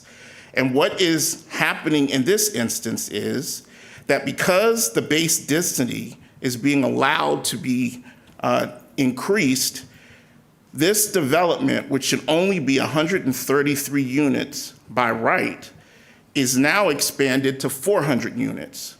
So what are the justifications to going up to 400 units? We're told that this area should go up to 400 units because the developer has given $2 million to the Affordable Housing Fund. That's not benefiting the Green Valley community. They're putting in new sidewalks, landscaping, public art, underground utilities, and transportation. They're helping with that. So because they do that, Arlington says we'll let them increase the number of units by 267. But what's the community benefit to those who really live there? If you look at section 7.4.3.b, it says that this area can get another 131 units, taking it from 133 to 400 to now 531 units, simply because this developer decides that they want to have 7 affordable housing units. And we applaud them giving 9. But really, is that doing anything to help affordable housing? We're told there's a public space that warrants another 80 units. I am going to say one more time, this is not public space, this is private space. And this private space can be decided by the developer that they will not allow people to come in there that don't meet their specifications. We also have major traffic issues. And so I want to end by saying VDOT has not been contacted. VDOT has not been used. And there is no promise from this board that we will get the access road from Shirlington Road. You say you cannot use eminent domain. You were ready to use it last year when it helped you, and now you say you can't use it. Use eminent domain to make sure that the Shirlington Road access to this property takes place so that we don't have 531 cars coming in and out on a road that's already backed up. Thank you, Dr. The handwriting is on the wall. I said that on Saturday. I still believe it's on the wall. We've gone through a process, but we know how it's going to end. Thank you. Thank you, Dr.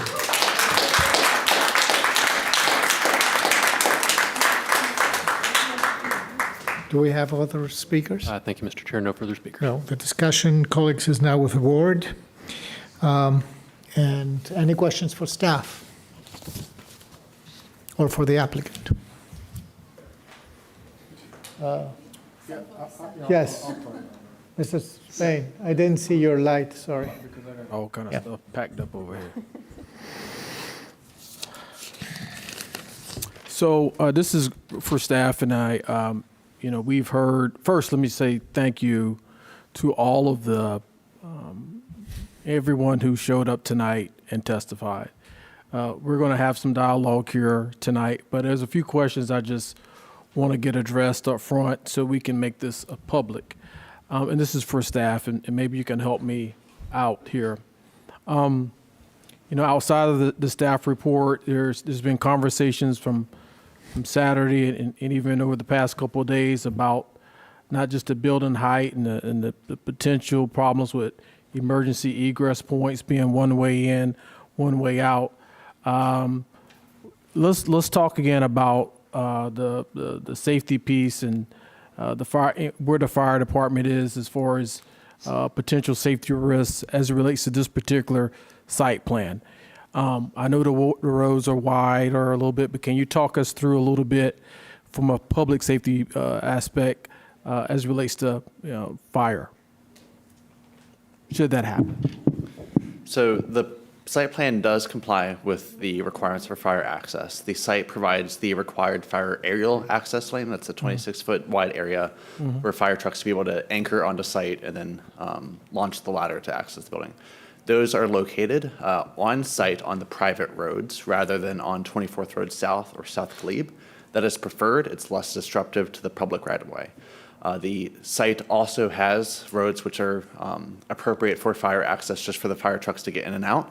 That is the minimum 20-foot wide fire lanes. And then there's also the hammerhead cul-de-sac design at the end of South Fillmore Court so that a fire truck can get in and turn back out because it is a dead-end street.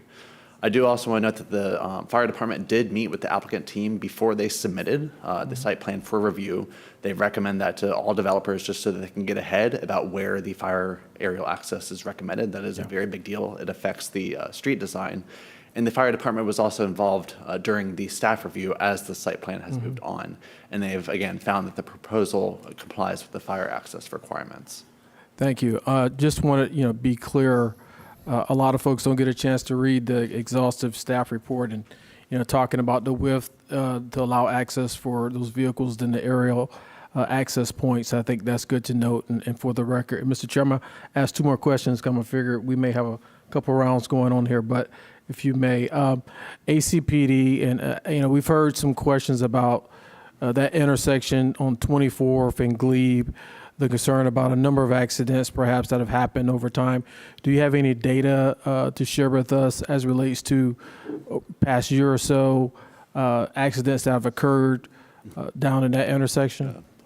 So the police department did provide data from the past 2 years for some of the nearby intersections. I believe Kevin's going to pull it up now. Thank you very much. And it did, for the intersections that were requested by the board, there was a higher number for the intersection of 24th Road South and South Glebe. So you see that on the screen now. You've got the 12, I don't want to call it accidents, but the collisions at that intersection. Yeah. So that is a higher number. I do want to ground this in the context of our wider Vision Zero efforts, where we're trying to, again, reduce the traffic incidents countywide. So we do a hotspot analysis every few years. We look at different intersections which have a significantly or relatively high number of incidents. For vehicle accidents, I believe it's either 12 or 15 accidents at that intersection. If pedestrians are involved, it's if there's 3 or more of those. If it's bicyclists, 2 or more.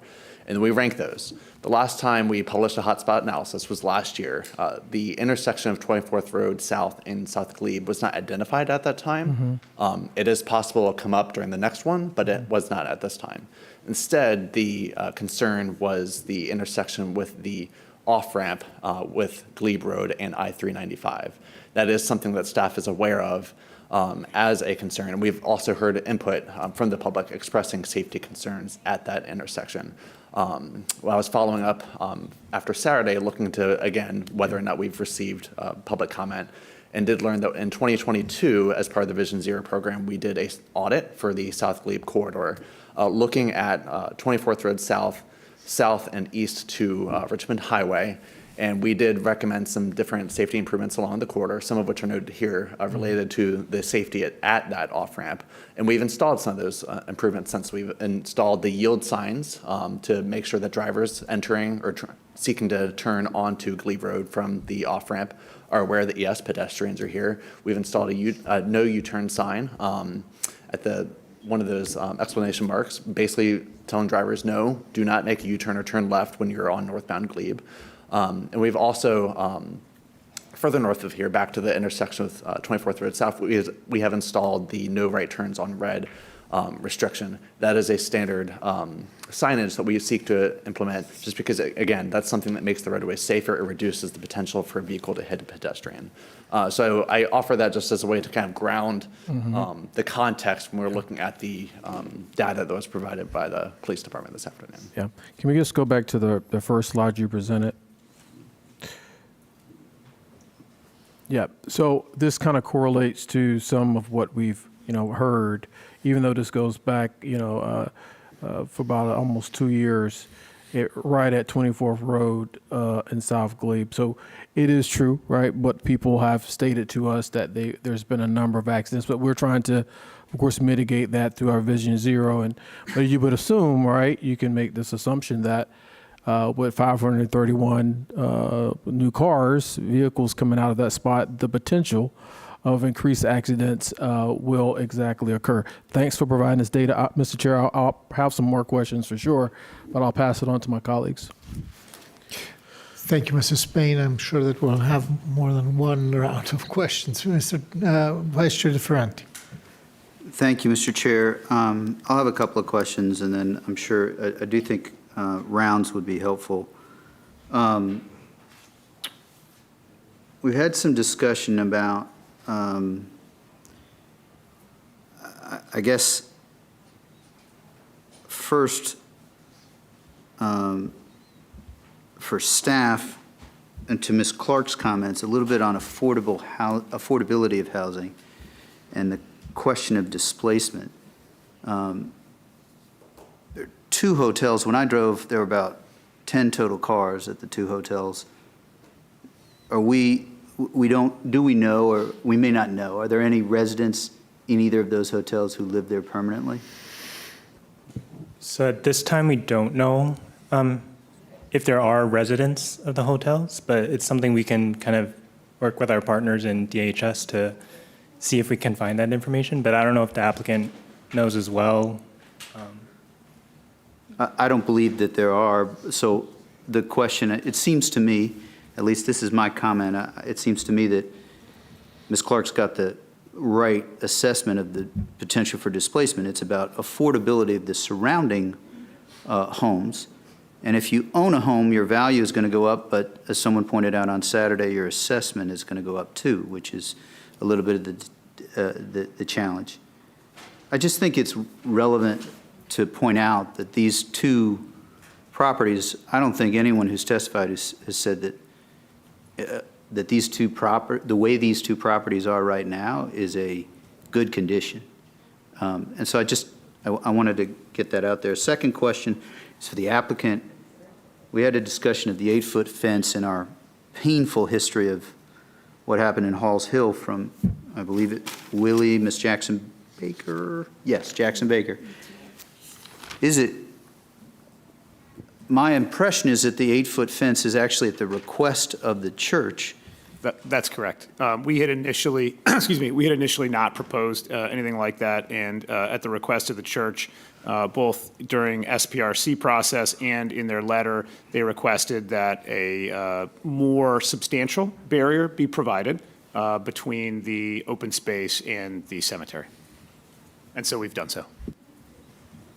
Got it. I guess I'd be curious if that changes.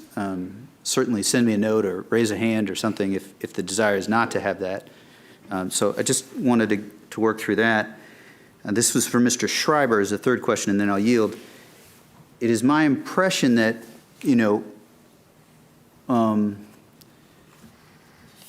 under our ordinance, I think it's, Pastor Nelson mentioned Chapter 7, if I'm not mistaken, and we talked a little bit about 133 and 400 and 531 on Saturday. This is a question about the affordable housing contribution. I think, and correct me if I'm wrong, it's Chapter 15, and I had not looked until I sent an email and did a little looking. I think it's 15.5.8 that is what requires either a contribution or, which in this case is the $2 million for part of it, or on-site units. Do we have a choice in some other community benefit that excludes affordable housing with respect to 15.5.8? And if you need to correct me and slow me down, I want to understand if we have a choice. We have to do affordable housing. I'm glad we have to do it, but I think in community benefits, at least one must be affordable housing. Is that, do I have right, and is Chapter 15.5.8 the right place to be looking? Sure. So happy to address that. So for all site plan projects, there is a requirement in Section 15.5.8, which does have a calculation. I think we talked about this on Saturday. This tracks verbatim with the state code. There is a formula that is provided, and developers have, or applicants, have an option to choose how they satisfy that provision of the ordinance. And there's 3 ways, and they are solely at the option of the developer. You can either provide a monetary contribution, you can provide on-site committed units, or you can provide off-site committed units nearby. And there are formulas that are ingrained in the ordinance, and the way we structure our site plan conditions is that we require the developer to make that decision as they start their construction process. And so that's why the staff report is showing what those 3 options are, to give some recognition to the community of what that might look like. And that's where you see that $2 million contribution, or the 10 or the 15. But we don't know at this stage what the developer will choose.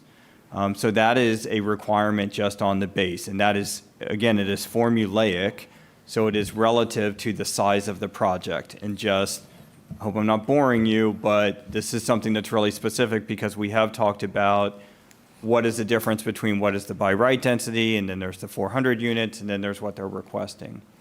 The way the ordinance is structured is there's a contribution rate for the amount of density up to a calculation of a 1.0 FAR, which is 1 times the site area. Then there's a separate calculation. It's an additive amount for the amount of density associated from that 1.0 FAR limit up to the 3.0 limit. That's how we make the calculation for the monetary contribution, the on-site units, or the off-site units nearby. What I think you were then referring to next was, well, then what's the next tranche? In this case, because they have elected, or they have proposed earning density over that 400 unit maximum, then we move into the next provision of the ordinance, which is Section 15.5.9, which speaks to how additional height and density can be earned. And as we talked about on Saturday, there's very specific ways in which density can be earned, and those categories are for affordable housing, sustainable design commitments, which is generally our green building incentive policy, or community facilities.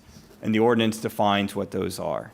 And so that's then what gives us the guidance in terms of how that density is earned within those categories in a manner consistent with our adopted plans and policies. Great.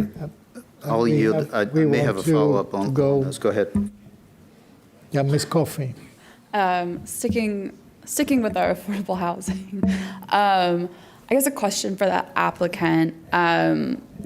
We do have the option as far as the initial contribution between $2 million to AHIF or on-site or nearby. I have a preference for on-site. It feels like in our conversations that it has been driving towards that the $2 million is most likely. What is behind that, and what would it take to choose the on-site units rather than the AHIF contribution? Sure. And as Mr. Schreiber noted, that's typically something that's decided down the road, right? That's done before first certificate of occupancy. We haven't decided which way we're going to go. We've been discussing the $2 million only because it aligned kind of perfectly with some of the asks that we heard from Lomax, right? And I think it was a good opportunity to discuss community benefits because we did have kind of an apples to apples comparison, and are these right or not? So that'll be a choice that gets made down the road. Irrespective of what that choice is, I want to be clear that the 9 units we've committed to will still be on site. Right, absolutely. Yeah, I think, the way that our ordinance is written, we cannot express as a board any preference between those 3 options enabled by our ordinance with respect to affordable housing. Is that correct? That's correct. And so our condition does break out each of those. And again, in order to change that, the applicant would have to offer that, but we don't change that. Right, thank you. And then I wanted to spend a little time on the premise of a community land trust, because I think it's come up from our planning commission. It's certainly come up amongst discussions of this board previously, and it came up in at least one public comment. And to ground ourselves in the reality, and this is a question for the applicant actually, what is the acquisition cost of this land? Ballpark is acceptable.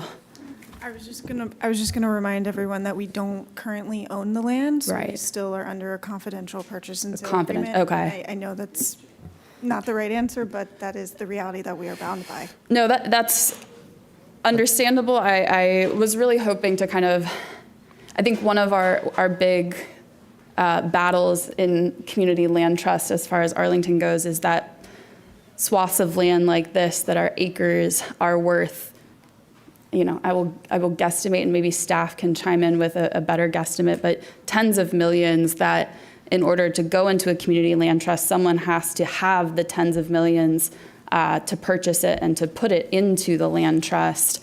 And that's money that comes from other things that the county could also be doing. And so it's not a no, but it has to go into the thinking, right? Because if we're gonna put $10 million up front just to buy the property and then another 10 plus to develop the property in order to have it livable and be affordable housing, that's a lot of money that can't go to other community services across the county, or even with respect to housing. Our entire housing grant program that provides subsidized rent to folks in Arlington is about $17 million. And so that would be almost all of that. And so I think, it's not something that I am closed off to. I think we are all really interested in finding ways to make that work. But I think when it comes to projects and development sites like this that are so big, the county really isn't able to play that role, is my understanding, from just a capital perspective. We're not a developer. We don't have the financial backing to be able to come in and do that, to form the community land trust in the first place. And so I think that's part of what makes some of this tricky, is that it really does take significant resources at this point in Arlington's real estate reality to be able to pull that together and to create that. And so Which brings us back to what we can do on affordable housing through our ordinance. And I think, I guess I would ask staff, have we really maximized, as far as state code goes, what we are able to ask for in this site? Like, are we 100% confident we have asked for the maximum we can ask for here? Well, I would say, in terms of the base, yes. We have provided that information that shows how they can meet the ordinance requirement from that base affordable housing contribution. Again, once they've requested, there's nothing that says that they have to ask for additional density. Not every site plan project does. But when they do, we do have adopted plans and policies that speak to how that can be earned and what things can do. I do feel confident based upon market values, our assessment of the market, actual appraisals of properties and looking at the other comparables in the market, what we think those values are. I do think that the commitments that they've made are consistent with other projects of this scale. And I do believe that you're hearing other commitments from the applicant on Saturday and even more today about additional things that they're doing that are outside of the scope of what we would consider within the bucket or within the realm of things that we can ask for consistent with the terms of our ordinance. Got it. And then my last question, I guess, kind of goes back to the by right versus site plan process requirements. And, with by right, they could get up to 133 units on this site, and 0 of them would be affordable, right? That is correct, and I do just want to, I don't think I can overemphasize this enough, that's a hypothetical. That's a hypothetical, yes.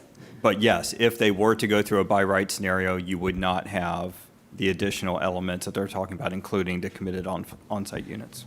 Yeah, so we wouldn't get the committed affordable, and I believe there's 56 site plan conditions that they are required to adhere to that they would not be required to adhere to without going through the site plan if they did a by right development?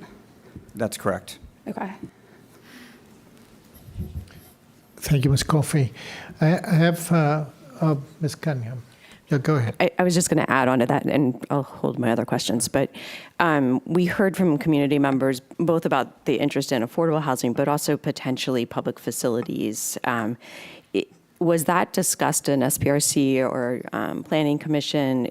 If for the, I guess it would be the 80 units, you went all in on public facilities instead of other things, what might you get? There's an infinite number of combinations. I don't know how many of them y'all talked about, but I do hear some genuine desire both to emphasize that parts of this site are still public, including the sidewalks and the street and the green space, but also potentially to have gathering spaces or and it's all a trade-off, I get that, but is that like a 2-foot public space or 20 square foot? No, thanks.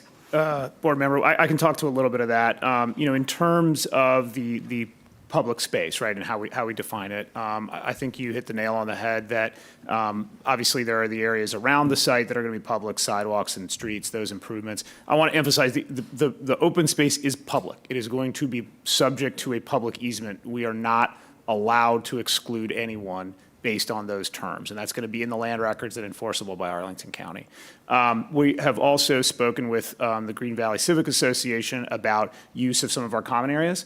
We'd initially talked about having Civic Association meetings quarterly. As we spoke this week, I think there was some desire to expand that, to maybe have some more community-facing events, things like art shows, that sort of thing, that would allow folks from the community to come into the building, right, and share some of that history and some of that culture that we've talked about. And we think that's a great idea and something that we've agreed to as well.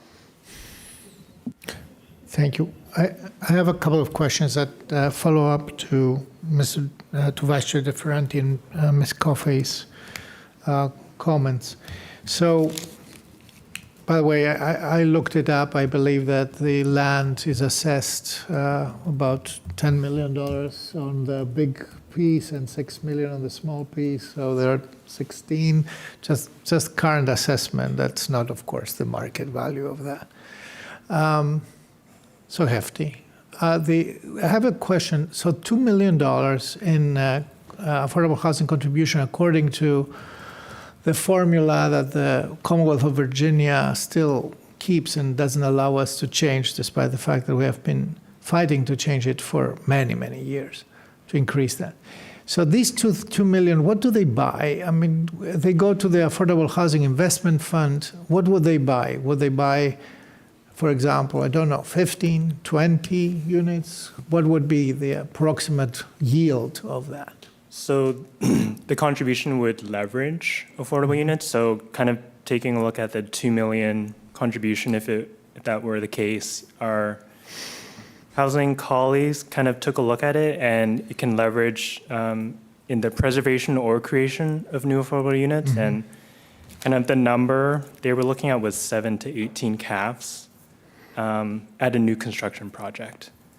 And CAFs kind of achieved through the AHIF program typically have 75 to 99 years of affordability. Right. But of course, they wouldn't be in Green Valley. They would be somewhere else. At this point, we do not know. Okay. Yeah, they could be in Green Valley. In Green Valley, there are several committed affordable housing projects and also prospects for affordable housing, right? What are the prospects of affordable housing projects in Green Valley? What I would say is, there are existing project or development projects in the area where there are committed units. There are other opportunities in the future. I think this board is aware that a few years ago, AHC submitted a site plan, and we commenced the review of a redevelopment proposal for Fort Henry Gardens. We started that proposal. We had a number of SPRC meetings, and the developer put that on hold, and we've had no engagement or activity on that project since then. But there are opportunities in the future. But again, as Mr. Lamb mentioned, that the monies that are contributed per this ordinance formula, there is no guarantee that those are used in certain areas. It goes into the larger Affordable Housing Investment Fund that the county uses as leverage to support projects throughout the county. Correct. Second round of questions. Thank you. Ms. Cunningham. Just stay on housing for a moment. I think we also heard some ideas from Ms. Clark and maybe from some of the church members on Saturday, but I may have it crossed, about the need for smaller scale affordable housing opportunities in Green Valley, whether on an institutional property or putting together a couple of longtime owners that are ready to live in a different type of environment. What kind of supports or ideas or financing structures might we have to help the community articulate those ideas and potentially fund them with AHIF or with other sources? Since our housing colleagues are not here today, I can't speak specifically to what some of those opportunities would be. Okay, so I think we can tag that, and we did try to catch up with housing, had a brief conversation with them since Saturday, but they are very open to sitting with us and sitting with the community to look at some of those possibilities. The smaller the project, the harder it is sometimes to get the fully leveraged, full leverage of AHIF, but I do believe and appreciate the many creative minds that have been thinking about this, that there are some additional opportunities in the area to get more appropriate elder housing, to get more appropriate smaller scale. And I think that this board, certainly this board member, is really interested in continuing to push on that, whether it's part of the Fort Henry Gardens project or it's completely separate. I think that that's something I would like to very much be part of. Thank you, Ms. Cunningham. Just as a reminder, I believe that Macedonian is 36 units, so it's a medium-sized or smaller, probably. The Shelton is 90, almost 100, if I'm not mistaken, maybe 95 or so. For Henry Gardens would have been 300 plus. It's 80 now, 85 now. Yeah, it's 85 now. And then a question for staff that I hope I can ask in a coherent way. But our housing supports, as we talked about earlier in the budget, are many and varied, and really some of the strongest programs in the region and maybe the nation. Could you help us understand if a household had either a housing choice voucher or a housing grant from Arlington County, what it would take for them to be able to lease one of the units on this property?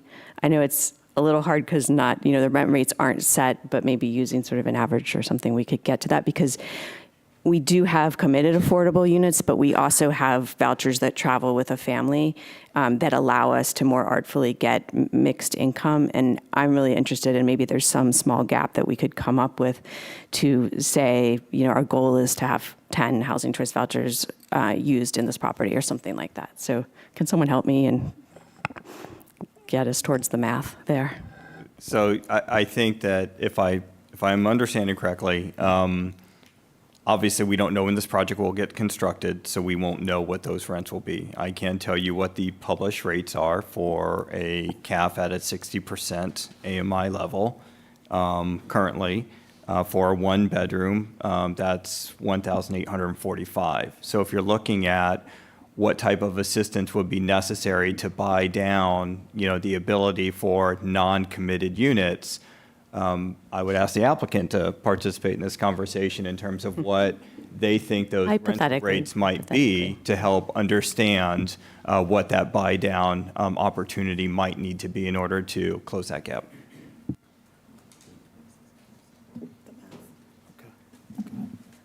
So like we said, our rents are not defined, so I'm only referencing a new development on Columbia Pike. And so, for example, average unit rent would be $2,600 per month. And that's a market rate. And that's a one-bedroom? New delivery, average unit, yes, one bedroom. Okay. Yeah. The housing crisis is a real thing.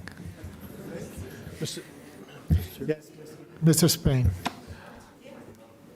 Yeah, so I just want to, I know we've talked a little bit about housing. I just want to go back to, I don't think perhaps we have flushed out all the issues as it relates to transportation and that aspect of public safety.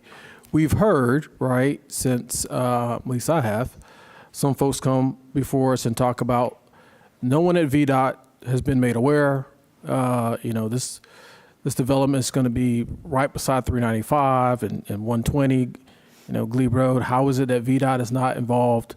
Can we talk a little bit about, has that occurred? Has anyone's, and maybe the applicant could speak about this within their transportation study, but has there been some conversation, if any, or communication with VDOT regarding this project?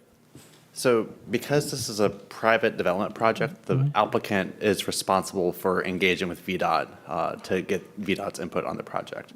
They have spoken with VDOT. That was even before they submitted the site plan, and they've remained engaged with VDOT since then.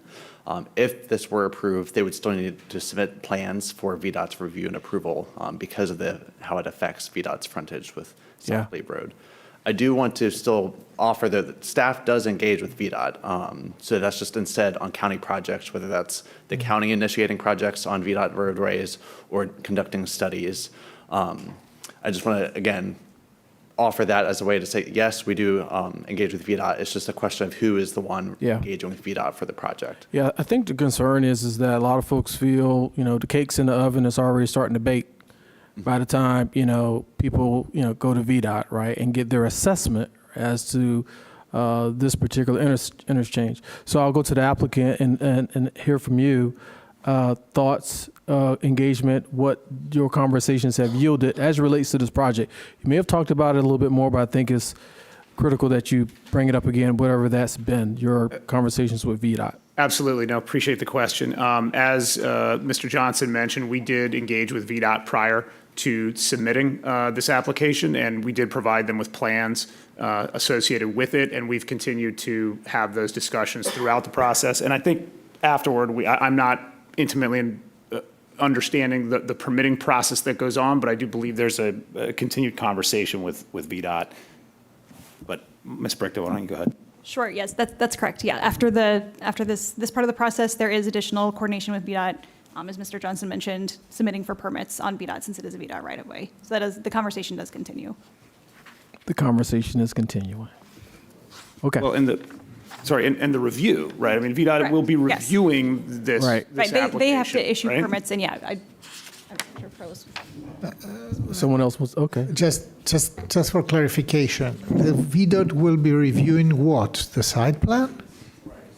Yeah, I'll jump in here. So we initially engaged Carlos Mendia with Bowler, civil engineer for the project. We initially engaged VDOT, I think, October of 2023. We talked through site access. We talked through their interstate study for 395 they were completing.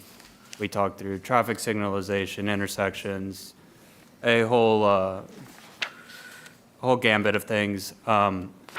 Ultimately, we told them we were submitting. We re-engaged them multiple times throughout 2024. And ultimately, since we did not have an access point and we weren't changing the lanes and we were just adjusting the curb line, they said, we understood your application, please proceed through entitlements. And once you are improved through entitlements and you're preparing civil engineering documents, you will submit to us formally for review. That was their essentially gist of the project. Again, engagement with VDOT in these stages is just preliminarily. There's only a handful of meetings that happens. Once we're approved through the board and we prepare those engineering documents to their specifications, it is formally submitted to them. It is a lengthy approval process, and ultimately we need that permit to complete any work. Yeah. That is also in the conditions as well. You need the permit from VDOT Sure. to complete this development. Okay, Mr. Chair, can I finish my line of questioning? So you've had conversations since October 2023, just conversations. Did anyone from VDOT at that time, and again, I understand you haven't not submitted anything, has anything there pertaining as what you talked about as it relates to this particular site plan give anyone concern? Has it been brought to your attention in any way that it concerned them, this site plan? As currently designed, nothing is overly concerning to them. Excuse me? As designed, nothing is concerning to them. And that's on a phone call, or they wrote that to you? We have phone calls. We did give correspondence to the county formally. I believe that is part of the record. Okay. We have meeting minutes to that respect. So yes, that has been provided. And if I can add and I appreciate Mr. Mendia going through the entire process. I think the upshot is VDOT approval is still required. We will have to get approval from VDOT or we cannot build this building. Can I just Go ahead. add on? Would any of those processes be different if you either didn't currently have access to Glebe Road, which is a VDOT road, or were planning to have access to Glebe Road in the final? Would that change any of the timelines? So it does impact timeline, and you technically need two permits from VDOT. You need an entrance permit and a land use permit. At this moment, since we do not have an entrance on Glebe, we do not require that. Even though you're closing an entrance on Glebe, they don't care if you're... That is part of the land use permit, is closing entrances. And so does that add time to the project, or it's just more pieces of paper that move around? I mean, Yes and sorry, no. not to be Yeah. dismissive of all the really good work that goes into those pieces of paper. But yeah, it does and it doesn't. It depends on the review of the VDOT. But they do go in simultaneously, and Okay. And sorry, you want to jump back in? Go ahead. You go ahead.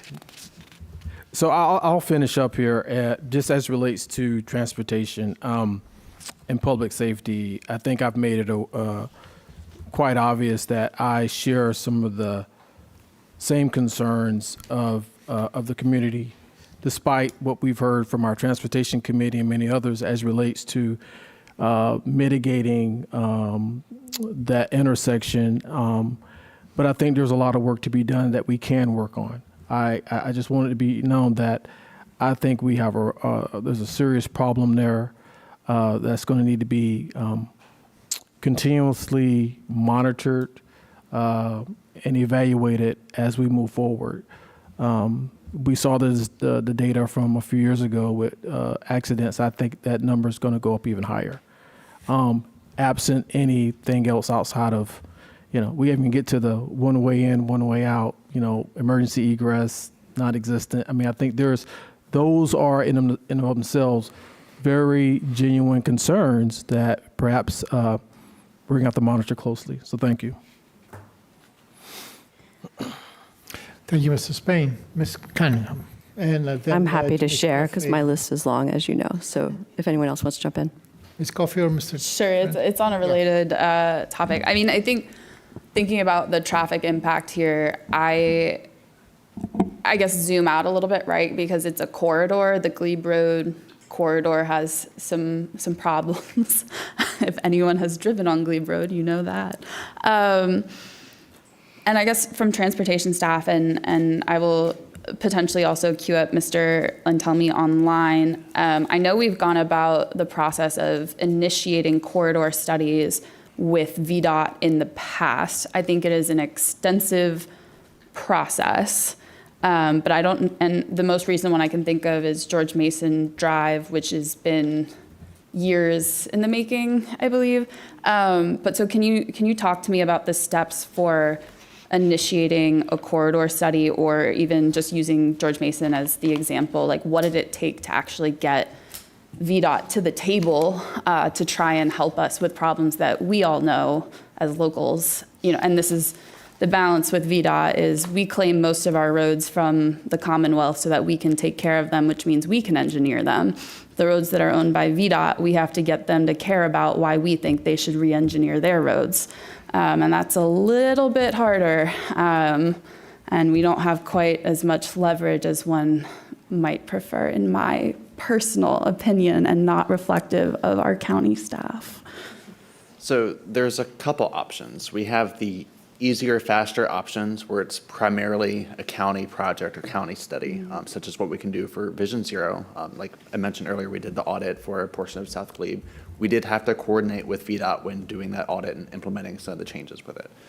There's also bigger studies, bigger projects, like you're thinking of. I'm thinking of the what's called a STAR study, or Strategically Targeted Affordable Roadway Solutions Study. I want to make sure I get that right, which we recently did elsewhere on Glebe. That was on North Glebe on the north side of Columbia Pike. And that looked into, again, corridor-wide analysis, looking at different changes to the roadway, whether that's shifting lanes, installing curb ramps, the whole gambit for that corridor. We did submit for a STAR study for this portion of Glebe Road that involves working with VDOT. However, VDOT did not accept that request at this time. They typically send out requests for STAR studies on a regular basis. We next expect them to request offers for studies in either late summer or early fall of this year. And we do anticipate, again, submitting for a study. Got it. I think that's, to me, really insightful and helpful. I won't say too much more about VDOT, but I think to some of y'all who went home before we fully wrapped on this topic last time, one of the things that I think is really important for us to introduce into this conversation is what is the county's responsibility here, right? Like, we have the applicant at the table, we have the community making asks, but it's not all the applicant's responsibility to make sure that Green Valley is served in the way that they deserve and that they historically have not been. It is the county's responsibility. And I think particularly on some of these transportation issues, it's the county's responsibility to solve, the Glebe corridor and everything that's going around on this system. This development is just one piece of that, and it is really exacerbating a problem that should have been addressed probably years before. I'm glad to hear that we've submitted the corridor in the past. I am disappointed, though not surprised, to hear that VDOT did not take it up. And I think, I guess in terms of what we have available to us as tools, I wonder if, doing that local audit, figuring out what we can do for 24th Street and Glebe right now in this fiscal year, potentially, and then continuing to resubmit, and maybe, if there's conversations we need to have with partners across the Commonwealth as board members, I think we would be open to that as well. I don't know if that's appropriate, but I think it's something we are open to. Because regardless of what happens to this site plan, this is clearly an intersection that needs something. And it's clearly a corridor that we all know needs something. And that's why y'all submitted it. So I don't want to take away that you all have just learned of this today. But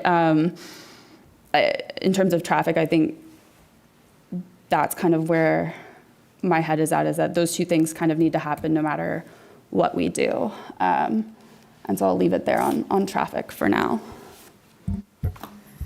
Thank you, Ms. Coffey. Ms. Cunningham or Mr. DeFranti? You got to get a traffic question in. Okay. So I want to, we had some discussion, because I drove down, and we had a discussion about 24th, and we had some discussion about the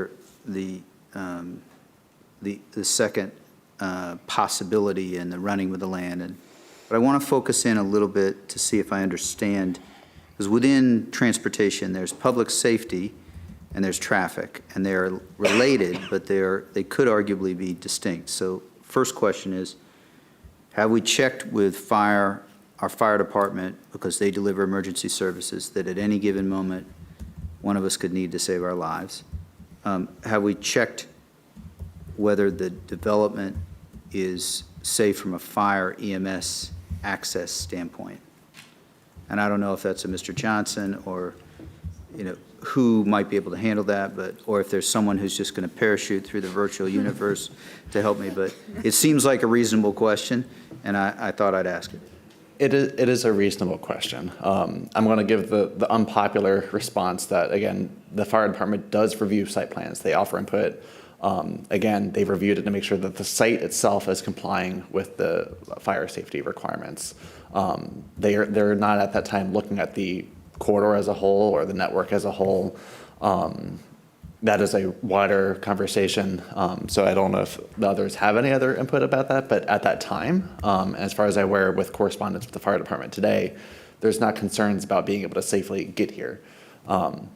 We have fire departments throughout the county. They can serve the site. Got it. So then I have a second question with respect to, between Saturday and today, I've been trying to read the 120-odd pages and see if I understand what I hear from the staff report in addition to the staff presentation. Is it a fair summary to say that there might be some safety improvements by shutting down the entrances? You can go in the driveways. There might be some safety improvements and yet still some traffic increase. Is that due to the project? Because you had the one slide that you helped show me, which is like, we walked through that this would be a traffic increase. But what I conclude from the staff report, and this is first for you guys, and then I might come to y'all, is that the primary public safety, the reason the project might be public safety beneficial, if it is that you're shutting down entrances, and those entrances are dangerous. Because certainly if I have not gone in that front entrance to the front hotel, and I do think that would be dangerous on Glebe.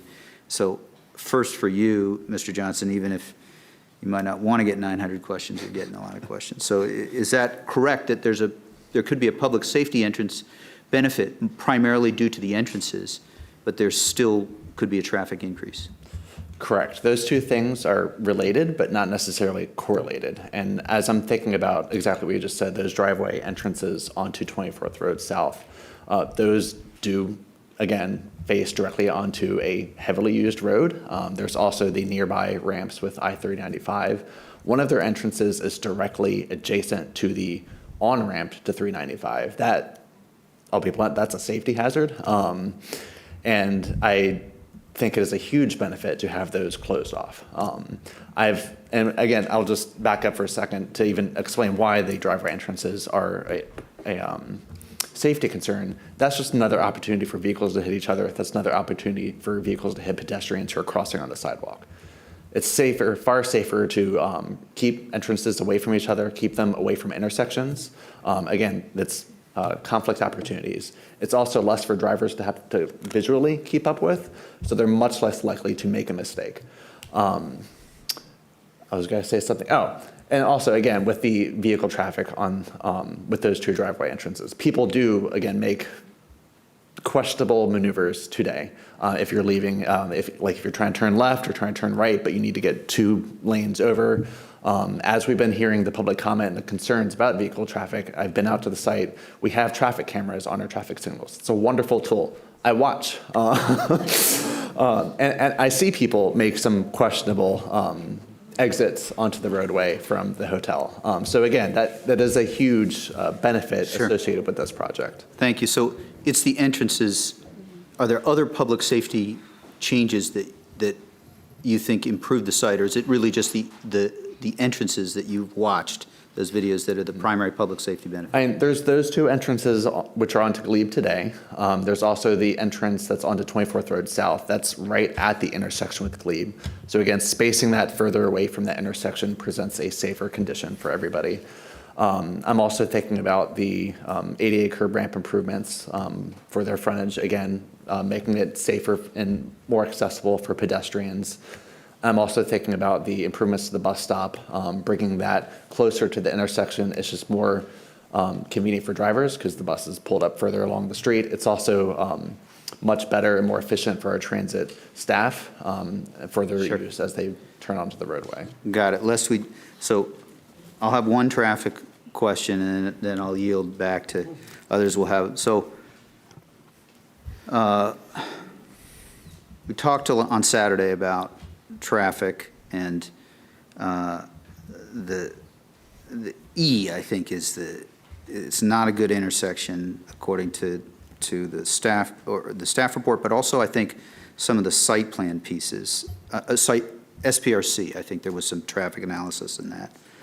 And I want to see if I'm understanding correctly that the source of the technical analysis, and this is probably for the applicant, but Ms. Johnson, you'll get another chance, is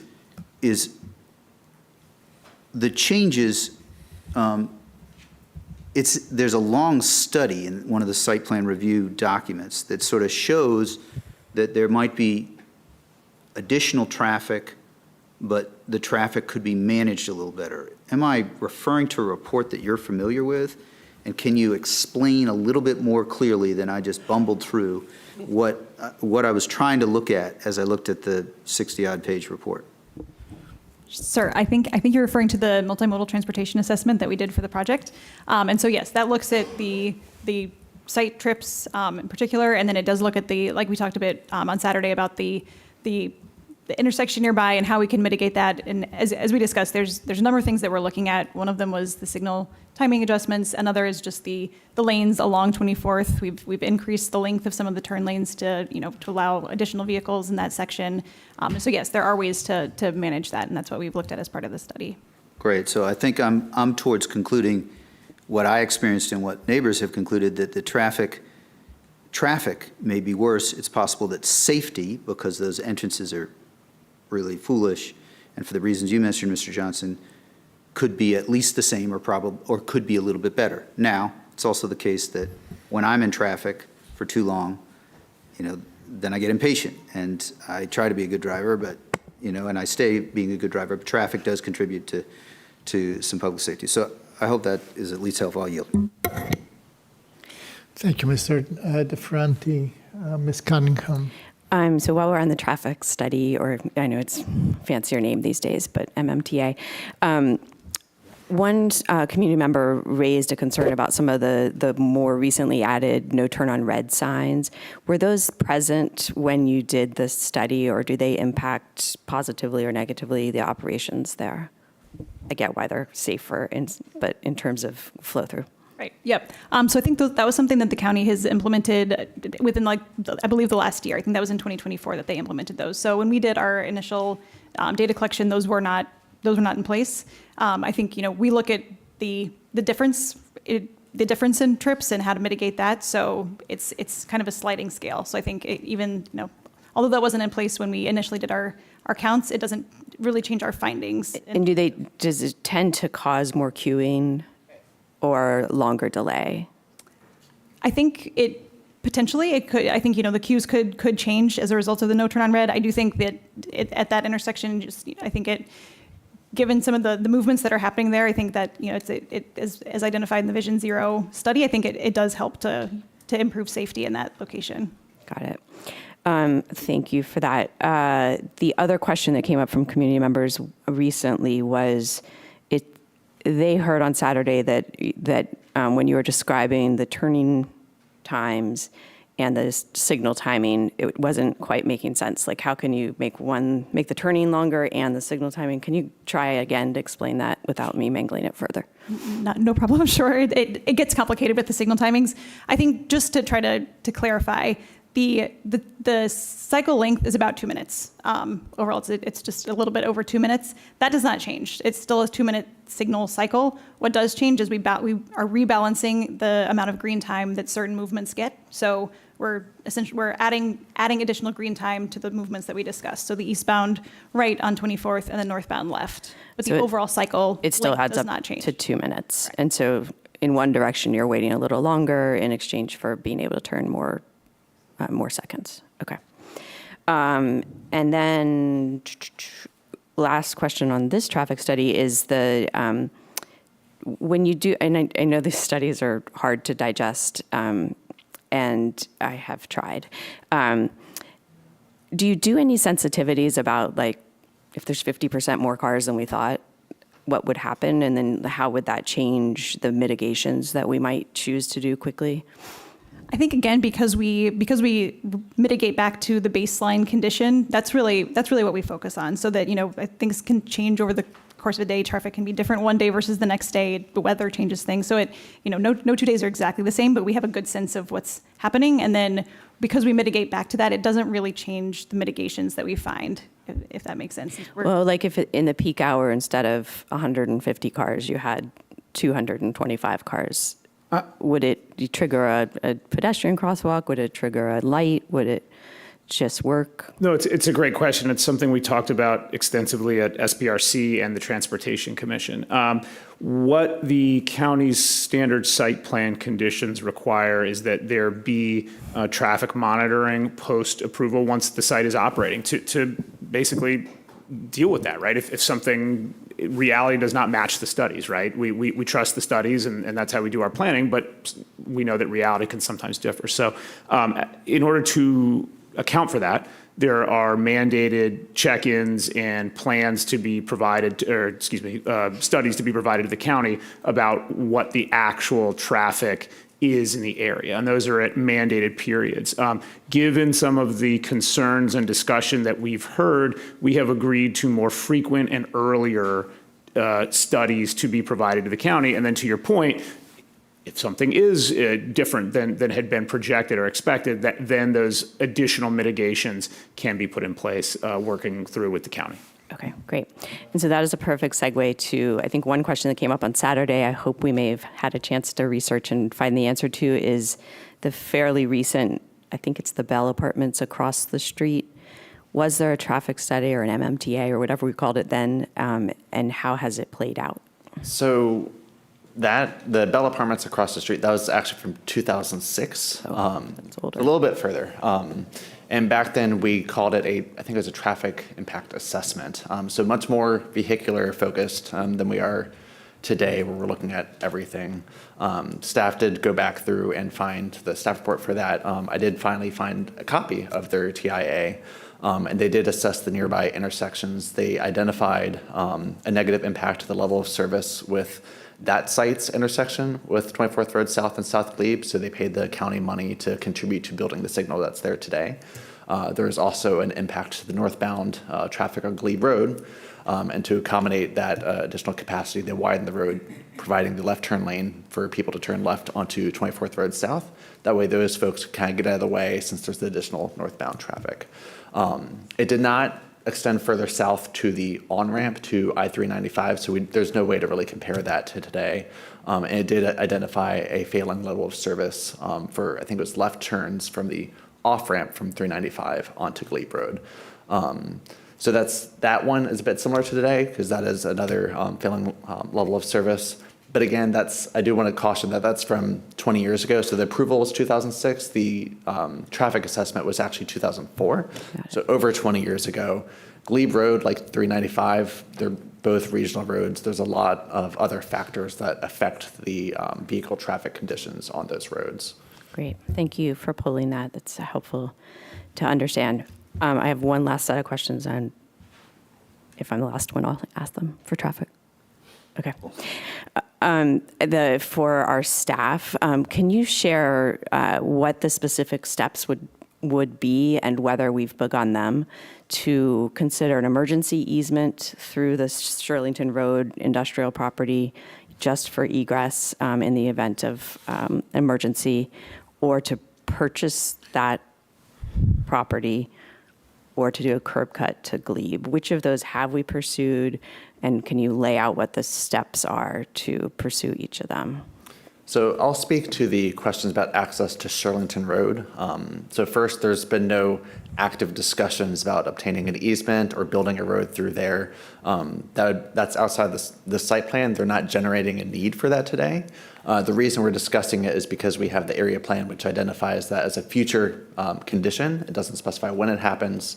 We've worked with this applicant to make sure that they fulfill their portion, but there's been no discussions yet about when and if the road ultimately extends out to Shirlington Road.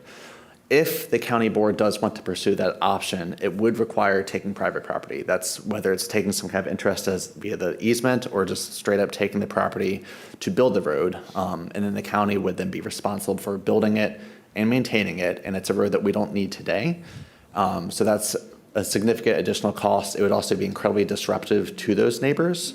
So I'm just offering that as a caution that is a substantial impact if that's what the board wants to consider, if that's the road you want to go down. But that is the avenue the board would need to direct staff to look into that further. Regarding the option for the connection directly onto South Glebe Road, we already talked about the safety considerations. And it would, again, that would require substantial redesign for the project. And it would also require a more substantial review from VDOT once it does come time for them to be approving it, because their entrance would not just be affecting Glebe Road, it would be affecting the 395 on and off ramps, the operation for the interstate. So that would be a much larger discussion that would need to be had if that were to be pursued. Mr. Chair. Yes, I just want to say something. Mrs. Payne. Thank you for stating that, and I wasn't going to say anything else, but it didn't. I don't know if my mind was playing tricks on me or what. You stated just now, gave us some thoughts on what we would have to do to take the public road, and that it will be incredibly disruptive to those neighbors. We have to think about what we're saying in the space that we're in. Because the project in and of itself, the only reason that we're here today is because the community has stated that we're disturbing the community. So to be fair, and this is, maybe this is a blind spot, but I think it's important for me to note, I don't think there was no ill will behind what you just stated, but I just, for clarity, want to make it known that this is why folks are here. Right, and we have to recognize that not only from the dais, but also from our staff. Thank you very much. Thank you, Mrs. Payne. I have a question. Are we still on the issue of traffic? Or, Ms. Coffey? One, maybe Sure. two more. So I think just based on the maps overview of the area, part of the struggle with this intersection is having it offset with the eastbound side of 24th Road that goes to the Bell apartment building being significantly further north than the west side of 24th Road. And And so they don't line up, and so they have to have staggered light cycles and all of that wonderful engineering stuff. Has it ever been looked at to align those streets such that we could have one light cycle and bring together those crossings? Has that been evaluated, and have we even thought about that? So that idea was actually raised during the review for the Bell Apartments across the street. When I mentioned that applicant had contributed funding for the traffic signal, there was the option that that funding could instead be used for the possible realignment. However, at that time, staff had noted that, again, that'd be a cost that would need to be reflected in the CIP.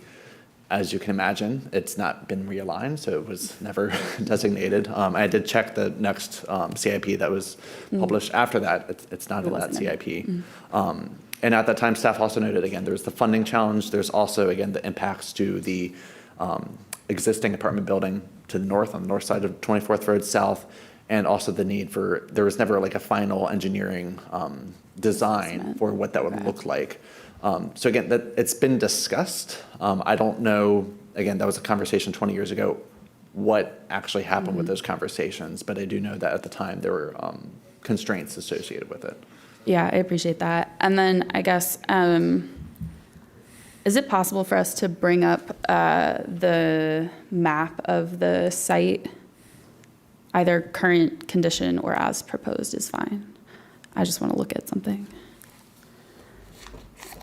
I think the conversation around public safety, and I actually pulled up our Vision Zero dashboard to look at the critical crashes that had been in the area. And the two critical crashes were on the Glebe side with the direct entrances into the current hotel lot. There were crashes definitely at that 24th Road intersection, but none of them were critical crashes. And the only fatal crash that I could find in the area was actually at that southern Glebe and like right where it hit 395. And so I just want to look at the site a little bit and think about, even ignoring the project that's proposed, like it seems to me that there's really not a safe place to put an entrance onto Glebe, because when you go south on the site, you would be right on top of the 395 entrance. And if you go north on that edge, then you're right at the 24th entrance. And so I don't know, is there any guidance in terms of how far you want to be from another intersection to have a curb cut safely? And is that even attainable on the Glebe side of the street? I don't know if that's too technical for like an off-the-cuff question here, but it was just something that came to mind in our discussion. So the county has some standards for where we have driveway entrances on county roads, because we're talking about a VDOT road, be a whole different ballgame. I'm not going to try to speak for standards. What's our standard? I actually don't know that off the top of my head. Okay. Yeah. But I guess the concept of like, there's very little area there that we feel like we could safely put an entry onto Glebe just because of the positioning with the on-ramp and then the intersection. As you get close to either one, that creates a safety issue, right? Correct. Okay. I hadn't really looked at it like that before. So, but I think the Vision Zero map really shows that the critical crashes are happening on those Glebe entrances. And so it does seem to be a safety issue on that side for my colleagues who were discussing that. Thank you, Ms. Coffey. By the way, so it used to be in the 60s, one in, one out was pretty common. I mean, I live on Columbia Pike. I mean, the Lancaster apartments don't have more than one. Wellington, for decades, built in 1960, had one, and these are three giant buildings. So do we have experience with that really, establishes a standard that we have always to have egress and ingress, as a circulation? Or do we have more examples of having approved in recent years apartment complexes with this accessibility? So staff always looks at it the site-specific circumstances. And we do balance that with the MTP policies. So the MTP, the streets element specifically recommends limiting the number of street entrances. Again, just limiting those conflict points and makes it safer. However, there are opportunities for other scenarios, again, in different locations, and especially in the past where we didn't have the current MTP policies and we were much more vehicle focused further in the past. I would just, again, looking at what's pulled up on the screen now, looking at Glebe Road, there's not really a good safe location to have an entrance on the Glebe. So it's not something that we would recommend here. It's not something we have recommended here. I'm not really sure if I did answer the question or not, but. Partially. Okay. In my own neighborhood, where we have numerous high rises with very, in my opinion, so they're cul-de-sacs basically. Entire groups of them are cul-de-sacs. Used to be, because over time we have opened the roads, we have recreated the connectivity, right? We opened, for example, 12th Street South. So what happened over time is that these entrances, exits were converted into signaled ones when we had significant traffic, so that the onus wasn't on the property to regulate their traffic flow. And so this created a more safe place. But there are several ones that have still curb cuts and they're going in and out, and it's not ideal. On Columbia Pike, it's absolutely not ideal, I can tell you that. Okay, so I see Mr.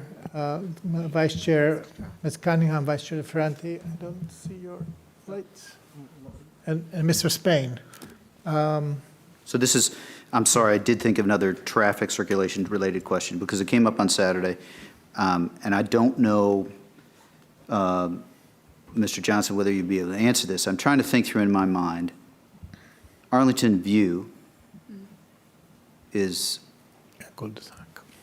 one, it has been a huge source of concern that there has not been but one way out of Arlington View. I'm trying to understand and think through Green Valley because there is there is a couple of, you can go down towards Shirlington and towards Ginny Dean. You can go up and connect with Glebe further north.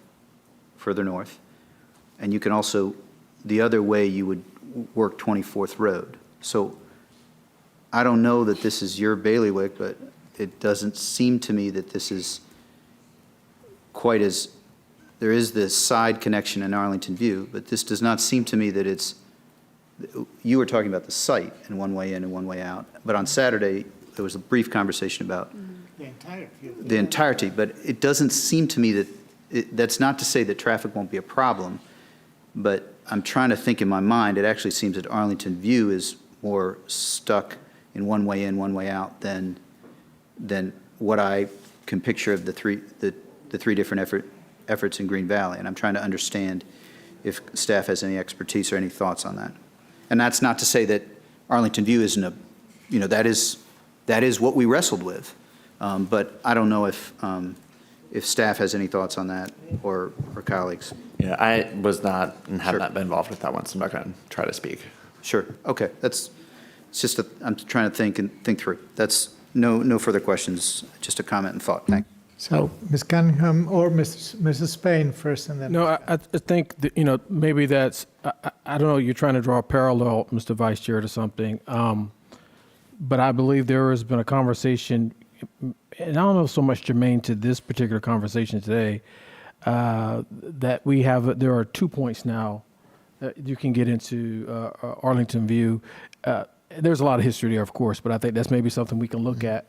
Because even when they talked about the Carver homes many years ago, the traffic issue was a concern.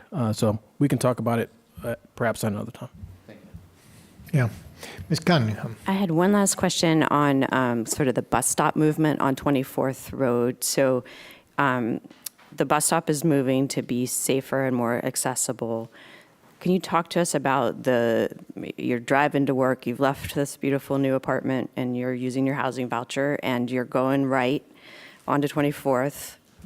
you're waiting at the light and they're about to turn right, there's also a bus there. Can you explain like how those interactions work? And from a Vision Zero perspective, is that better? Is it worse? Sure.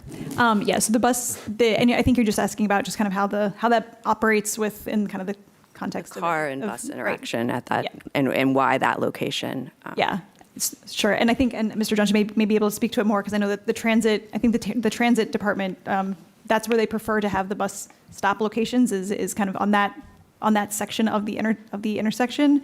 And I think as he mentioned earlier, then it's in a location where the vehicles are already waiting there, so the bus kind of is part of that movement, so it doesn't have to get back into traffic later. It's already kind of waiting there, and people can board in a light. Got it. So if you're behind the bus, you're pausing just a little bit longer before you get through that right turn. And is that all in the traffic calculation when you do the average level of service and flow? It's all kind of factored in.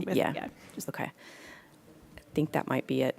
I had one more, but I've lost it. You can be happy. Yes, I see Ms. Coffey's I have non-traffic question. Please, let's pivot. Let's go. Okay, is that? Yes. Okay. It is absolutely okay. One thing that I really want to make sure gets its time here. This is building next to a historic cemetery, huge significance. How do we mitigate impact if there is construction, changes to the site directly next door? And I don't know if this is staff, applicant, both, but how do we make sure that any changes on an adjacent site do not impact the sanctity of a historic cemetery? That's a great question, and something that we've struggled with and discussed with the pastor and folks at Lomax from day one on this. And so we have agreed to a number of site plan conditions at their request in order to help mitigate and prevent any of those types of impacts. So I'll go through those with you now. Yeah. One is that we have agreed that we will not do any construction work before 2 p.m. on Sundays, to completely avoid any time of services on Sunday, so that we're not going to interact or impact that. We've also agreed that obviously funerals are a little harder to predict, but when those take place, that obviously the church has got our number and has contact that's required in the site plan conditions as well, that we'll work with them to ensure that we do our best to not do work during that time. We have also heard some concerns about disturbance, land disturbance, and the potential for... That's more what I was interested in, is Sure. the construction and engineering protections. Sure, of course. We unlike a lot of projects where you are digging and you're disturbing dirt, we're actually building up on this one, and I don't know if you can imagine some of those drawings or some of those photos we have showing that retaining wall there. We're going to be filling adjacent to that retaining wall, so we're not going to be doing any kind of digging or anything that's going to attack the integrity of that. We're actually going to be supporting it further. So that is going to be part of the construction process, just by the nature of the grade that we have here. In addition to that, though, we recognize the historic nature and fragility, right, of something of this age and this importance. And so we've agreed to additional conditions that require cleaning of the church if there's any kind of dust, dirt, any kind of debris, anything like that, to immediately take care of that. We're also subject to the typical requirements of indemnification and insurance. Obviously, a place like this is irreplaceable, but there are indemnification and insurance requirements that are subject for any construction project that'll be in place here as well. Yeah. So because, I just want to make sure I'm understanding this, there's no excavation or digging for this construction at all, or not? There's going to be clearing, and then we will be building up. I don't know if there's none, but we're not digging a hole, right? Most of these projects you see, there's a hole being dug, and you're building back up to grade, and then on top of that, we are not doing the excavation and building back up to grade. We're just bringing it up. Gotcha. And does anyone on your team know how deep is required for obviously there's some sort of foundation that needs to be laid. Do we know like the depth that you have to reach for that?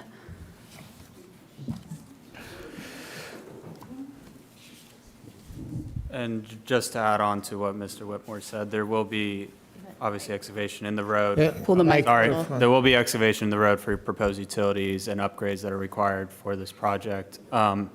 At the moment, the foundations are still being designed. Structurally, we're only in the site plan process, but potentially a foot or two. Again, like he's saying, we're filling up, and most of what we were seeing is almost minimal to no excavation on the site. Okay, I appreciate that. I think, yeah, that's good to know. Do staff have any additional comments on protections for the cemetery and land disturbance? They are required by state and federal law, if they do disturb any elements of the cemetery, to report that. That does require a stoppage in work while they investigate that with, from a state perspective, with the Virginia Department of Historic Resources, where they would have to investigate that. I would also just bring to attention, we've actually experienced this twice recently with some site plan projects, one right nearby with Ballston Station, which was adjacent to a Ball cemetery, as well as over near the YMCA, a project that was adjacent to another Ball cemetery, a series of unmarked graves. So in terms of what those levels of sensitivities are adjacent to those. Again, we have our county codes regarding any disturbance or any damage to adjacent properties, but also once we get into historic resources and more specifically with burial remains or anything that may be uncovered because there could be the potential for where there might have been unmarked graves. Mm-hmm. If those are uncovered, that would have to stop. But again, I do believe that this is a unique type of construction from our site plan projects because they aren't excavating and putting a shoring wall in order to support a foundation for a garage or a basement and then building up. It's really more almost like a slab on grade. And so there should be less disturbance adjacent to that. But again, doesn't mean that they would be not having to comply with any of those laws. Can we bring up quickly just a photograph just to show, because it is an unusual condition. I think it's hard to kind of conceptualize without taking a look at.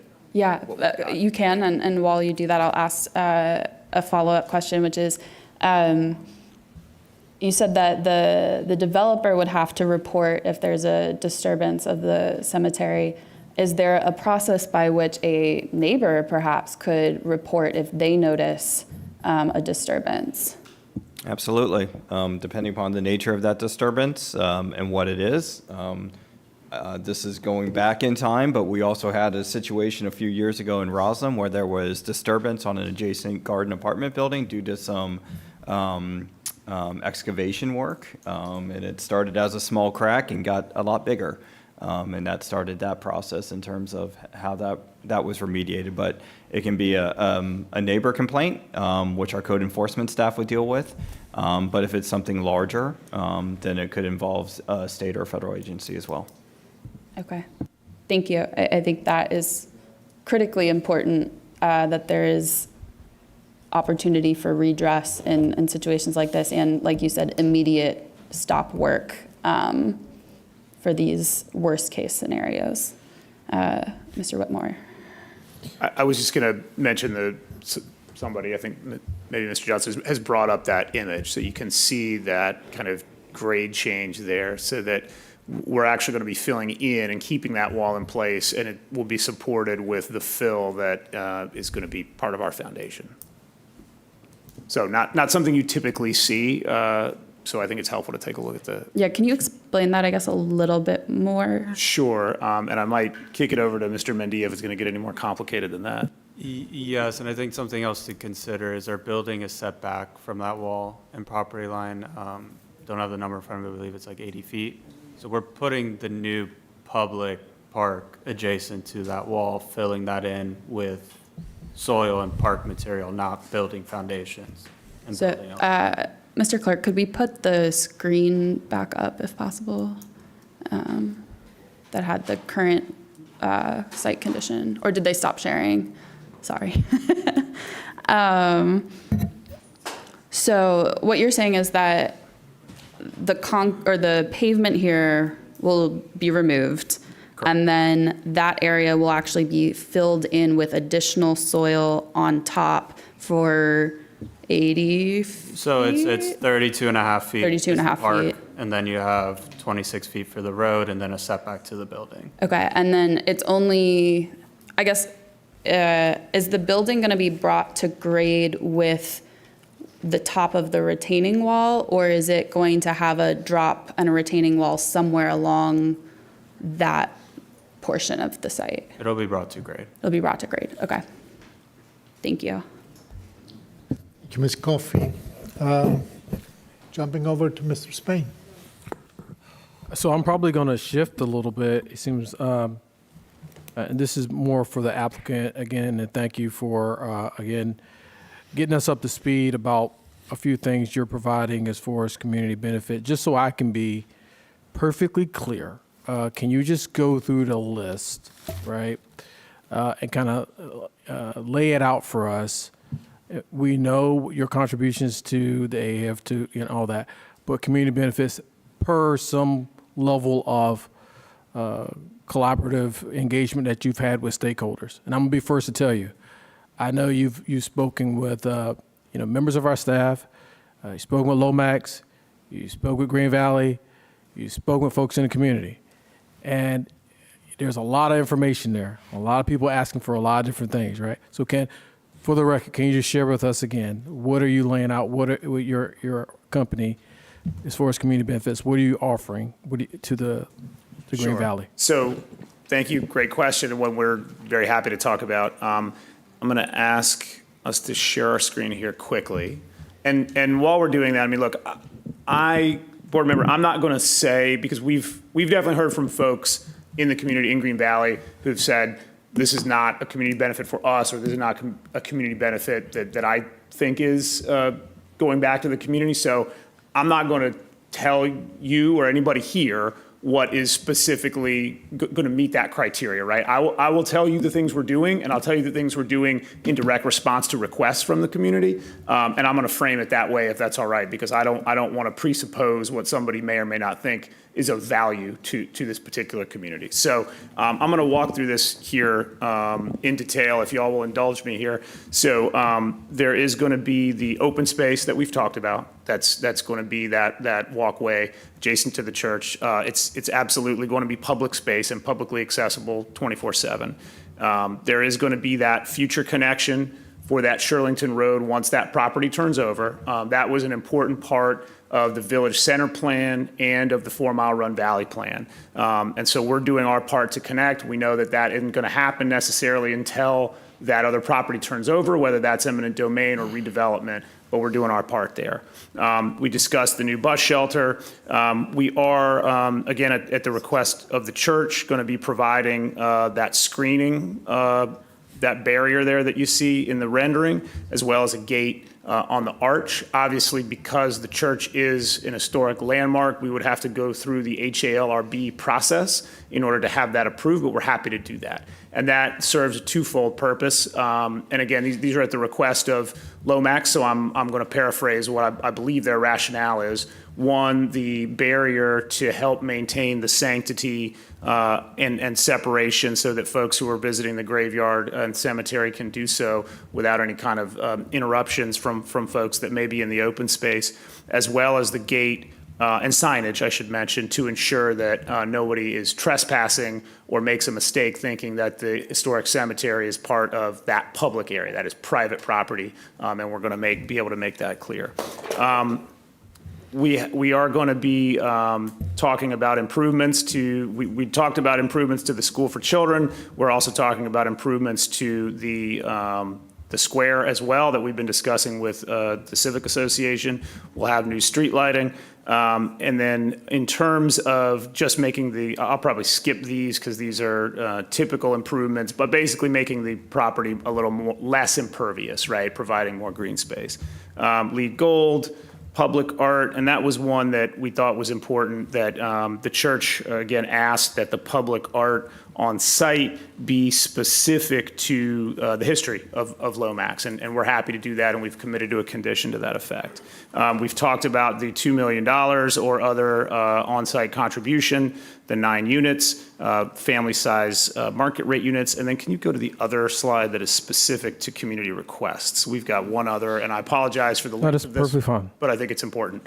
So those were generally items that were requested by the county staff that we have provided, and then on top of that, we're going to provide additional community benefits at the request of our neighbors. Are we sharing that slide? And we will get there. Okay. Yeah, while the slide is coming up, I'll state that, we've talked a little bit, I think, ad nauseum about what community benefits are to a certain extent, but what we have realized, and again, I can't speak for all my colleagues, is that the tangible benefits, right, that people expect from our community benefit packages, there's some work we need to do, right? Not only to articulate what that means, what that is, but the tangibles so people can actually feel it in the neighborhood. So you have your slide up? I don't, but I'm just going to read these off while we do that. So apologies for. For people watching. In terms of the affordables, right? The 2 affordable units beyond the 7 requested by the staff. That was the staff request. There we go. Thank you. There was the request from the church that we restrict the construction timing, right, that I mentioned in kind of the last round there. We're happy to do that. We talked already about the barrier. We talked about the gate. We talked about the public art. We've talked with the Civic Association about use of our facilities. That has matured over the last little while. Initially, the Civic Association desired to use some of our facilities for public meetings rather than Drew. I think that has been refined a little bit to say, hey, can we use it for some different types of public gatherings, art space, things of that nature, which we're happy to do. We are going to be meeting with, as I mentioned earlier, mandated meetings with the community quarterly. We were going to do that anyway. The other thing I'll mention is the sponsorship of Green Valley Day that we're happy to do for 10 years at the $2,500 level. There were requests, I'll say this, both from the Civic Association and from Lomax about dollars, right? And that's okay because I understand the rationale for keeping benefits in the community. We do want to make sure that whatever we're doing is geared toward real engagement, both with the community from our side and vice versa, right? To get our residents out and get our residents involved and be a part of the community, which we're very much hoping for. So that's what our community benefits package looks like. Again, I think it's a good conversation to have, right? What is a true community benefit? And there's not a one-size-fits-all approach to both, or to all places. Well, thank you, Ken. I'll leave it there for right now. I'm sure we're going to get to a point, colleagues, Mr. Chair and Vice Chair, that we will be winding down here. When we came into here tonight, considering what we talked about on Saturday, there was 2 areas, and I think those 2 areas still remain important to me, at least, was the piece about transportation and then the community benefits. So with that being said, I'm sure others want to have dialogue on it, and I'll pass it on. Thank you. I see Mr. DeFranti. Is that? It's on community benefits, and I can defer, but I'm not seeing other lights. So on Saturday, I mentioned that I wanted to do some additional work between then and today on community benefits. And Mr. Schreiber, this is eventually going to be to you. You mentioned earlier you helped return to the 3 buckets of benefits, I believe, if my notes are right. You had affordable housing, sustainable development, and community facilities as the 3. So I have some other questions eventually back on affordable housing. Sorry, Mr. Spain, but on community facilities, I've taken a look and done a search and done a little bit of a look at the 4 Mile Run Valley plan. And I wanted to see if you can provide a little more context for community facilities, just because you know, as I understand it, there's the Green Valley broader community facilities. And Ms. Clark, and, you know, I'm not supposing to speak for anyone, but I have been thinking about the restrooms and, you know, the property we acquired, the other half of the two property, and it is in our capital improvement plan. It is not today, and that is too late for me. But I just want to, you know, can you give any context from the 4 Mile Run Valley Plan on what could constitute community facilities? I think we're also having trouble figuring out community. If it's all of Arlington, that's not so great. But if it's just so narrow that it's just the property, I think all of us would acknowledge that that's not what the testimony that we've heard today is talking about. So what could and couldn't be community facilities with respect to this, to the extent that you can sort of summarize? Sure, so I'd be happy to. So our zoning ordinance defines what community facilities are. So when I spoke about those buckets, within that provision of the ordinance, section 1559, there's the B provision, B as in boy, and we define what community facilities are, and I will just quote for you that consideration of such community facilities may include but not be limited to the provision of space for a library, fire or police station, public school facility, public transportation facilities and improvements, public open space, or community recreation or health centers. When we look at these type of community facilities as a way to earn additional density, we really like to focus on, or need to focus on, a nexus. You know, we don't want a project in one area of the community or of the county contributing towards, say, a fire station all the way on the other side of the community. There's really no nexus. There's no mitigation there. So what we always try and do is look to our adopted plans and policies to try and find where there might be specific guidance for community facilities, especially first looking on site. Then we can look in the neighborhood, again, trying to build that nexus. With the 4 Mile Run Valley Plan, as has been mentioned, and then its precursor with the revitalization plan, really looking at what were identified as community facilities meeting this definition. There is the public open space. So there is that 10,000 square foot open space that is identified on the 4 Mile Run Valley Plan on this site, which they are committing to build, to maintain, and to put a perpetual public easement on it. Also building that road network, or at least doing their portion to establish that future road connection between Shirlington Road and 24th. Again, another transportation facility. So here we have very clear guidance from the 4 Mile Run Valley Plan on some tangible things that we think meet the intent of the plan, that also achieve this goal or this requirement of the ordinance. But recognizing that there are questions from the community members about what truly is the utility of those. And I think a lot of that will remain to be seen, what the ultimate design is for the open space.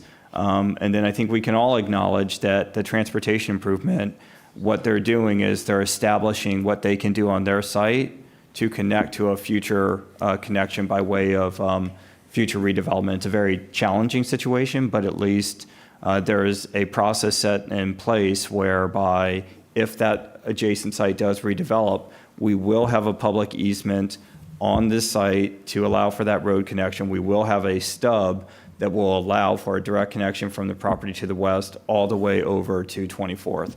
So that's where we really look at community facilities here. Great. I'm mindful of time, but I do think I'm going to ask that, because I'm also a visual learner, I will ask if someone in the room can pull up 1558 and 59 so we can see the language, because the times when people have said, oh, it's in the code, and I actually haven't found it in the code. I'm a recovering lawyer, so I don't always trust, no disrespect, but I don't always think that lawyers, you know, sometimes they have their own view on. So if you could pull up that eventually, and I would, that's one request. And then I would just have a request for our attorney, and mindful that facts and circumstances are always critical, but Mr. Schreiber used a phrase nexus, which that is my understanding that is a sort of a description of, Virginia law such that there has to be a connection from a development to the impact, but I'm clearly misstating it.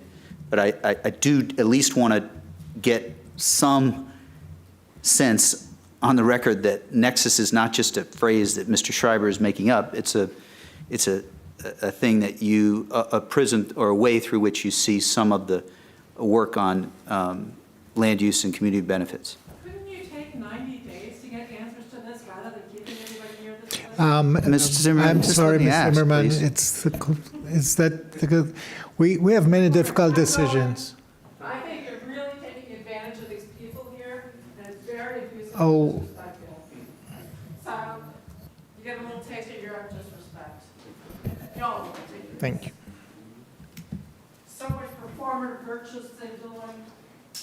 Really. You should be ashamed of yourselves. Take 90 days to get the answers to your damn questions, and let these hardworking people go home. Amen. Thanks, right. So I do want to still ask the question because I actually am interested. So Yeah, sure. So it's a phrase that's been used in some case law, but the idea is that, the purpose of community benefits is to mitigate the impacts of development. And so there should be a connection between, the thing that is being offered and how it ameliorates the impacts of development. thank you. Thank you very much. That's helpful. So, I don't know, you were reading from a particular section, but it's in B. It's the text of B that you're referring to. Okay. I may have other questions. And just to flag it, without trying to belabor it, offline, if you're able to find the relevant sections of the 4-mile run plan, I might ask for that later. I'm not trying to slow us down. Thanks. Thank you. Ms. Coffey, I see your light. Yeah, I think to address some of the concerns around the public open space and whether it is truly public, I think we have some other examples of similar arrangements with private entities, but is this going to be like a named park that goes into our public spaces inventory in the county the way that like Met Park is like on the county website? We promote it as like a public open space. Does this get that similar kind of treatment? I can think of a dozen parks across the county that are similarly owned and situated, but is this going to be a similar arrangement? I don't think that it will rise to the level of a Met Park or Douglas Park or even Drew Park, but I do think that it would meet the classification of what we consider a privately owned public space, because it will go into the county's inventory as additional accessible open space because it will have that perpetual public easement on it. And so we would know where it is, we would recognize it, but I don't think that it would, because it's not a program space, it's really, I think, intended to be more of a passive recreational area meant to offer respite, access, buffer, but not meant to be programmed for active recreational amenities. Trespass law still apply? Right. I guess to the applicant, I can't imagine you would ever use a trespass law to keep people off of a public space. You can't. You can't. You cannot. Okay. If there's an easement, so the easement grants an interest in the real estate to the public, and that interest is defined. And it's defined in site plan conditions, and it will be defined in the instrument that's recorded in the land records against the property. And that grants certain rights to the public, whoever the recipient is, which in this case is the public. And so you cannot eject someone or call someone a trespasser when they are within their rights as a member of the public in a recorded area of open space. Okay. And in order to receive the CO, it is a condition that the public easement is fully granted, no holds. It will exist before you can occupy the building. That's correct. Okay.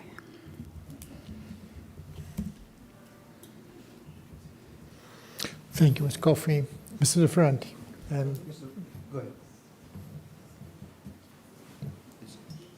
Mrs. Payne?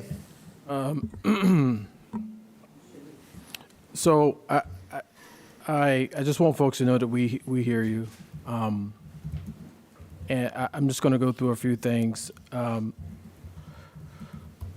You know, from the folks that came up Saturday and came here today, I think what is quite apparent is that we still have work to do. And that the fact that we have not conclusively come here today with a solution probably showcases that all the homework has not been done and that there's still inquiry out in our community that needs to be addressed. Let me be perfectly clear. You know, housing, how I view it, and this is just JD speaking, housing is a human right. I've said that before I came on this dais, and I believe in it. We should have abundance of housing across Arlington, but I've also said quite a bit that there's a wrong way to do the right thing. That being said, I am a bit perplexed and I'm torn by the moment that I find myself in at 96 days on the county board. But many of you here today and those that have been watching know my pedigree and know my background. So, you know, I don't know what happens with, you know, kicking the can down the road. I am a person who, you know, I came out of the corporate space where it was like the art of the possible and figure out how to get to yes, most expeditiously to make sure we accomplish the mission. When I view Green Valley, a place that I have frequented the entire 16 years of being here, it reminds me of my home down in South Carolina. You know, folks who know me, you know, grew up with a place that didn't have, with my grandmother, we had an outhouse, right? And we didn't have all the niceties and things that people have today. So the lens I bring to this, you know, being torn on one side, right, by folks who are like, JD, get more housing. This is what we want you here for, get more housing. But the very same community that I know has been struggling for decades because they have lacked the infrastructure, they have lacked the input coming from our county. And though we're sitting here today and saying, look, we are going to do our very best to make sure we have robust engagement moving forward. We're going to put Green Valley and all of Arlington first. That's a challenge. That's a challenge also that I'm up to taking. I want to share, I'm just sharing that because I think it's important. I don't virtue signal at all. I tell you like it is. I speak from the heart.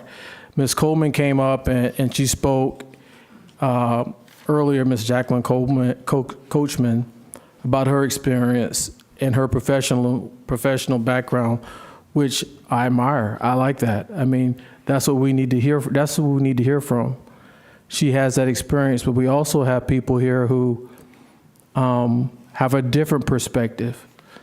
Green Valley, the Civic Association, is presenting a different perspective. But nobody from the Green Valley Civic Association per se is here tonight speaking on behalf of Green Valley. Lomax is here. The folks that are going to be greatly affected are Lomax. So it's back to traffic. It's back to, have we done all that we can do? I'm not, trying to surprise my colleagues. We can be here all night, and I think we've done a lot of talking. But the question that lays on the table is, what more can we do? And I don't know what that is right now. So I'll pass it to the vice chair, and I think we're going to have to get to a vote here at some point in time, or perhaps even a deferral. But we need to really think about it in realistic terms, because the gentle lady who walked out of here, even though she spoke openly, there were some points in what she stated. We have these folks here all night. We should have did our homework and been ready to go when the lights and cameras and lights came on. And we still have work to do. So I'll pass it on to the Vice Chair. Thank you, Mr. Spain and Mr. Chair. I'm getting there too, and I'm not trying to slow us down. I would ask that we reach, and it's not my place to ask. I will say, Mr. Spain, when you listened and focused in on the, in a thoughtful way on the description in response to the easement, I think you were spot on to ask that question. And, if we came here with a project that was 531 affordable housing units, Say so. if we had done that, just let me finish. If we had done that, I believe that someone would have said, stop concentrating affordable housing units in this neighborhood. If it was the west end of the Pike, where we have a lot of, and mostly Latino neighborhood, a lot of affordable housing units, the housing staff isn't here, but everybody in the room knows we've had discussions about the need for more affordable housing units in 22207, where I happen to live. Deep North Arlington, that's where I want affordable housing units. And I don't care if my neighbors don't vote for me, because we have to have geographic dispersion of affordable housing units. So you can see why some income mix is reasonable. And I just wanted to raise that because I think it's fair her concerns, Ms. Zimmerman, but I also feel like we're not at our best if we are only focusing on saying your motive's terrible. That's not our best for me. And so I say that respectfully. I only have really one other line of questioning, which is, I don't know if Ms. Wenger is still here. Okay, so it is a matter, I talked to our Housing Commission Chair in the last 4 days, and I'll just briefly touch on it, and then I'll have a question for Mr. Schreiber. It is, we must change the state code in order to get more money for our developments. We must. And we now have the Housing Commission working on it, but it is still true, as it was on Saturday, that this governor will not sign it. We know who he is. He will not sign it. So I have said before, now Ms. Coffey is the liaison, but I've said, don't work on changing our ordinance 2 years ago because this governor wasn't going to sign it. And so I honestly don't believe, and it's not the law as I understand it, Virginia, and correct me, please, Madam Attorney, it's not the law that we can require 20% of units on site. I don't think that's Virginia law. Well, like we've discussed, for the base density, it's under a formula that we have to follow. Thank you. That's narrowly and well said. So, I mean, the only other question is my understanding of our ordinance is that when there is a contribution, I don't know, Mr. Schreiber, if we have precedent or we have an ability to require that contribution be used in any specific geographic area. And I don't think that's what our code says. But I leave it to Mr. Schreiber and to our attorney to make me ask a more narrow question. But I don't believe we can do that. And I'll start with Mr. Schreiber, and I don't know if he wants to stay out of the law and give it to our county attorney. Smart guy. Ms. Corr. Yeah. So there are two elements. For the base density, there's a choice that the developer can make. They can make a contribution to AHIP, which can be used throughout the county. They can do on-site units, or they can do off-site units. And there are two, I believe, two different calculations for off-site unit, depending on how far away from the site it is. When you get into bonus density, it is going to be specific to the site because you are trying to ameliorate the impacts of development on the site. Sure. So those are our rules, and I think we could probably pull up the code section that states those proximity. And so on housing, I honestly wish we did on-site. I wish we updated it. And I'm sure that, I don't know, I'm not speculating. I'm sure that there would be people who would oppose us getting more, but on housing, that's what I think we can do. So, I mean, we've talked about community benefits. We've talked about housing. We've talked about traffic. You know, I guess my only additional question is back to the applicant, just because at this meeting, we should also touch on what was talked about on Saturday, I think by Ms. Coffey.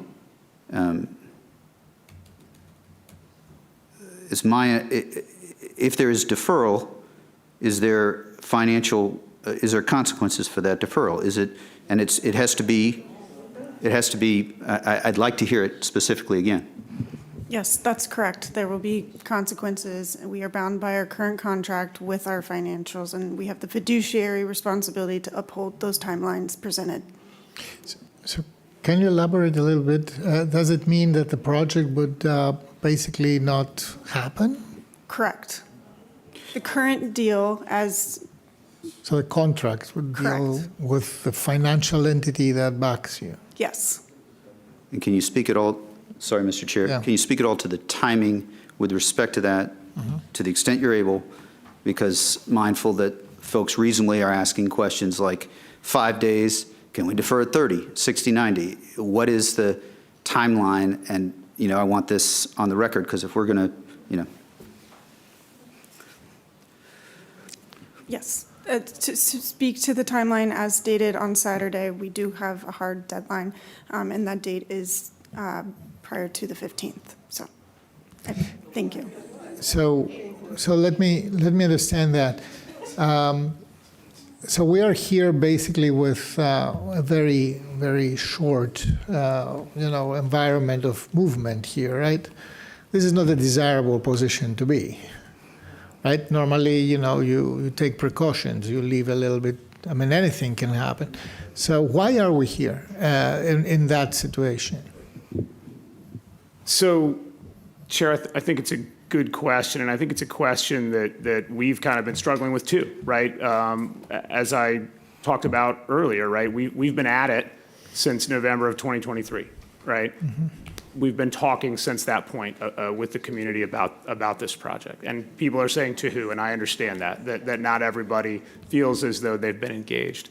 And I think in the same way that we talk about community benefits maybe isn't one size fits all for everybody, right? I think community engagement is not one size fits all to everybody. And, folks can certainly disagree with whether we were successful in reaching everybody, but we tried. And I'm going to stand by that always. And we can go through every interaction that we've had, and I'm proud of it, and I'm happy to stand by it going forward. So why we're here, clearly it didn't get to where we wanted to, but I don't think you can fault where we've been in the efforts we've made. I'd also point out that most of the requests we got, specific, tangible requests, started on March 18th. And we've gotten there on those. That did not take a long time, and I'm proud that we engaged. And I've been on the phone every day. And I'm not saying this to pat myself on the back, but I'm saying it to tell you what we've done and where we've been in a pretty short period of time to get a lot of these concerns addressed. So I have a question on SPRC, if you can, Mr. Chair. So, when anyone puts up the slides on process, I'm like, oh, there's tons of process. Is that real process? And what happened? So let me see if I got it right. The dates for the two SPRC are well before, correct? March 18th. The two SPRC dates were November 24th and November of 2024 and January of 2025. The virtual engagement was the first county mandated portion of the process, which was in September and October. It's a timeline, right, between September and October of 2024. So that is, yes, well before. And Green Valley's represented, Lomax is represented on the SPRC, but it's also the case that when I've been a liaison from the Housing Commission to something else, that doesn't mean that I repeat every word, but so that it could be that the SPRC might not have gotten the word out fully in the community, but, you know. Yes, there were representatives from both groups. Okay. But, and, sorry, Mr. Sure. Vice Chair, and if these representatives, you know, I must imagine that they brought up, I mean, traffic is not a abstract concept. I mean, it's nothing that falls out of nowhere. It's an obvious concern that's right now. I mean, 24th Road South is today a problematic road. Wasn't that part of the conversation? That's also for Absolutely. staff. No, it's been, listen, traffic's been a conversation from day one, right? I'm not going to shy away from that at all. What we've provided, right, is a level of mitigation that deals with the increase. What we've provided is removal of unsafe intersections. What we've provided, curb cuts. What we've provided is additional lane widths, additional queuing area on our site to keep it off of 24th Road South. And we've provided it such that we've gotten the recommendation of staff and the approval of the Transportation Commission. So I won't tell you that traffic is not an issue, but I will tell you that I believe we've addressed it. Okay. I see still a light there. Mr. Vice Chair Franti. Sure. I'm mindful of what Mr. Spain said. I will have comments, but I will go ahead and make this motion. I will move the staff's recommendation, general land use plan amendment, to change the land use designation for an approximately 1.44 acre parcel located at 2480 South Glebe Road from service industry to medium residential. I'll move that we approve the master transportation plan amendment to add a new segment of South Garfield Street, new segment of 25th Court South, and a new street titled South Fillmore Court located in the vicinity of 2480 South Glebe Road. And I'll move that we approve the site plan amendment to construct up to 531 residential units with modifications for additional density, lot area per unit, lot coverage, reduced residential parking ratios, required loading spaces, density exclusions, and other modifications necessary to achieve the proposed development located at 2480 South Glebe Road. That's the motion. Is there a second? Sure, and I'm not trying to, there'll be discussion, and certainly there'll be full discussion of deferral, but that is my motion. And understood. Is there a second? I will second that. So it's moved and seconded by Ms. Coffey. Is there discussion? Well, do you want to speak to your motion? Yeah. Oh, yes. We can have discussion. I'll be happy to speak to it, or I won't say I'm happy. I will say that I will speak to it. This is perhaps the hardest motion I've made in 6 years. What we have done, I think that we have set, a lot of this, as I see it, is where you feel the burden of responsibility is. And I am not here to defend the actions of our county over the last 70, 80 years and say that they're enough. And I will go further and I will say that I've been on the board now starting my 6th year, or about 6 years, and it is fair to say that, you know, working with the Civic Association, there's been less progress than I feel proud of. And that doesn't mean that I was always the lead of the board, but for some 6 months there, getting a porta potty and then getting a bathroom was an on-fire priority for me, but that's not enough. There have been discussions about the swimming pool. There have been discussions about what our next steps could be to provide after-school good programs at Drew. There's a vacancy. That is all the case. It's also the case that what we have in our processes for this development, if you think of it as the nexus and the impact of development, that is something different. And so I believe that the status quo of these two properties is not a good status quo. And I believe it's on us as a county board to take county responsibility to do better. But this project, I see as net step forward. And, you know, we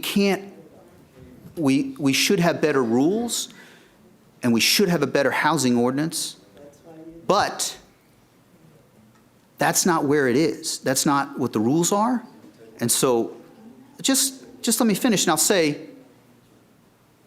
that there's different pieces to this. I do not believe that we could just say, boom, we're shifting from what we say in our rules to writing a check to something not in Green Valley. That's not what I think we should do. So, you know, that's why I'm supportive of the project. I'm mindful that it's not perfect, and I am respectful of all the work that we should and I should do better. Thank you. Please, can we lower a little bit? So, other discussion. Ms. Coffey, I see your light. Yeah. Or Ms. Cunningham, go as you wish. Nope. That's okay.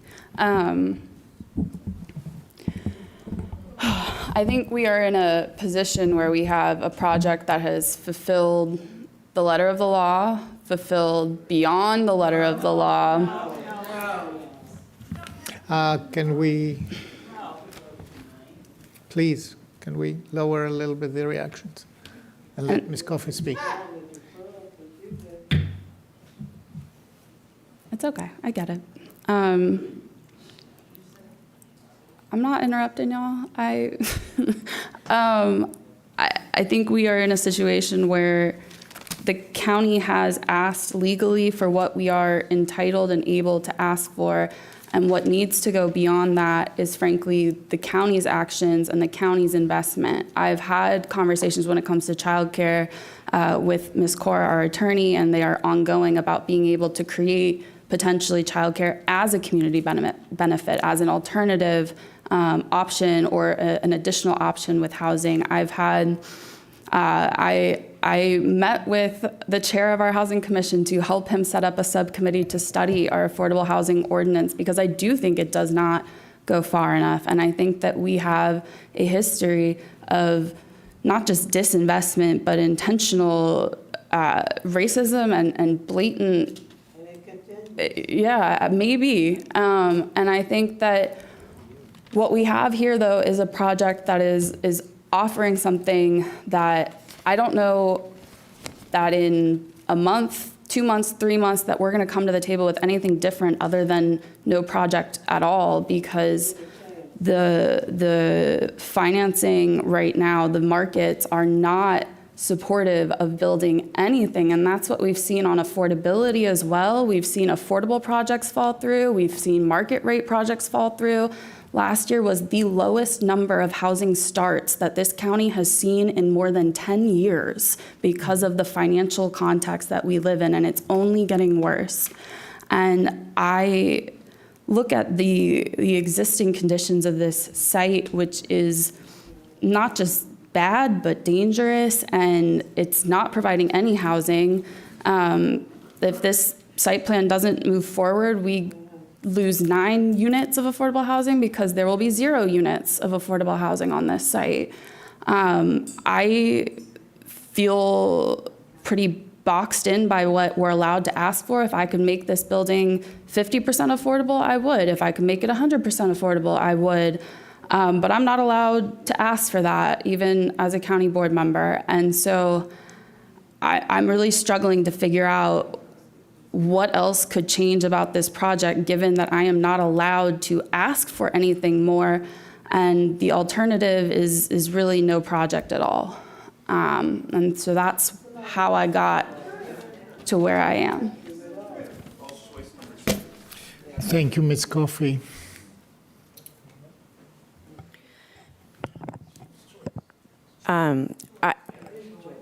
I would like to focus on two things. First of all, we talked a lot Saturday about things that the county needs to do, and the county should have done, and the county needs to do soon. So I will, separate from this decision, be directing the manager, making a motion to direct the manager on a few things related to that. And I think Ms. Coffey said it well, like, the traffic efforts have been incomplete. And I think the fact that it's been nearly 20 years since Bell Apartments were built, and during that conversation, the intersection was failing. The goal was to do a full study of Glebe and to improve things. And previous boards just allowed a payment for that and did not follow through with the capital improvement project. That needs to stop. We here need to be held responsible for that.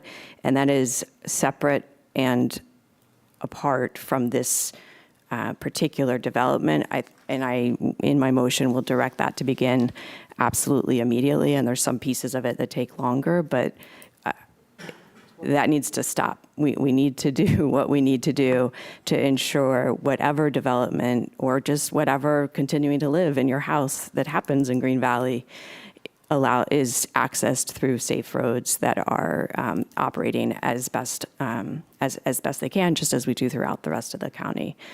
On affordable housing, even if I had the choice of whether to put affordable housing here, right next to 395, or deeper into the Green Valley, near the town hall, town square, or others, I would be torn. And that's not really a choice here. I mean, I think there is a little bit of a choice of, you guys have a choice to make, the developer has a choice to make, and you've heard strongly from the county. I would like to commit to working with our housing team, and I know Ms. Coffey and I have been in discussion about this, and Mr. Spain and I were in discussion about this long before I considered running for this board. But I think it is time, and the level of community support and outpouring that we have benefited from this week, I would like to really work on guiding that into some innovative, smaller scale projects and a community engagement definition of what we would like other developers like AHC or whoever does redevelop Fort Henry, how we as a community want to work together on that. And I think that's some work from our CPHD team to support Green Valley, but it's moving forward from the many conversations and connections that have happened here today. So I think I will be in support of this motion. I know that is a very hard thing to hear for some folks. But my pledge to you when I joined this board was that I would consider all the facts.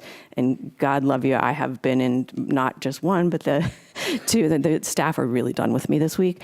But I've considered everything that I can. I do not see a way that delaying this 10 days, 60 days, 90 days is going to change the answer, except to pause the project for many, many years. There's a small sliver there, but to me, you elected me to represent you and try to make the best decision that I can. I think in this case, I think we should move forward and then do the other mediations. And I appreciate that that's not what most folks want to hear. Thank you, Ms. Cunningham. Mrs. Spain. So I'm not sure where I should start.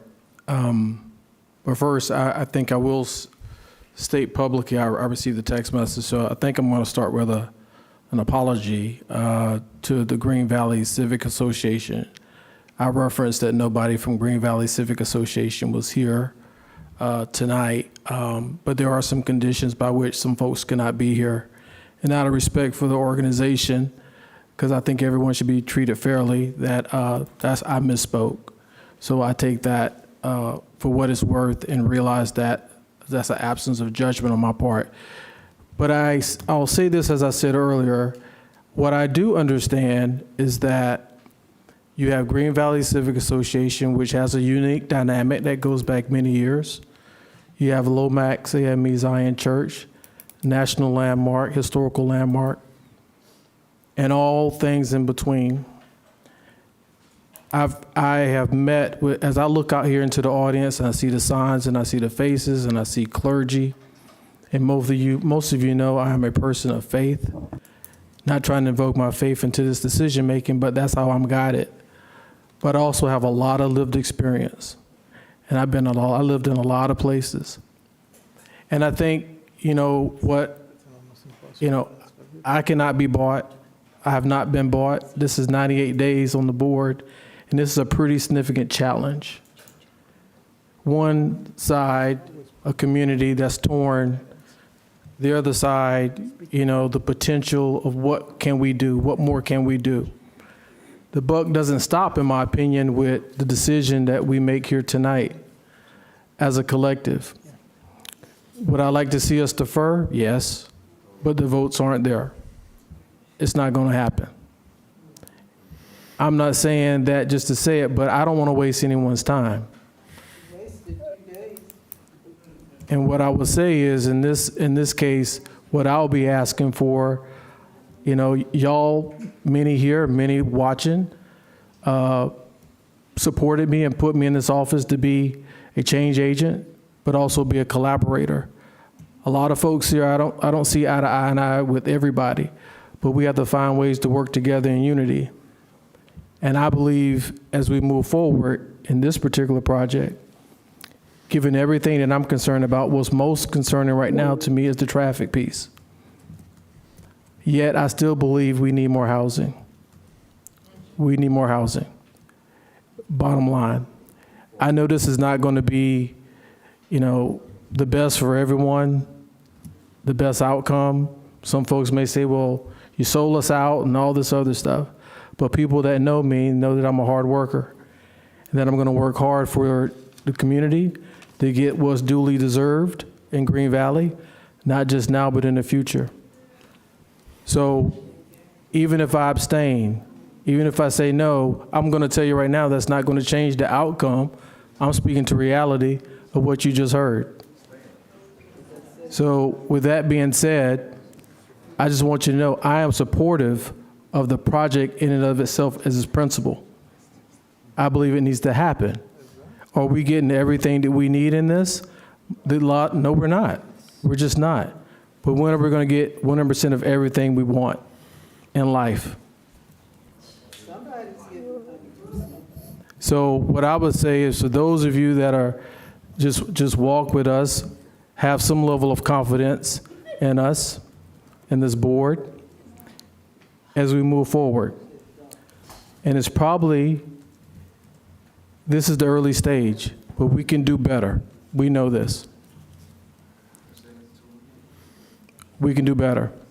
So with that, given that a lot of the community, a lot of the folks that have, again, supported me, who look at me as a voice, you can't be for or against, either in or you're not. That's the way I look at it. Even an abstention in this right here is indecisive. It leaves people out there like, what are you thinking about? What are you doing? So with that being said, I am going to join my colleagues in supporting this tonight as we move forward. Thank you. So, thank you, Mr. Spain. So my turn.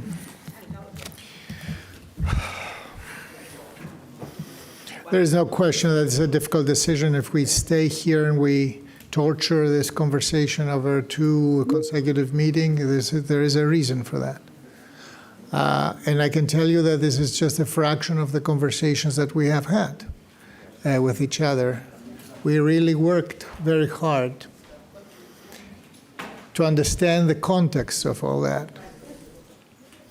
Because housing, it's both. It's an objective deliverable, and it's also something that has a lot to do with social context, because it's the housing of people. It's not only about buildings, it's about who lives, where, and how. And what we have dealt here a little bit technically like mitigation or impacts, this is only the surface of the discussion. What is true, and Pastor Nelson was very eloquent about that, is that context matters a lot. This is a building that is next to a historic church in a historic neighborhood. This building frames the church. On top of that, it's a building that is in a place that was designated industrial. And it was meant to be industrial. I mean, it has been for more than 60 years industrial. It was the fringe of a neighborhood. It was not even inhabited properly. The proper church was, in a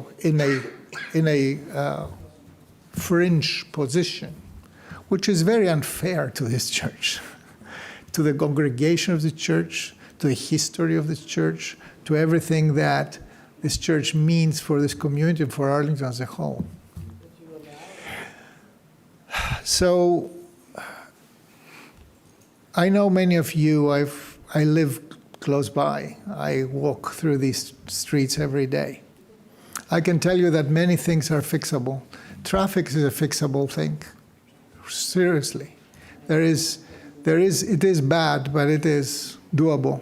I live on Columbia Pike. I've seen similar buildings doing quite well. There are solutions for that. The building itself could be better. What couldn't be better, because we are in the predicament that Ms. Coffin and Vice Chair DeFerranti has described, is we couldn't require more affordable housing in that. And Green Valley has a lot of experience with that, and I hope it will have more experience in the future. So, there is the Macedonian, there is Shelton, there is Fort Henry. So we have a long history of this. So I think that the process, the involvement of the community, the real buy-in, the involvement with the neighbor, the church specifically, if there is one thing, could be far better. One thing that it really stuns me, and I don't know how we missed that, is that knowing where this is, knowing what and who Lomax is, we didn't intervene earlier. And Pastor Nelson, I don't know, this is a thing that was going on since 23, right? And I think that we missed here something, important points of engagement. Housing always has a context. It has symbolic meaning. It is not only the physical box where people live, where I've seen this neighborhood for the 23 years I've been in Arlington. I'm pretty disappointed with what we haven't accomplished. The pharmacy, the YMCA, the lamentable condition of this pool, the Drew Park, and everything that comes with that. We haven't built the community that we needed to build. And so this is really on us. The discussion that this community is having is a discussion with the county board and about what Arlington County's responsibilities are. Mr. Chair, So, when you're done, but I just wanted to, I think I'm clear. I think there's a separate motion that Ms. Cunningham, you referred Yes. to, that would be after this. But I did want to just make sure I understood. I'm going to be fully supportive of what I understand to be that motion, but I also just wanted to understand that I was clear. So the bottom line for me is I have great difficulty to walk and you will in Green Valley and look in your eyes and say, yeah, we were ready for this, we'll do that, etc. I really think that there is not a fundamental flaw in the building or the technical description of the project, etc. I think it has flaws. No building is perfect. No project is perfect. But the context is missing. There is no peace with the community there, not even a little bit. And that's and this is a big liability to start with. So what I learned here, me and Mr. Spain will be voting similarly, is that we are going out of this meeting with an enormous responsibility. And the responsibility starts basically now. We will have to walk with you, we'll have to discuss, we'll have to put very specific deliverables, 1, 2, 3, 4. And this is not only in Green Valley, this is also in Halls Hill, this is also in Arlington View, in all historic neighborhoods, because we have a lot to catch up with. And we don't have so much time. So that's my position after this very gruesome discussion.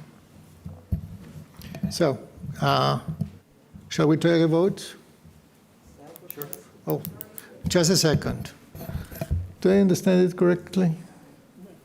Yeah. Okay. So, all in favor, please say aye. Aye. Aye. Aye. I didn't say aye. Abstain, I abstain. And anybody against? No. So the motion carries 4 to 0 to 1.